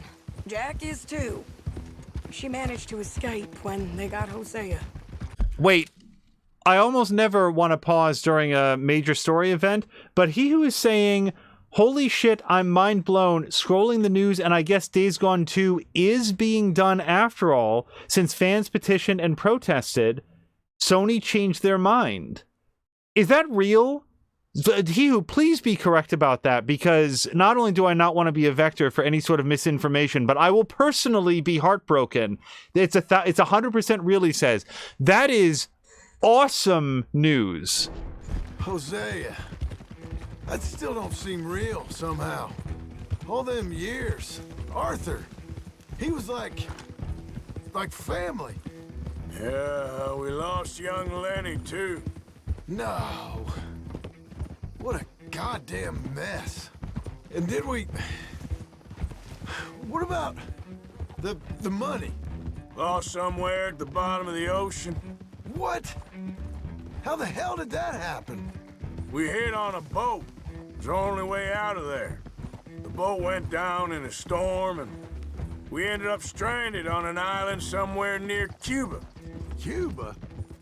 Wait, you're gonna have to tell me all this again.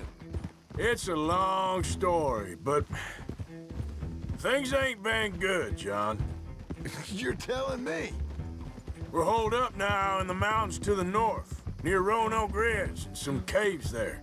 The Pinkertons caught up with us again, and we had to move. Yeah, seems Molly ratted us out, the bitch. So she's dead too. Jesus. Maybe you should have just left me to hang. And I should warn you, Dutch didn't want us breaking you out. Said it wasn't the right time, so might not be the hero's welcome you're imagining. So much for no man left behind. I can't stop thinking about this. In the bank, when they grabbed me, he saw it. Felt almost like he had a moment to do something and didn't. Dutch ain't himself right now. Or maybe he just ain't who we thought he was. Guess we don't need to worry about who's his favorite no more. Huh. Guess not.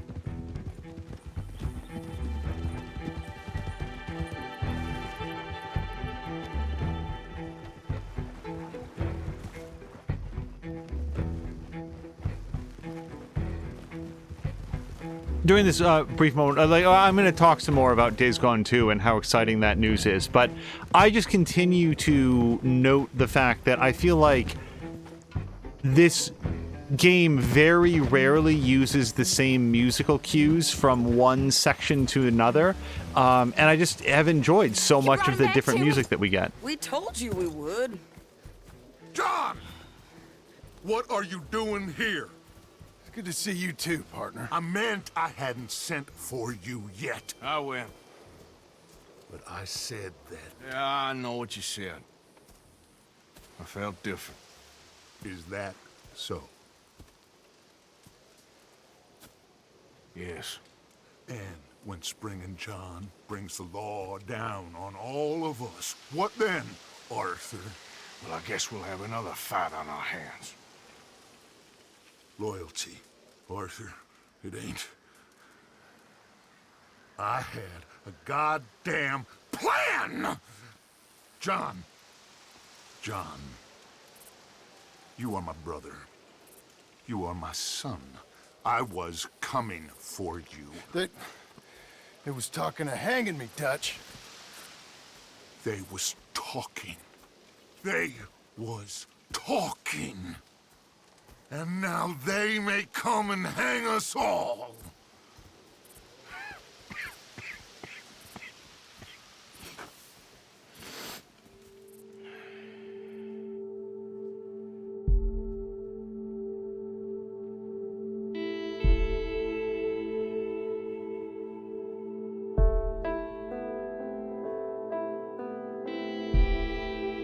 I feel like I lost a lot of honor shooting all of those villagers. I didn't really want to do that.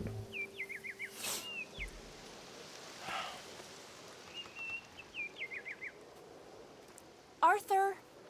Arthur! Oh, sorry. I was miles away, thinking of, I don't know.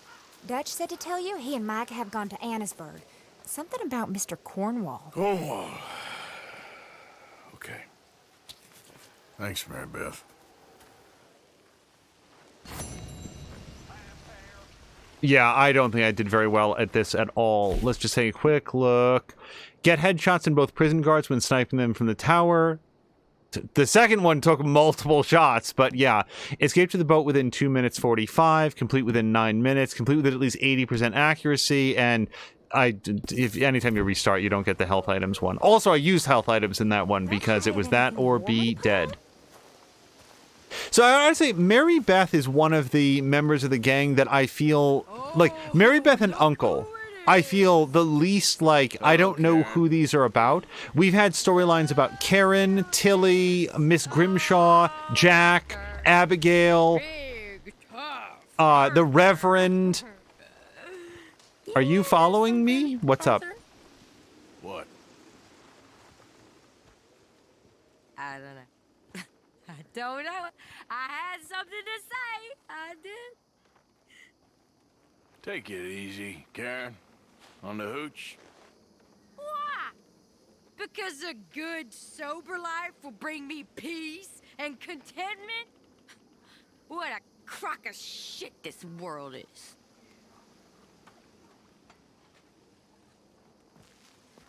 Okay.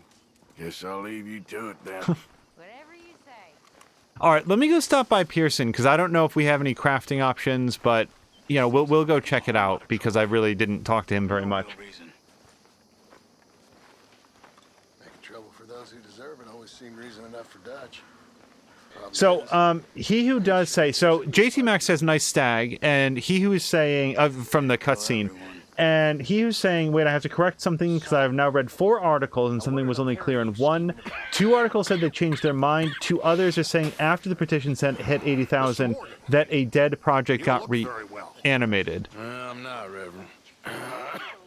I fear I'm pretty sick. I'm so sorry. You seem well, on the other hand. Yes, I've stopped all that silly business. I think I'm okay. Well, that's wonderful news. How? I don't know. I met a Catholic lady, a nun, and we prayed, and it was lifted. The curse was lifted. Good. I can't believe it. Really, I can't. All those years I wasted.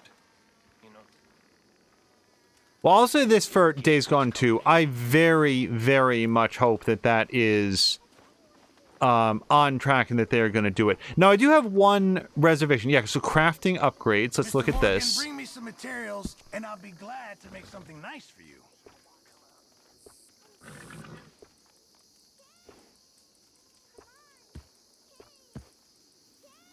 Okay, so I do not have any of these because I have never brought him the perfect pelt that he needs. But now that I see, because so part of it is, so this, now I have more information for JT Max. The fact that I didn't do this is because I never understood the hunting system enough to look for perfect pelts. Now, thanks to not only one of our viewers, but one of our subscribers, I do understand a lot more about it. So I am going to probably prioritize getting some of these because it looks like as we upgrade these, we'll be able to carry more things in these different ideas. But then some of these other things, like we've got some decorations here. I don't think I have any of the stuff to make any of these. Pronghorn. I don't even know what that is. I guess it shows a little picture of it down there. Huh. Oh, I could have gotten a perfect beaver pelt. I wasn't looking at it. So here's the thing. I've never brought any of these items back here. Also, really, perfect goat hide. So here's one question for JT Max.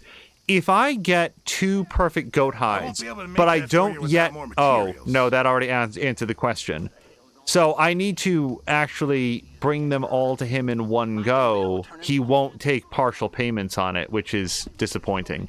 Okay, well, at least now I see how it works. I need to get my hands on some materials first. Oh, hello to Guinness. My evening is going great, and we've actually got a question mark right over here. So there's some conversation about whether or not Days Gone 2 is happening. He Who and I think Centrifugal Force are looking at different articles. But I want to, if nothing else, close out with some thoughts on that and why people like me care about it, because I thought that Days Gone was awesome. Hey, Arthur. You want to talk? Sure.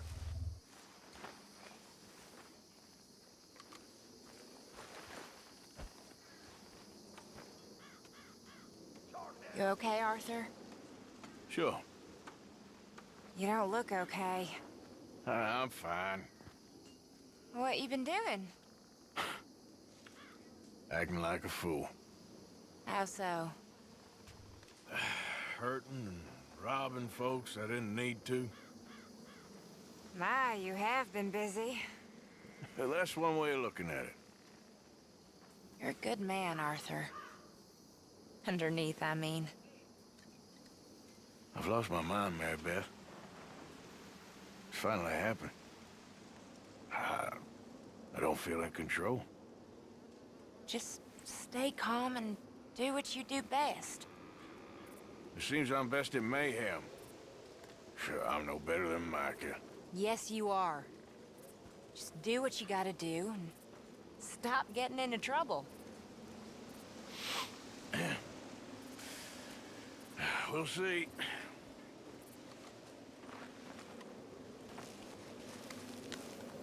So, hello to Go Hybrid, and JT Max is saying, anything you bring, Pearson will save just like the Trapper. So, like, I at this moment have some... Okay, thank you, everybody. I at this moment have, like, one of the elk antlers, right? So, how can I give that to him so that that is sort of checked off his list? And actually, now he's... What's going to happen, you know? Oh. To everybody. I guess folks is gonna make a choice. Whether they live or die. And you? I don't have that choice no more. I'm just trying to help others see clearly. That's my choice. You're a good man, Arthur Morgan. Good man. I know some people at a local village that might not feel so kindly. So multiple things. So first of all, Need you boys to get out there and hunt. So Supplies are low. I can donate it here, right? Okay, so let me figure out what I want to donate. Because I don't remember. At the moment, Mr. Morgan. Yeah, I don't think that I can... I don't think I have any of this stuff, but it was like the scout campfire or something. Yeah, the elk antlers. Oh, no, I don't have any of these. Oh, so no, that's what's happening. I don't have any of these. I don't have anything at all. So that's why... Okay. I'm confused. But what we're going to do is I am going to donate at least some of the stuff that I've got. Stew without good meat is no stew at all, Mr. Morgan.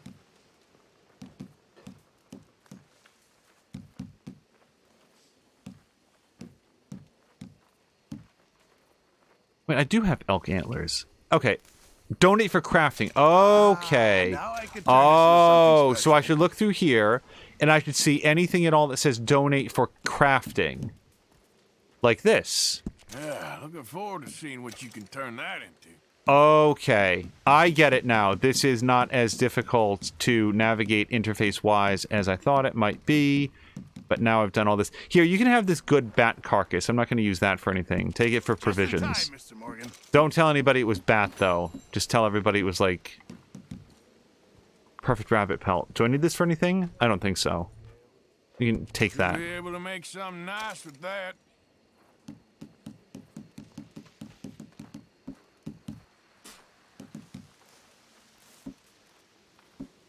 Okay, I don't think... Wait.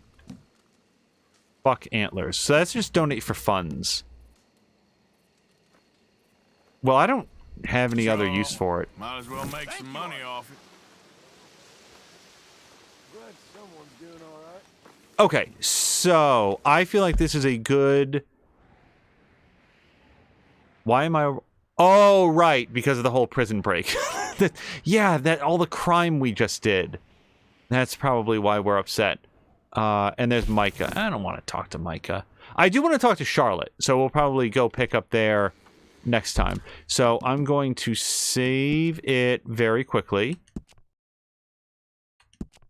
Now, I did see one thing that he who had written that is concerning to me. Something about a multiplayer project? That doesn't sound great.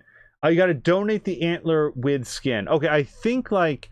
That's very helpful. I think that I did it correctly now, but hopefully that is... true. So hello to Guinness Poor Vita, if I missed that, who asked, how's your night? Night is going very well. Caroluna is turning in, so Caroluna, have a great evening. Time to get perfect hides from every animal in the world. Yeah, to do all of that. I'm not going to get all of that, but I'd like to at least get some of the satchels. That would be cool. So here it is. He who says the biggest commonality that I'm seeing is that a team within Sony Bend is now apparently assisting Naughty Dog with a multiplayer project since the petition hit numbers yesterday. Also, so this is on a separate topic, but I did read this. Force says, on Saturday, I watched a group of mates play late game Solaris PvP multiplayer, and there was a single player who was advancing much faster. So they called an emergency galactic Senate session, and then someone, as a joke, introduced a Save the Whales piece of legislation. I think I know the Tith Yankee one that's in the game, to bog down the war relief bill. And it got to be 487 days in emergency session, and they were still fighting about whales while the other player slowly began to sweep. I was crying from laughing so hard. Yeah, and that's actually, I remember when the Federation's expansion was in development, they actually specifically talked about a tactic being like introducing junk legislation to delay and slow down the passage of actual important ones. So yeah, that is very funny. Let me just look here. Force says, just imagine a bunch of different thick European accents yelling about how pissed they are about whales. It was probably one of the greatest moments of my life, and I will be graduating from college in there. JT Max says, pronghorn, deer, stags, you have to donate carcasses. Will do. Don't tell anybody it was a bat, but also don't tell anyone it was poison. Yeah, like literally lying in a pool of fetid, heavy metal tainted water. Anybody that eats that is in for a bad meal. Force, here's what I found. 2 weeks ago, DG's, what is that? DG's, Days Gone director, said the pitch for Days Gone 2 was to include multiplayer, but never said if it was canceled or approved. Then yesterday, Sony Bend sent people to help Naughty Dog with a secret multiplayer project. Force says neat. GT Max says uptime, which is 4 hours and 34 minutes and 43 seconds. Force says, did you know that they reversed the store's closing decision? Sorry for spamming. I did see that, but I'm glad that you brought it up again. Yes, I did see that. And that is also very good news because, among other things, let's travel back in time a week and a half or so to when Sony was going to be permanently shutting down their PlayStation 2 and 3. No, but PlayStation 3 and PSP and Vita stores. Assuming they had done that, just off the top of my head, would there have been any vector for somebody to pick up Persona 3 at that point? Like, at that point, you either own a physical copy, previously downloaded the digital version that you can play on the PlayStation 3 in emulation mode, or that's it, right?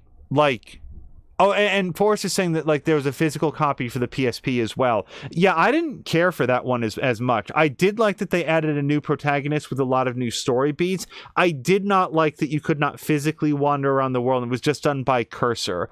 I guess that's a small price to pay to get Persona 3, but I really did miss the immediacy of like physically walking around the world. Force says physical copies were being scalped for $300+, which I think influenced them greatly. I'd like to believe it. So Nintendo never seems to be bothered when their stuff is getting scalped left and right. They seem to actually encourage it, but that's a separate conversation. So on our way out, Days Gone. I think we talked about this earlier, but there might be new or different people here. Days Gone is a woefully misunderstood and underappreciated game. I thought I was impressed with that game from the very first session that we played with it and remained impressed with it all the way through. That game, as I said multiple times as we were playing it, punched way above its weight. It is a first game in a franchise, hopefully a franchise, that feels like a sequel. There's an element to it that is so polished, it's so well done, and the writing and the characters are so well realized that it feels like it's a follow-up to something that came before, but it is in fact the first game. I thought that Sam Witwer is the voice of the main character. I thought that he was stand out great. And that is saying a lot in a voice cast of fantastic actors that had wonderful material to work with. My take on Days Gone, the way that I best summarized it, was that it was a smart story about intelligent characters who were savvy survivors in a world like here's the thing about Days Gone. I never once, not once, ever worried how this person remained alive long enough after a worldwide apocalypse. The people in that story are smart. They are active agents in their own stories. They're pursuing their own agendas. Sometimes they dovetail well with others, like they run parallel with others, and sometimes they run counterclockwise, and that's where you come into the conflict with the story. It's a sophisticated story. There's a lot of competing factions and agendas, and I was never at a loss for who was out for who, or what they wanted to accomplish, or why. It took a lot of surprising turns where I thought I had clear predictions on what was going to happen, and I turned out to be wrong because I underestimated how savvy the characters were. I had a great time with Days Gone. I want to see Days Gone 2. I would have a hard time being less interested in some sort of multiplayer-centric version of Days Gone. That's not to say that I wouldn't enjoy having some co-op options. Pardon me. If they did it in a manner similar to Ghost of Tsushima, that'd be fine. Like, give me a full and robust first-person, like, single-player story, and then also have options for multiplayer in sort of like a different sense. That'd be great. I would enjoy that very much. I don't know that I would do the multiplayer, but I really want to see single-player. Here's the only other concern that I have about a Days Gone 2 at this point. As far as I know, the project lead and lead writer of Days Gone was a guy named John Garvin, and he is no longer with Sony Bend. As I understand it, they made a pitch for Days Gone 2. It was rejected. He is no longer with the company, and I guess that happened a while ago. It's not to say that they can't make a good game. Like, Amy Hennig didn't work on the mic's not dead. My mind is empty. Amy Hennig did not work on Uncharted 4, and that was still a great game. So it's not to say that, like, you can't switch up creative leads and not. I think every single God of War game has had a different project lead. Gods of War 1 through 3 I really liked, and then the new God of War I had a great time with. I never played Ascension, so we'll omit that. But I'm just. Days Gone felt like such a clear and vibrant vision that I'm concerned about it being picked up and taken forward by people who are not the guy that was very specifically responsible for writing and shepherding the project. It's not to say that there weren't a lot of other talented people, but when I saw that John Garvin was both the project lead and the lead writer, it left an impression that this was very much his baby. And I hope that if they do a Days Gone, it remains of a quality of what that guy brought to it. That's all. So let me just take a quick look. I intend to buy Days Gone PC. Release next month, says he who. I won't be playing it for a while because of other titles releasing, but I definitely want to play it on PC. I'd love Days Gone 2 in the future. So would I. Me and Duck in Season 1, The Walking Dead. He who says, I know that reference. He who says, I don't see why they wouldn't make a second one. It's the dev's biggest selling title ever, more than all the other titles combined, but critics didn't like it. Critics, in defense of the game, also played a version of the game that was very, okay, maybe not very badly broken, but deeply unstable. Let's say this, it benefited a lot from post-release patches, and the version that I played was very fixed and played great, and I had a great time with it. I looked forward to every session of Days Gone, and there were episodes where I had a lot of trouble. There were episodes where I'd run out of gas, I'd run out of supplies, and it was all part of the experience. It all felt like a completely organic. I had so much fun with that game, you guys. Force says Dragon Age 4 is looking like it's going to be an MMO and people are not happy.